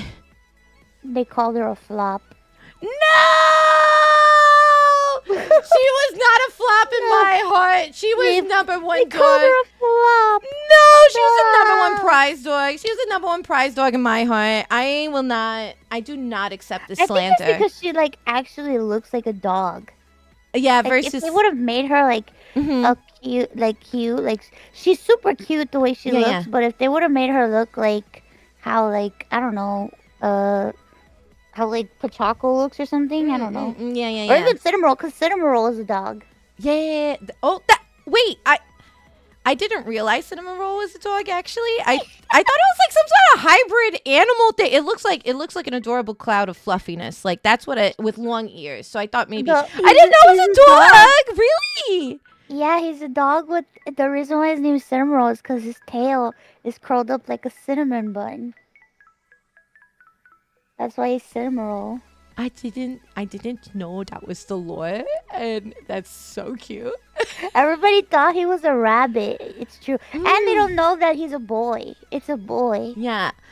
But that's because he's always doing drag, Oh my God. He's very progressive. We love that. Just like living I love him. He's just living his best life. Living best life. Yeah. I mean, VTubers are basically drag performers. So honestly, just like God. Such a so real. I feel that. I was talking to one of my friends that they do drag, and I was just like, they were telling me, the way you talk about VTubing, it's really like how I see drag. Cause like when I dress up in drag, like I feel like a hyper realistic version of myself. I feel like a superhero, and I'm like, me too. Yay. When I am VTuber form. Absolutely. Like it allows you to bring out like, I don't know, it's like this extension of who you are, a hyperbolized version of yourself for sure. And yeah, and I mean, and you feel so powerful in it, and I think that's the really fun part of it. Like, besides like this endless creativity that's associated with VTube, and it's also like you feel powerful, like stepping into your VTuber, and I've reaped a lot of strength from LALA. Surprisingly, like I didn't think I would. I was like, I like doing this thing on the internet. I like making just making he who jokes in this corner and kind of thing, and I didn't realize like how much how what an impact it would make in my life. Enjoy being in your Gundam. Yeah. I love my 1950s Gundam. It's fabulous. It's so cute. Oh my god, somebody draw her as a 1950s Gundam. Now. Yeah, it's just like, I feel like it'd be maybe made out of cardboard given the technology, but that's fine. I'd take it. Made out of Tupperware, something like that. You were Tupperware Gundam. Listen, you go to Tupperware Gundam is best Gundam. I can go to a friend's house and I can take some of the dinner home with me. What's the problem with that? At least be Pyrex. Come on now. Listen, I'm a cheap date. No, you're not. You're expensive. I like, listen, I'm all about that bougie aesthetic, but with like a cheap price tag. Champagne lifestyle with like a water bottle budget. You know what I'm saying? Like, I get it. I totally feel that. Yeah. It's all smokes and mirrors. Like, That's the Puerto Rico way. It's true. Yeah, it's true. Listen, you'll never find, it's really interesting in all the conversations about like saving the planet and eco-conscientiousness. It's just like, I mean, just tap into the Latin community. We got you covered. We be, you split the soap in half by putting more water into the bottle. It lasts longer. It's true. It's just like, put water in there always. Always. Like my mom does. Always, yeah. It's just like, you want to find people? Yeah, of course. You reuse everything. A bad t-shirt's gone bad. You cut it up and that's another cleaning rag. This is how it be. Like, oh my God. My dad, my dad washes napkins, like paper towels. He washes them to reuse them. I love that. I'm like, what the I'm like, Dad, those are one-time use. He goes, no. You can get more than one-time use. Yeah. It's fine. He'll get like the paper towels and like this is too big, and then he'll cut it. He'll cut the paper towels in half, and then he'll use it. And then if it's not too used, he'll wash it, put it out to dry, and then use it again. And I'm like, what the maximum reusage? I love. My dad is so funny. Yeah, I'm just like, I work so hard so that we could afford to just use that paper towels. And he's like, just do what you gotta do. I do what I gotta do. And I'm like, okay. Yeah, tiene una manera. That's just the way it is. Like it's just the way it is. Yeah, my mom, like, what she'll do is that she'll have she'll like, if you use a nicer plastic, like not a styrofoam plate, but if you use like a little bit of a nicer plastic, like throwaway plate, she'll wash those for sure. She's washed those and be like, but she's like, you can use this again in the future. I was like, but they're disposable. That's the whole reason you do it. But you get the nicer ones because it's a little bit of a nicer event or whatever. And then she's like, what? And so you spend $6 again and getting another pack? No, that's $6. You can use that for something else. Oh my God, it's like I'm talking to my mom. It's like my mom. Yeah. And I was like, that's not what paper towels are. Paper plates are for. Yeah, they're meant. The amount of like plastic like utensils that are saved in my house is insane. Well, you hear it here. Number one warrior in saving the planet, Mousie's family. Well, it's true. They save everything. They save freaking bags from like shopping. Oh, of course. Those are trash bags for your bathroom. That's perfect. All trash bags. All trash bags. My dad, he'll take time to take every single bag and roll it up like a little ball and put it in a rubber band to put it in a bigger bag. So there's this plastic bag of full of smaller plastic bags all over inside the plastic bags, and I'm like, Jesus. You have so many you're never gonna run out of plastic bags. I was like, Jesus Christ. I have it sounds like I got to talk to your dad because your dad and I operate on the same level. My husband criticizes me because I love. Listen, you don't know when you're gonna need that bag though. Like I totally use them. I reuse like store, Target bags, Target boutique bags, Walmart, whatever you got to. Target boutique, yeah. And they're great trash bags, and you always have them, and you don't. So that way you don't have to clean the lining of your little trash bin. They're perfect size for a mini trash can. They're perfect. Better than the Walmart bags. Yeah, the Walmart. Yeah, they're better than Walmart bags. Walmart bags suck. The capability of holding in trash, and as trash, I would know about the capability of something holding trash. Okay, and what year that's right? Listen, that's my line. Yeah. I say that. It's okay. We can cohabitate a big bin together, a big old trash bin together. We can fuse our trash together to make like a Voltron trash.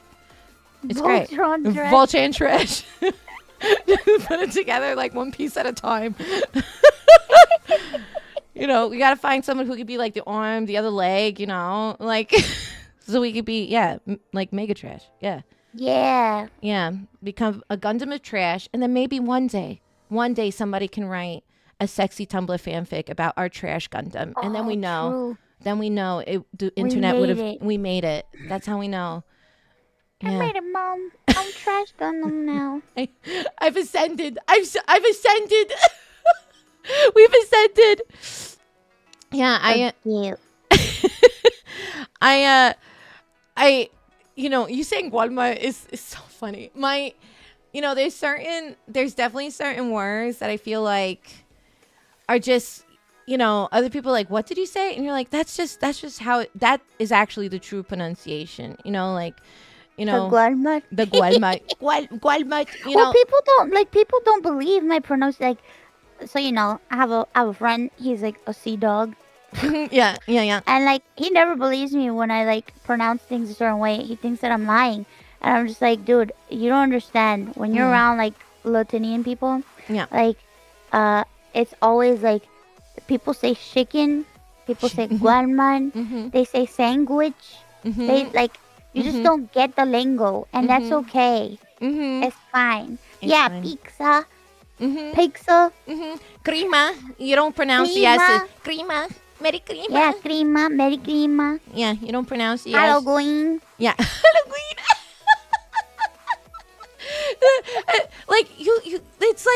It's true. Listen, maybe the first time I heard somebody say bangers and mash, I was like, oh my God, in front of my mother? Don't they have a website for that? I understand maybe sometimes in different cultures, some things might be you might understand, but it's true. It is absolutely true. I think of the weird names, when I taught, my mom would tell me some of our extended family, my mom's cousins and things like that, their names, oh, that's Tio Chefa. I was like, the what? It's like, oh yeah, that's Tio Chefa. That's Chefa. It's just weird nicknames that are associated. I don't know. It's it's wild. But fun too. Weird nicknames too. It's great. Yeah. It's it's normal though. Yeah. Same way that your name, I don't know, I have if you write down my biblically accurate name, right? It's 17 names long or whatever, because it's your first name, your middle name, your last name, then your family, a family, a family, a family, that. Yep. They don't have enough space. They say etc. or see next no on your birth certificate when they're filling out your name. It's too long. You have 20 gajillion names. Yeah. True, yeah. It's true. And it's always weird. It's always weird stuff. Yeah. And if somebody takes the time to say your full name in a certain tone, it's trouble. It's trouble. It's true. That's true. Or if you have my mom, she'll call you everybody else's name but your own name. She'll call you the name of all of her children, and then of her sisters and brothers, and then she'll also call you the name of her siblings' children, and then not even call you by your name. Yeah, like absolutely. My mom does that all the time, and so when I was like, no, I'm the other one. That's what I keep on responding to her with. Like she used to be like, oh, your sister, blah blah blah, and I was like, no, I'm the other one. Remember, I'm the other one. And she's like, god damn it. I was just like, don't worry, this is just par for the course. It's I fine. just repeat every name that she says right back to her, and I say yes, blah blah blah blah blah blah blah, and then she's like, you know what I mean? You know what I mean? I'm talking to you, and I'm like, yes, and my name is. just doing a test here, just in case it's still within the roster. Yeah, just testing. You know, some pop quiz, making sure you remember Yeah, your and kid's then my name. dad will like walk around the house like pretending he's like playing a tiny guitar and be like, "Your mom doesn't even remember your name." We're like, "What the?"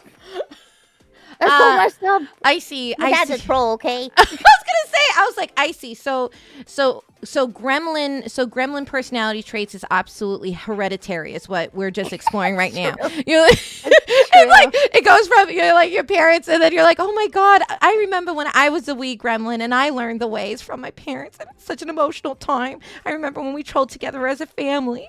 We're very busy now, but hopefully we get to do it together soon. You know. Oh, my dad always finds a way to troll. It's true. Yeah, Specifically me, for some reason. No, because I'm sure he enjoys your reactions out of it. It gives him much joy. He does. He likes it because he's like, you have a temper just like your mom. I like it. It's funny. Yeah, you're doing good, kid. You're doing good, kid. You got the best parts of your mother. Brings a tear to my eye. I'm so proud of you. The angry parts. Listen, you have to be strong enough. You have to understand. Listen, if you have a relationship, whether it's a romantic, a friendship, whatever it is, you understand there has to be a certain endurance and tenacity. If the person you're with, you're friends with, is Latinian, okay? It's true. It is a thing, all right? Because It is. it is. We're not all. I understand that there's outliers, but big personalities, decibel volume. Probably you already want to knock us down about 10 levels before you interact with us. Otherwise, you're gonna blow your eardrum, and we are not paying that bill. And then we're voracious eaters, and we're very passionate people. That's just how it is. And your life will be richer for us, and you're welcome.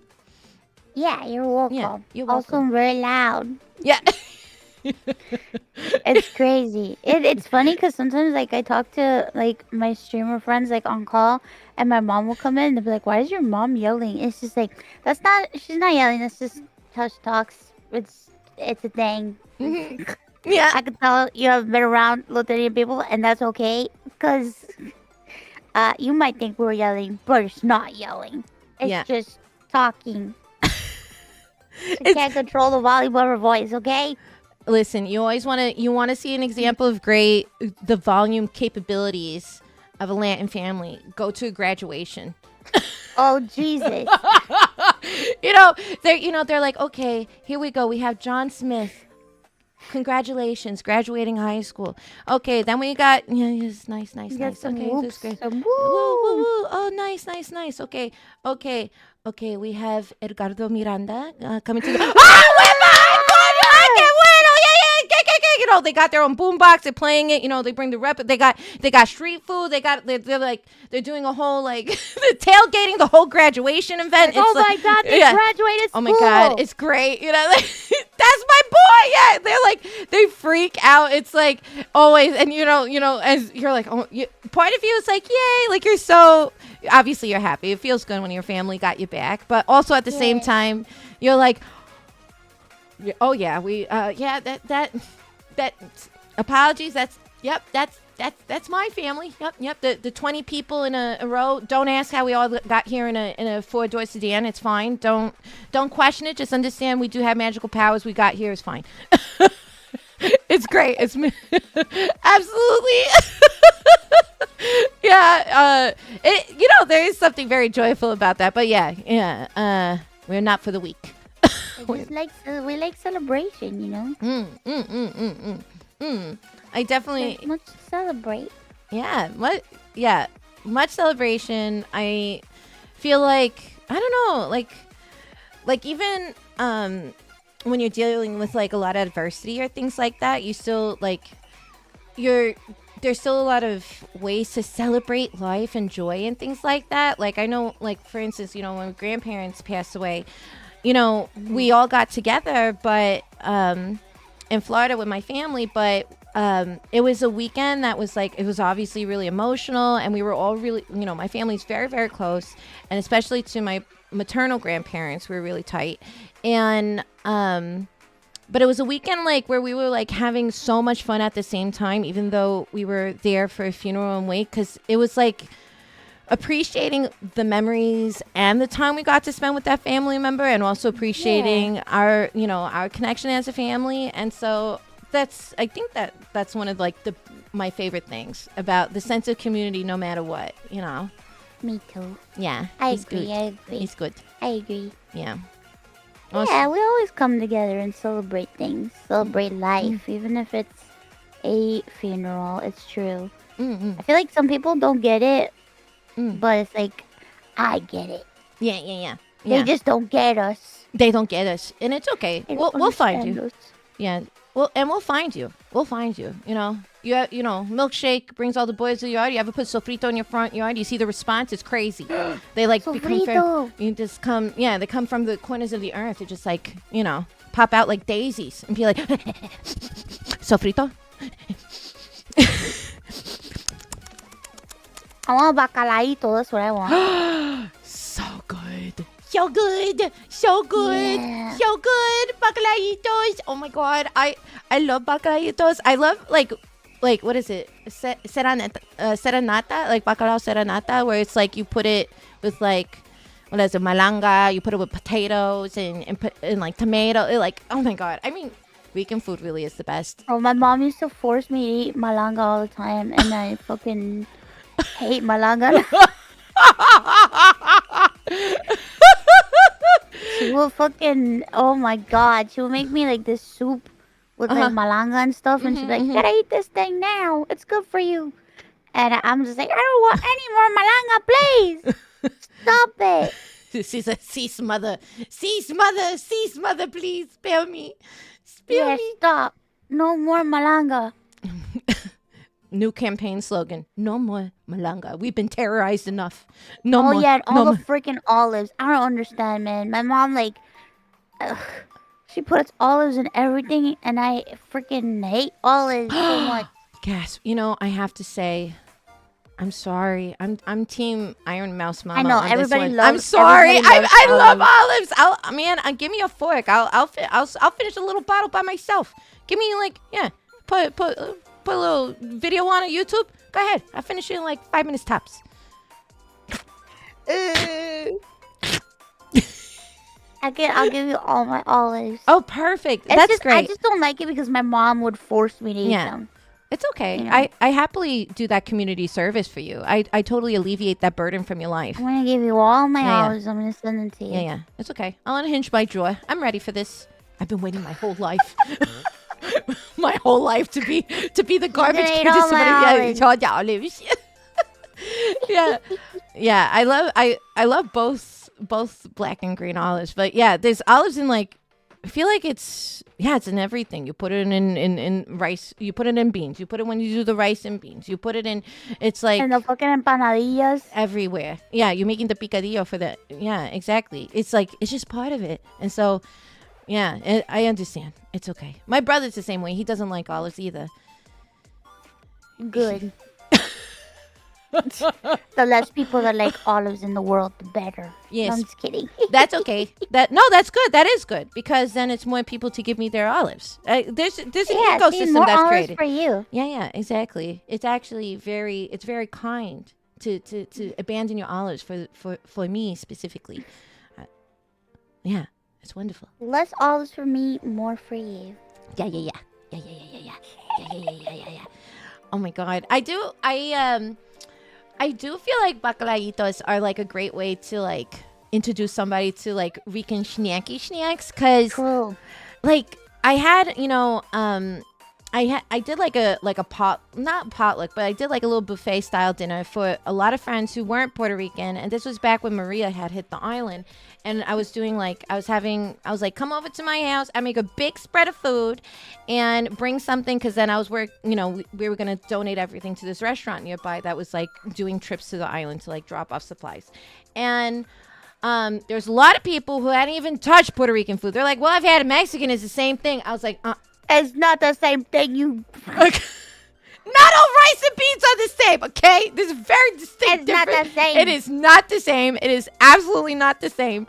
And we made bacalaitos. We did pernil. We did arroz con gandules. We had a tres leches cake. We had flan. We did a big old spread. Like, it was my mom and I. We were the ones who were like prepping all the food for everybody. And we put out. We're like, okay, here's some bacalaitos to start with, and some alcapurrias. A little snacks to get you going. And I'm telling you, like, people all of a sudden, people walked in as humans and left this like get together as vacuums, because they like sucked up all the bacalaitos. They were so excited. I was just like, oh my god! I was like, I didn't realize, good. But they are so good. They're so tasty. They're very, very good. Yeah. Those are my favorite. That and papa rellena. Oh, potato that's- balls. Papa rellena is like my comfort food. Because every time I was sick, my mom would always get me one. So. My favorite. Oh my god, I love what was it? There's this Cuban bakery I'll go to, and they'll do a really good job of like Cuban bread. Cuban bread. It's so good. Like, you don't understand. Like, Cuban bread is really freaking fantastic. It's so it's fluffy, but it is crunchy on the. I don't know. It's really tasty. Exactly. It's so See? good. Yeah. I've been trying to explain this to people, and when some guy like made Cuban bread on YouTube, and I'm like, that is not Cuban bread. He made a fucking baguette. No, baguettes. French, And they're like, baguettes no, are that's different. Cuban bread. And No. I'm just like, no, you don't understand. That is not how Cuban bread is supposed to look. Cuban bread is fluffy on the inside, super fluffy and doughy on the inside, and crispity, crunchy on the outside. The culito del pan is so delicious. Everybody wants to eat it. You said the culito de pan. And that's my favorite part. The It's culito so- of the bread. Listen, the culito de. I can't. That's so funny. The butt of the bread. The butt of the bread. Yeah. My husband. My husband is the one who he will fight me on having the butt of the bread, and because. Oh, you're gonna be fighting me too. It's I like, have okay. to have my culito de pan. Yeah, it is very good. You get that little bit that's extra hard and crunchy at the end. It's very good. And Cuban bread is different. It's different because it is like fluffy like that. I mean, it makes the best, like, if you just want like you just want to put it in an oven, and you just like quickly, and with a little bit of butter or blah blah blah, just by itself. It's so good. It's so tasty. Tostadera. Yeah. To- Oh my god. toaster oven. I'm so hungry. I'm sorry. No, it's great. Yeah, it's like you talk about it. You always get a little hungry about it. Oh, there it goes. Confetti. Whoa. Yeah, welcome. I guess. Yeah, maybe it says a lot about my husband's sensibilities that he really likes to eat the butt of the bread. He just likes to eat ass. And maybe that's what it comes down to. But it's fine. Maybe he just does like to eat ass. And you know what? That's okay. We've had 15 wonderful years together, and definitely a plus. I'm glad you guys can express each Thank you. other's Thank you. affection in multiple ways. Thank you. That means a lot to me. That really means a lot to me. Thank you. We Thank you. started asking.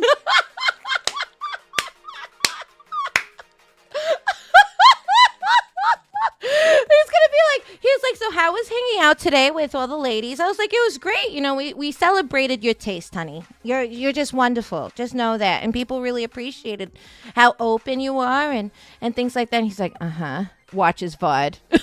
I feel like it's become so popular to do such a thing nowadays. Yeah. Everybody talks about it. No, yeah. Yeah, the year of our Lord 2024 in terms of talking about what you're into. I feel like people are like, yeah, that's pretty normal. That's actually not that crazy. That's normal. Yeah, good It's for you. normal now. Good for you. Good for you. I'm glad people find assets wonderful. It's wonderful. Yeah, appreciation for all bits. Yeah, appreciate your bits. It's great. I definitely know that he appreciates mine, and that's what's most important. So that's good. That's very That's good. very important. Very I'm glad that he important. appreciates your bits. Does he enjoy your streaming? Yeah, he enjoys it. He's very supportive. It is. He was the one who suggested that I try it, and so. And That's so nice. Yeah, it was in 2020, and in 2020. Well, you ask him if you were to be in a room with you and the avatar you, which one would he choose? I will need to. I need to investigate this. I need to investigate this and realize what it is. I need to investigate this. I will I'm report Puerto back. Rican. I like creating questions that start trouble. She's sitting there in the corner. She's like, okay, I'll stay here. I await the answer of my bochinche. I Yeah, just I wait like here. bochinche. Yeah, like, I'll randomly ask a certain friend of mine, like, which one's your favorite model of mine? You have to pick one, and they're like, uh-oh. No matter what, you're gonna be judged for it. There's no salvation in this situation. Just for clarification, like that's what it is. Yeah. I definitely listen. If I listen, maybe not this one, but I think I'd make him sweat if it was not that one. This one. I think if I did this, he'd be like, "Well, all right. Well, I gotta weigh my options here." I think that would be. Oh my God, he's gonna have a hard time. Oh, he will have a hard time, but that's off stream.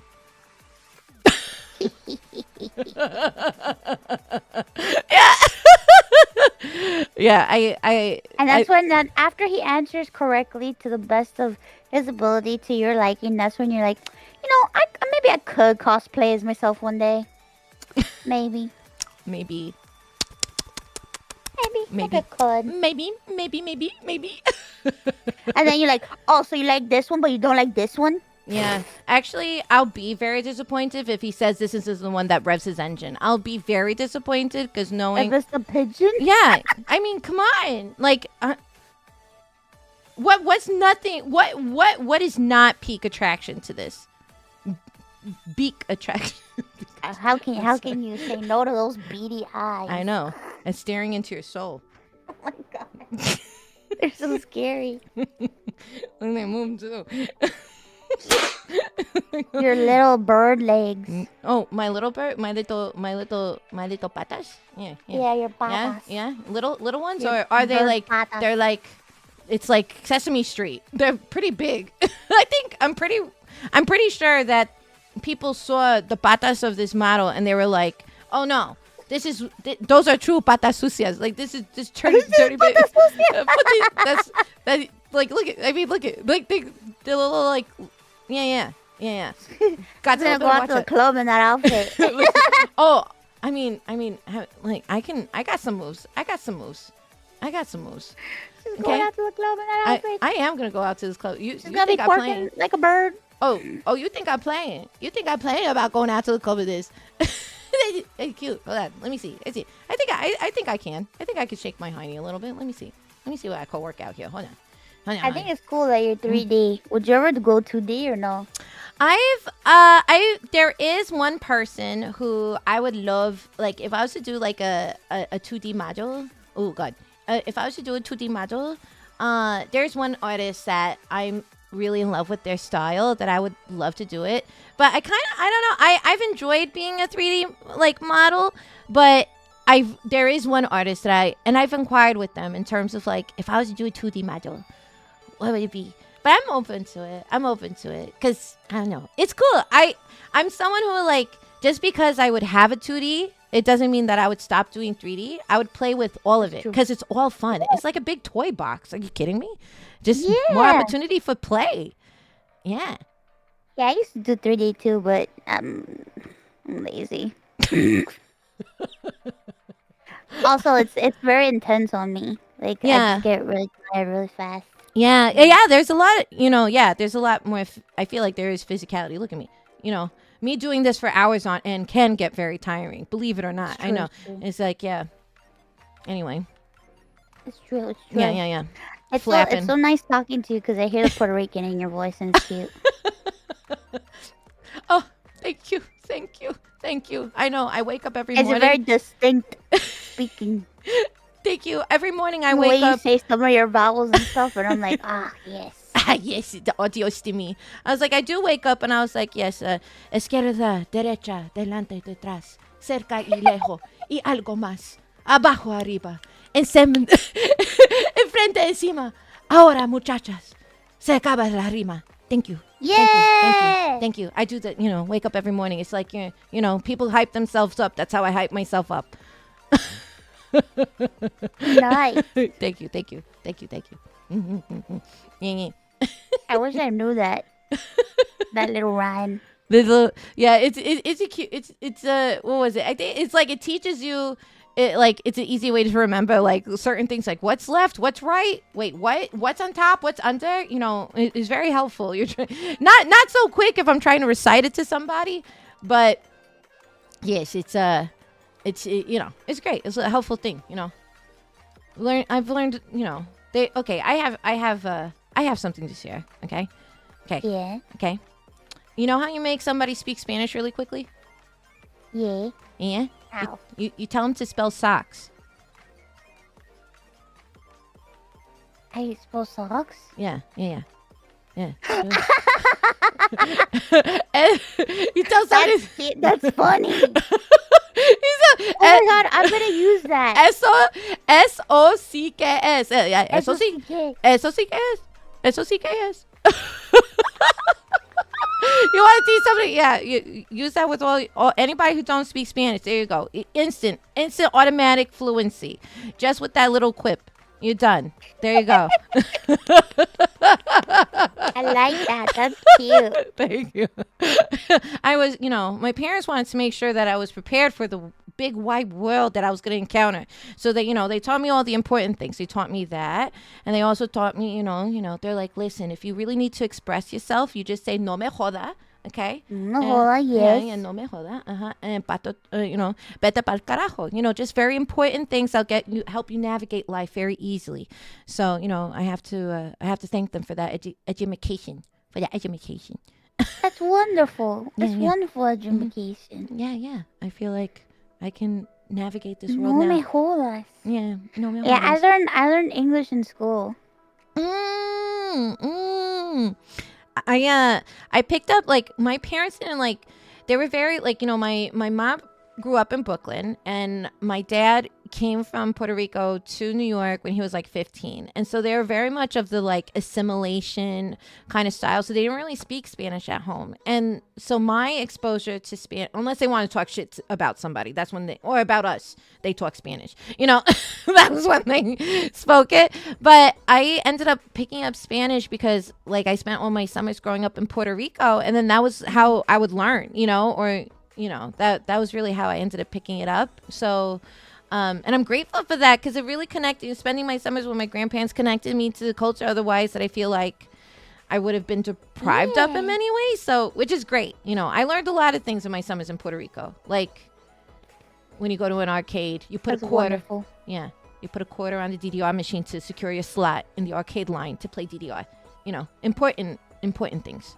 DDR. Yay.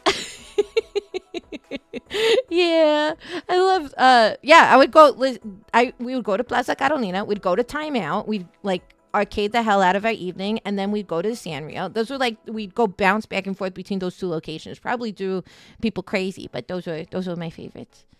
Yeah. Oh man. Yeah. You're so cute. What? You're cute. What? Excuse me. What? You're so cute. What?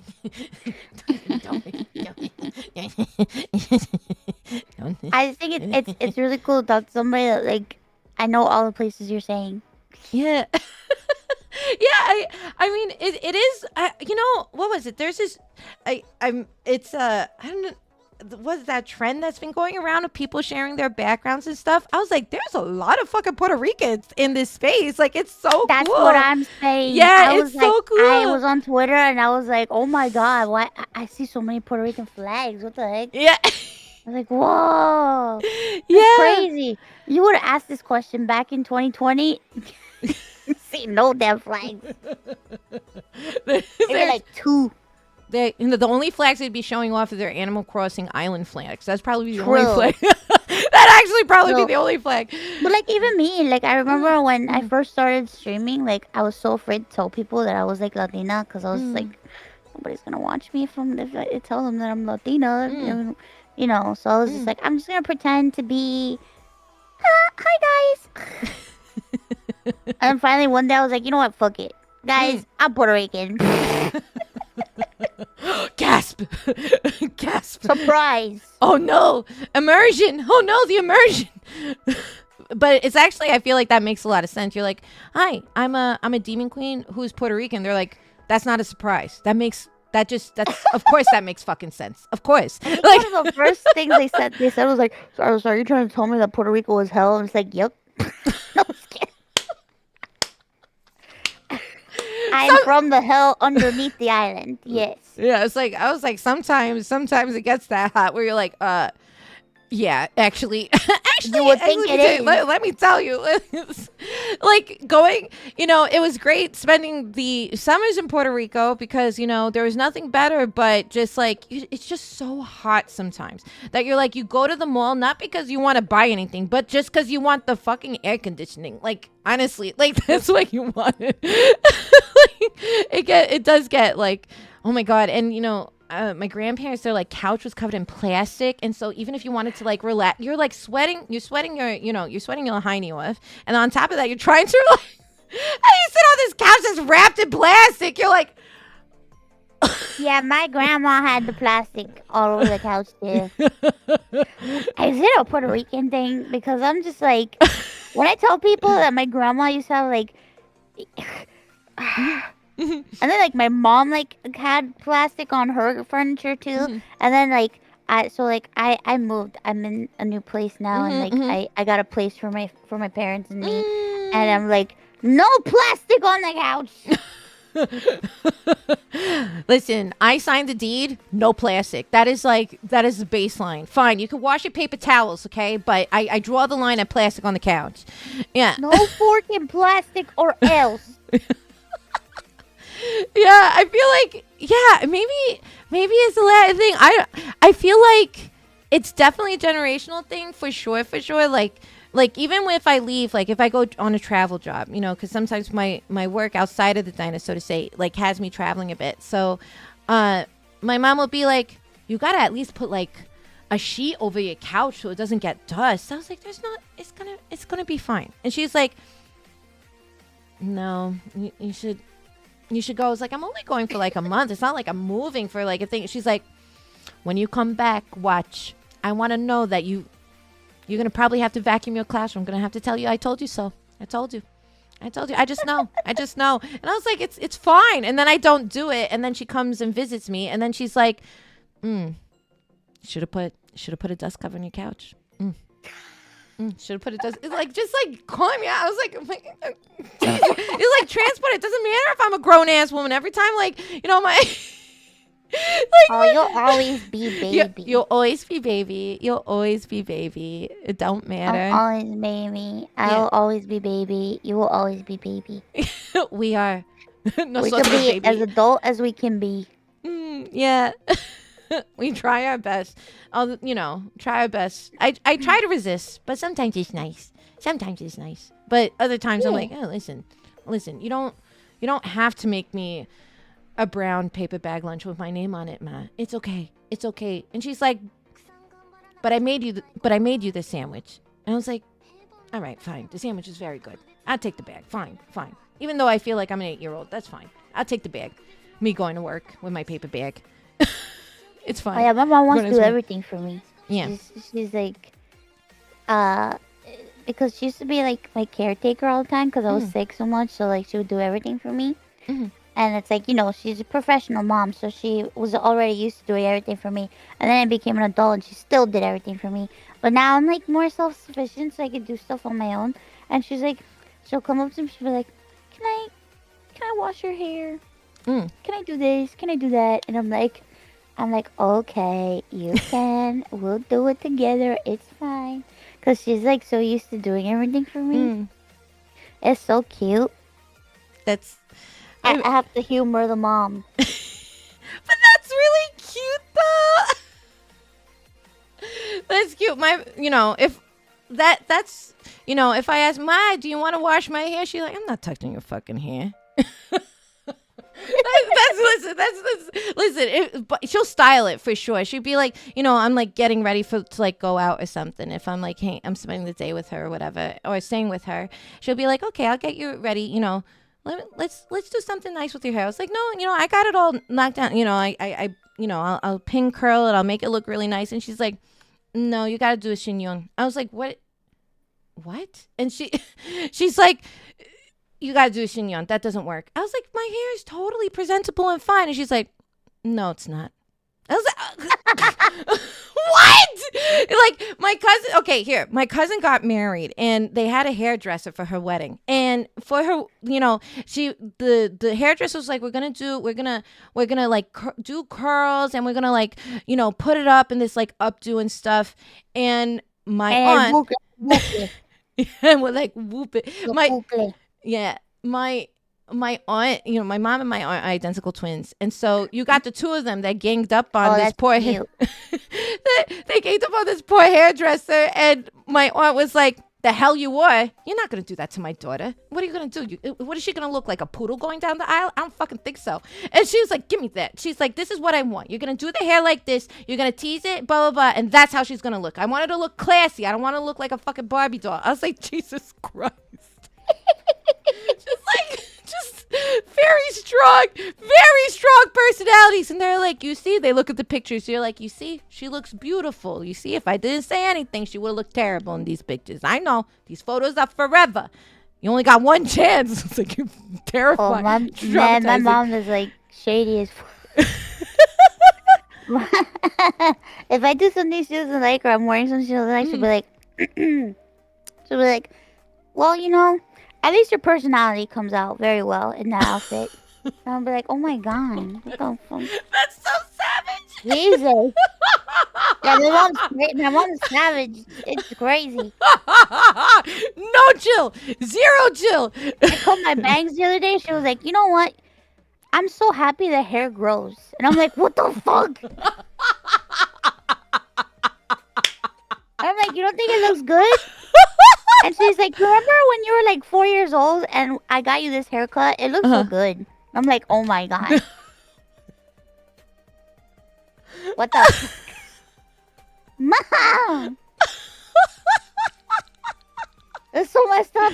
So she's like, hair She's can like, change. you're always going to be beautiful to me. You're my daughter. And I'm like, okay, but does it look good? She was like, you're always going to look good, beautiful to me. You're my daughter. Okay, so have you asked your mom, have you presented the same question where you're like, okay, if that's the case, do you have a favorite mom? Like, does she, is there certain looks that she's like, oh yeah, that's the one, ay, qué preciosa. Like, is there one that like, really like, or she's just like, oh, this is really fun and just kind of likes all of them as well? She likes all of them. She thinks they're all super good. She thinks that my model is always perfect, and then she thinks it's perfect, and she loves it, and she thinks it's so cute. She goes, "Ay, tu muñequita's so cute. She's so cute, qué linda." I'm like, "Yeah, I'm linda." She goes, "No, tu muñequita's cute." So fucking. I'm like, "What the fuck?" It's so fucking shady.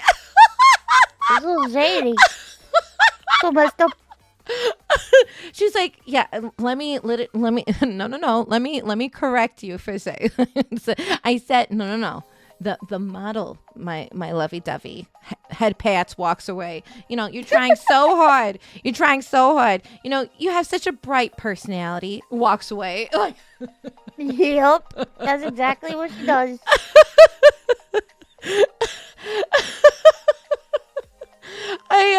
I feel like I would, knowing that, the women in my family tend to be very glamorous. My grandmother, she, even though is, the history of my grandparents, and they lived in East New York, and that it was, they were, didn't have a lot of money, very, very, poor, low income. And, but for them, even though they didn't have a lot of money, presentation was was still really important, right? So they didn't have a lot, but they made sure they always looked really great.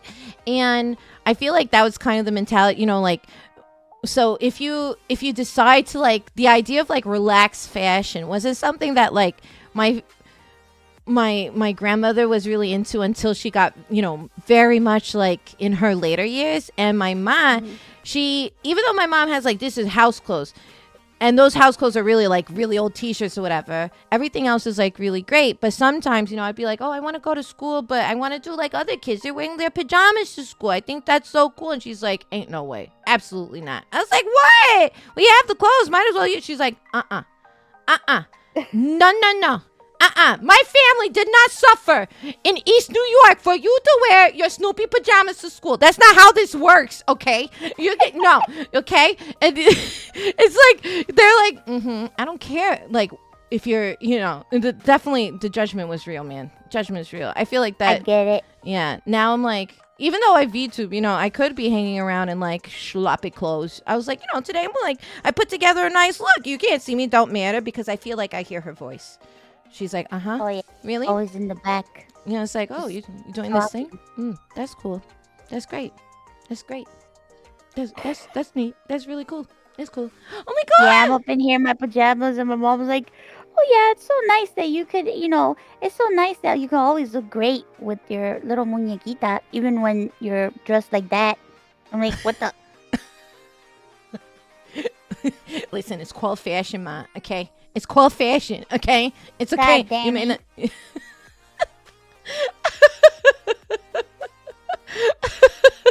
Yeah, it's the judgment. The judgment is so real. The judgment is so real. It keeps me on my toes. I just feel it's just oh, I was I gotta stand up straight always. I feel always watching. Gotta always make sure. Yeah. I also just noticed that we hit 9K. I didn't even. Yay! I just noticed that. That's so cool. Thank you. I just noticed. It's over 9,000. That's wild. That's so crazy. You have to I did only one charity stream ever before, and my goal when I did it was for the Sato Project, which is I love raising money for them because the dog that I have isn't a Sato dog, but my sister had a Sato dog, and we loved her. We loved her for the 20 years she was with us, and I love working with them, but I think my goal back then was $500, and I think I raised $250, and then they had somebody match. I was like, yay, that's so cool. So the fact, this is crazy to me because Yay. that's wild. That's so crazy. Come on, guys, we can get to 10K. Let's go. Make your dream come true. Crazy. That's wild. That's so Make your crazy. dream come true. Oh, not this sexy cosplay photo. That's okay. Wait, Sexy cosplay photo? What? That's a 10K goal. So I'm maybe we punt it down the line. Maybe I change. What the heck? I want my sexy cosplay photo. People, hello? I was like, wait a minute. I was I put that because I didn't think people. Where's the sexy cosplay photo? If I don't get my sexy cosplay photo, I swear to God, I'm gonna lose my mind. I'm telling my mom. Oh no, we do not listen for our protection. We do not want to incur the wrath. Do not want to incur the mousy mama. We don't want to do that.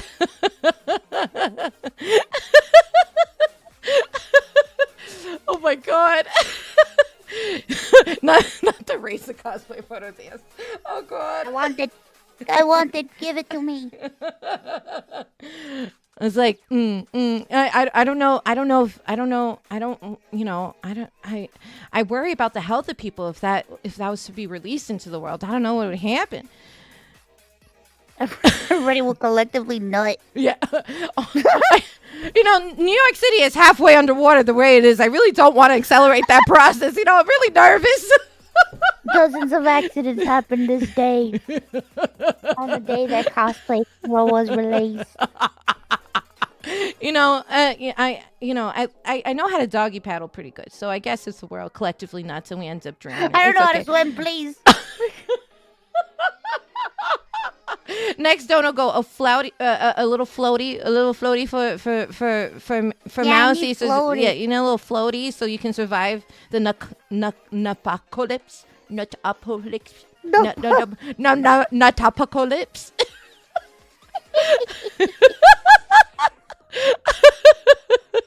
Oh God, the sunutty, yeah, the sunutty. That rolls off the tongue much easier. The sunutty, not the sunutty. The image is terrifying. Oh God. Oh shit! Look, 9,100 say let's go. We're so close to 10. I can't wait to see the cosplay. Okay. I can't wait to see the sexy photo. Okay.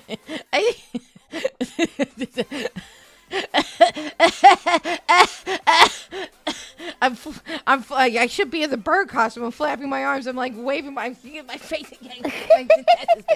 It's fine. It's fine. It's cool. That's fine. It's fine. It's cool. It's fine. It's fine. I'll be the sexiest of cosplay photos. You know why? Why? I'm gonna dress up as a little bolillo, a little Cuban bolillo. That's what I'll do. I'll just be a big old piece of Cuban bread. You're gonna be Cuban bread for the sexy cosplay with fish necks. A little sexy piece of bread. I could cosplay the culito. I could do that. Bread culito. The yummiest part, the little yummiest snack. Yeah, be perfect.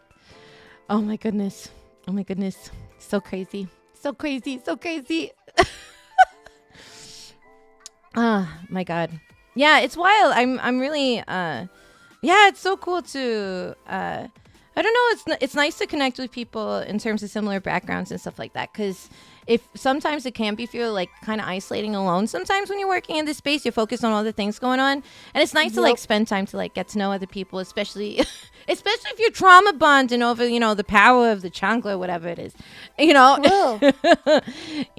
which is really great. Did you, when you started doing stuff for the Immunodeficiency Fund, did you find that people started reaching out to you about their journeys and experiences? Yes. It was crazy because like at first I was like afraid to talk about my illness. Disease? What could it be me? I tried to hide that shit.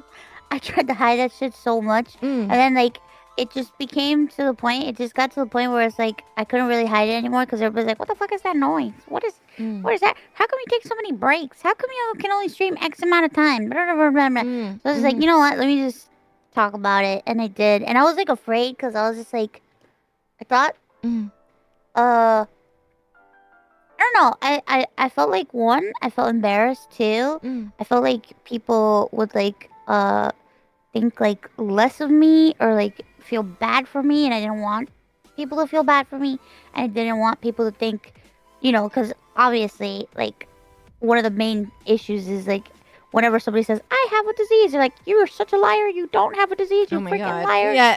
You're a freaking liar. Yep.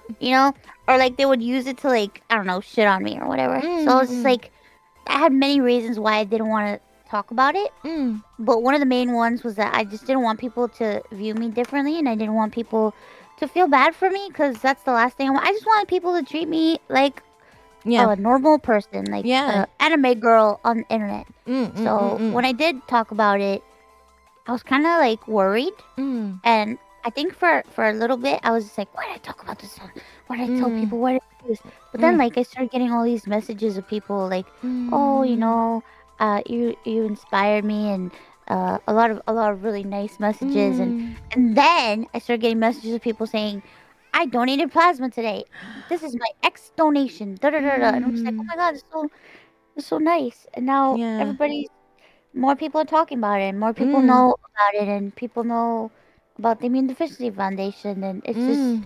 it's incredible because if you were to see like the amount of like the analytics for like Google searching of like Yeah. my condition and like the Immune Deficiency Foundation, it like shot up after like I talked about it.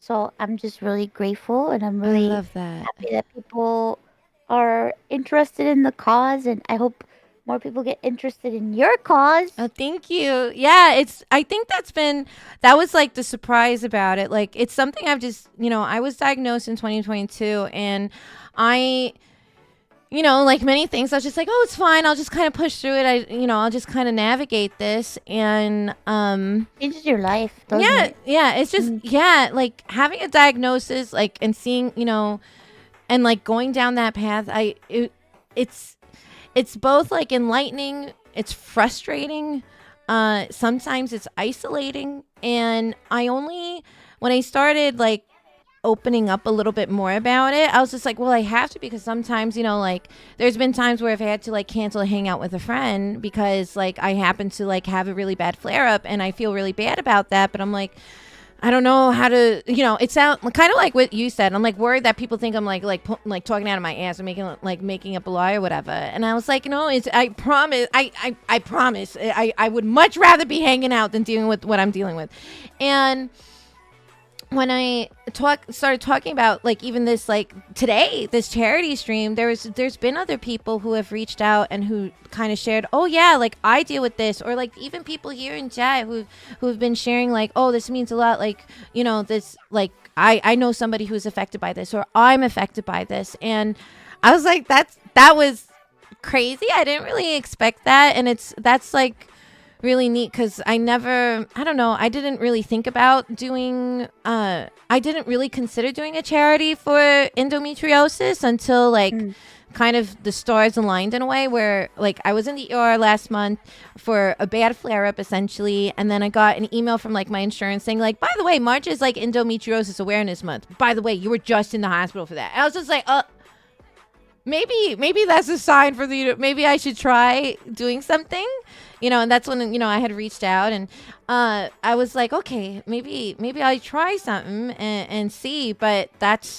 it's like scary. Like you said, it's scary to like put yourself out there, you're like, I have so much fun. I don't want people to think that I'm incapable of anything. I've been dealing with this my whole life. So it's like, it doesn't, what's cool is that I'm learning more about it, but I figured out my coping mechanisms, but you learn to function Yeah. with issue like with the chronic illness, and it's like Mm. I don't have endo, but I know people that do, and I have a few family members that experience things, and it makes me very sad because I know it's very like it can get very debilitating. And it's tough. Like with every chronic illness, it's difficult, and it's Yeah.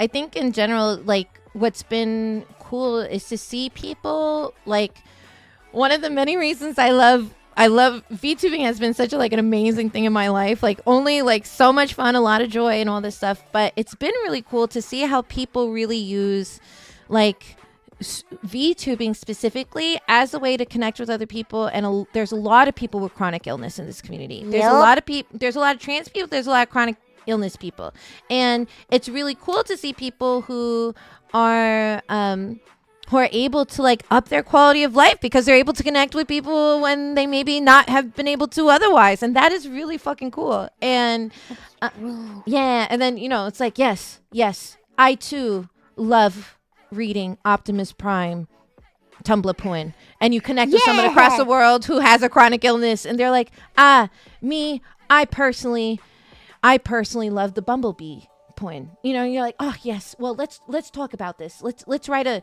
dissertation about this experience. But it's because like at the end of the day, like people who are connecting because of the things that they're passionate about, and they happen to have similar experiences, and it makes you going through it. It makes it feel a lot less alone, which is really fabulous.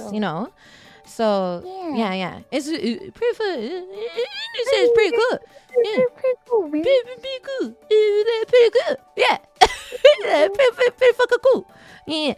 But yeah, that's been like Yeah, dude. special. VTubing literally saved my life. Like, it really did.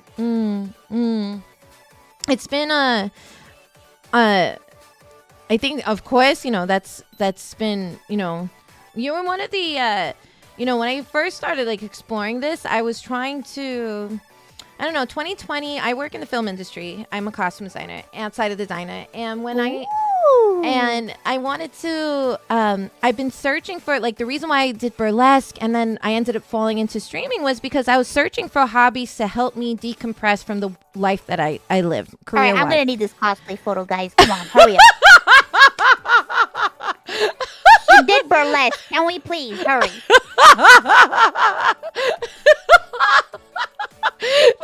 but Like- yeah.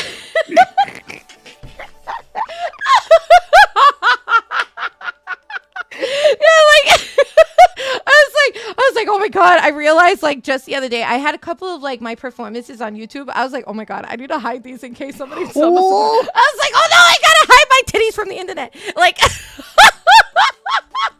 I had to emergency hide. Change the search terms. I had to go into. I'm hacking the mainframe to delete. But they like, I definitely like. I was looking for like something to like break. Like I don't know, like.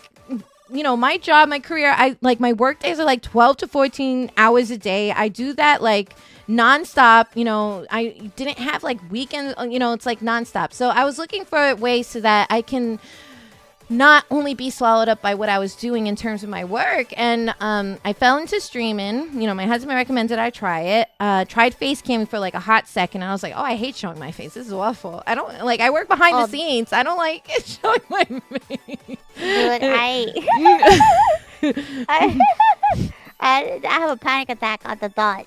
yeah. I was like, no, I'm good. And then I took a big break, and then I had another friend of mine who was like, you should check out VTubers. And I was like, what the fuck is a VTuber? And I was like, what? And they're like, yeah, you like anime. You do something to be into. And so I started, I got introduced, and you were the first like Western VTuber I watched. And I was like, okay. I was like, I watched some sort of highlight video, and I was like, this bitch is Puerto Rican. Like, I was like, just because I was just like her humor and the way I was like,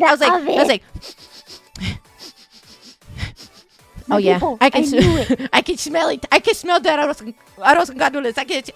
I smell it. And so so then I was just, and then of course I found out that you are actually Puerto Rican. I was like, okay, this is fucking dope. Like, this is so cool that like you can be like, to be in this space. And the film industry has been in flux for the past few years because like strikes and all these other things. And so I was like, well, if my career is in flux at the moment, why don't I just kind of double down in this whole crazy thing on it here? And it's so much fun. It is so fun. Like, and I mean, like, I nerd out all the time. I was like, you have so many like fucking skilled people in this space. Like, I'm inspired every day. Like, the creativity that's put out into the world by like artists, by performance. Like, there's so many, like, I can't help but be excited all the time. And I'm like, oh my God, I want to do this or that or whatever. It's like my mind's going a mile a minute, like every day. I love it. And so but I never considered doing something like altruistic, like really, until like, I don't know, the stars aligned for this. So I don't know. It's cool. Features are fucking awesome. It's fucking dope. Yeah, it's fucking awesome. It's great. It's fucking dope. Fucking awesome. It's fucking dope. Dope. So yeah, it's great. And yeah, in cases like you obviously, like, it's been life changing. I think that's really cool. It's like really neat, very neat. Totally changed my life. What can I say? Yeah, I think that's neat. That's really cool to know that the term, like literally people just searching up. And I know that you're doing, is it next month that you're appearing with the Immunodeficiency Fund? You're a speaker at their summit. That's really that's so cool. I'm like, I saw the announcement. I'm like, you see all these like doctors and professional people, and they see this dumbass anime girl. We did it. We did it. Picture me with dumb glasses on, and I'm like, oh my god. I love it. It's so funny. I know people must be like, what the fuck is this? I definitely, okay, I will be like, when I reached out, like the contact person I've been working with at the Endometriosis Foundation, like I was like, okay, I'm gonna stream, here's like the information. You know, I've been interacting with them like using my real name and stuff like that, and I was like, just so you know, here's the link, you know, come hang out. I would love for you to like tune into the stream. I'm a cartoon character on there. Don't stress about. Think of the fundraising cause. Okay, like ignore the machine in which it is happening. But at the same time, it's cool too. You know, they emailed me being like, "This is really fun and really great." They were very sweet about it. But it is like, yeah, it's funny being like, yes, Dr. Smith who did this, Dr. Jane who did that, Iron Mouse, Gremlin, for a good cause. The PR campaign writes itself. It's fabulous. It's so funny. Yeah. Everybody's like MD, PhD, streamer, whatever. Streamer. And I say, yeah, I'm a streamer, and I dropped out of school, so I'm a streamer. Streamer? It's great. Hey, that's fucking great. I love that. Yeah, anime girl jump scare. We're like, what the heck? Oh, Jesus. Yeah, I think that's incredible though, because it just goes to show that it doesn't matter the way that you do it. I mean, you could be a he-who funny person on the internet or whatever, or like, and you connect, but the fact that you connect with so many people and like do it for a good cause, like it'd be like you've done so much good in this world because of that, and it's so cool that you've been able to impact in many ways to help those doctors that you're going to be, not they're at that summit, you know, that is incredible, truly, you know. Can I just say something? What? That's totally not about what we're talking about. No, it's great.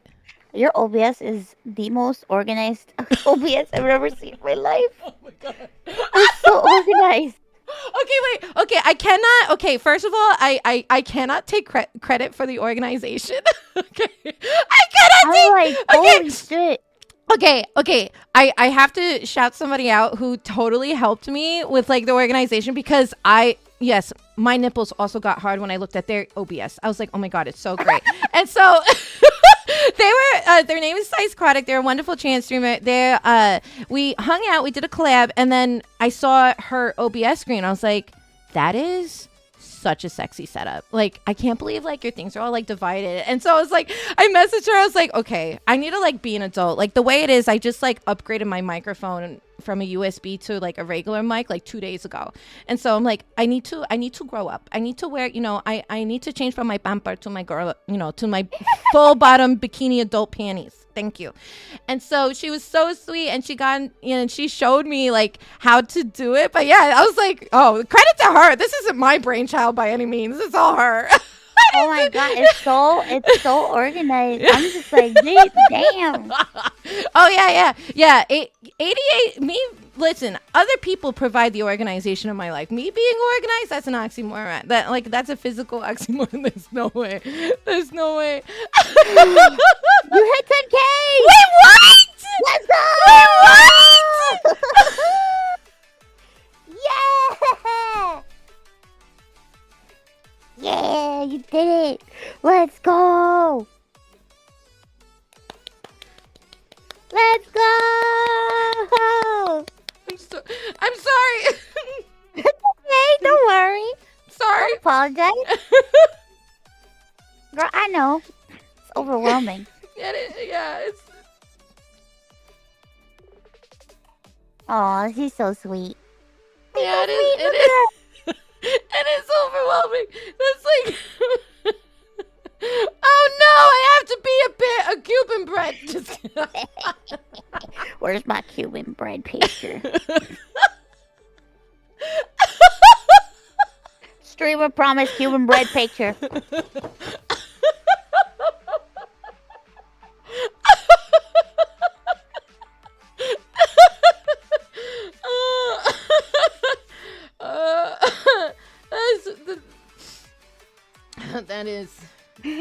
That is very cool. That is very cool. Yay! I'm like, I am trying. My heart is okay. It's fine. That's really cool. Okay, I shit you not. I was like, there's no way. There's no way. That's why I put that goal in the first place. That was the first reason I put it She's there. just like me, for real, for real. I was like, nobody's gonna fucking sure. I'll throw it up there. Nobody's gonna. Oh, I can't. She is like me, for real, for real. Oh my god. Oh, that's sorry. That's really cool. That's very cool. That's very metal. That's very metal. That's very metal. You're very metal. Guys, that's very metal. You're very metal. Oh my god. It's wild. Oh my god. Even though I'm like I said earlier, like even though you can't, like, I'm not faced, can't be whatever. Like, I beat my face today and put makeup on. Did a nice beat, and I Of was course. like, now it's all a fucking mess. It's just like, okay, that's fine. Should have worn waterproof. I made a huge mistake. My eyes hurt. It's fine. It's fine. Oh god. That's very cool. That's a very cool and very mellow. Very cool, very metal. Very cool, very mellow. Oh my god. God. Jesus. Oh my god. That's crazy. Sorry. Trying to calm down. My heart's beating a lot. It's cool. It's cool. Oh my god. Thank you for hanging out with me today. I really appreciate it. I know you weren't, I know you were under. Yeah. I'm sorry I got sick. I can't believe, like, oh my god. You see, and now I will threaten you, because I can't believe that you're apologizing for being sick. You're not allowed to apologize for being sick. Like, how dare you? You're like, yeah, you were feeling like, of course. Like, I was like, oh, I know that, yeah, you're having an off day, and I was like, yeah, we can totally, it's fine. You have to prioritize your health. I'm very glad that you even hung out as long as you have. Like,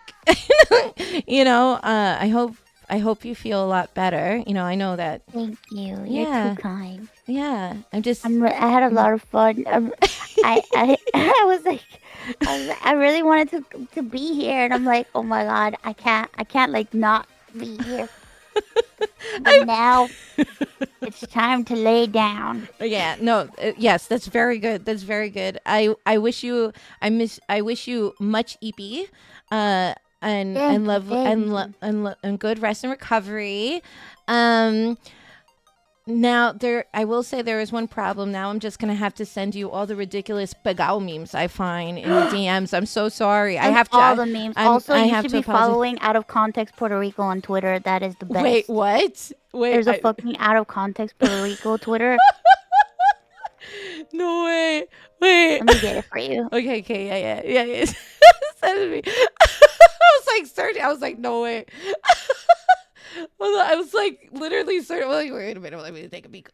It's nothing but fucking craziness. I love it. I love those accounts. Like, I thought, was it New York City Subway Creatures is another one. Like, I love these accounts that just show how unhinged. My favorite places on earth thought they created monsters like us. It's great. Oh Jesus. Not now. Oh no, she's gone. So listen, they have there's special pies that we have here that apparently are made out of cylinder blocks. Don't worry, you can't eat them. Oh, okay. So you're fine. Yeah, you're fine. You're cool. But yeah, I'm gonna have to check out that Twitter account now. But thank you so much. I sent you the link. You're welcome. Thank you. Thank you for having me. Congratulations on hitting 10K. That is entirely Thank you very It much. was not me. It was you. Listen. You were raising the chaos. Thank you. Thank you very much. It means a lot to me that you came and supported this quiz. Thank you for inviting me. Yeah. Everybody say bye to Mousy. I'm gonna quickly switch to the be right back screen. But say bye, say bye, bye, bye, bye, bye, bye, bye, bye, bye, bye, bye, bye.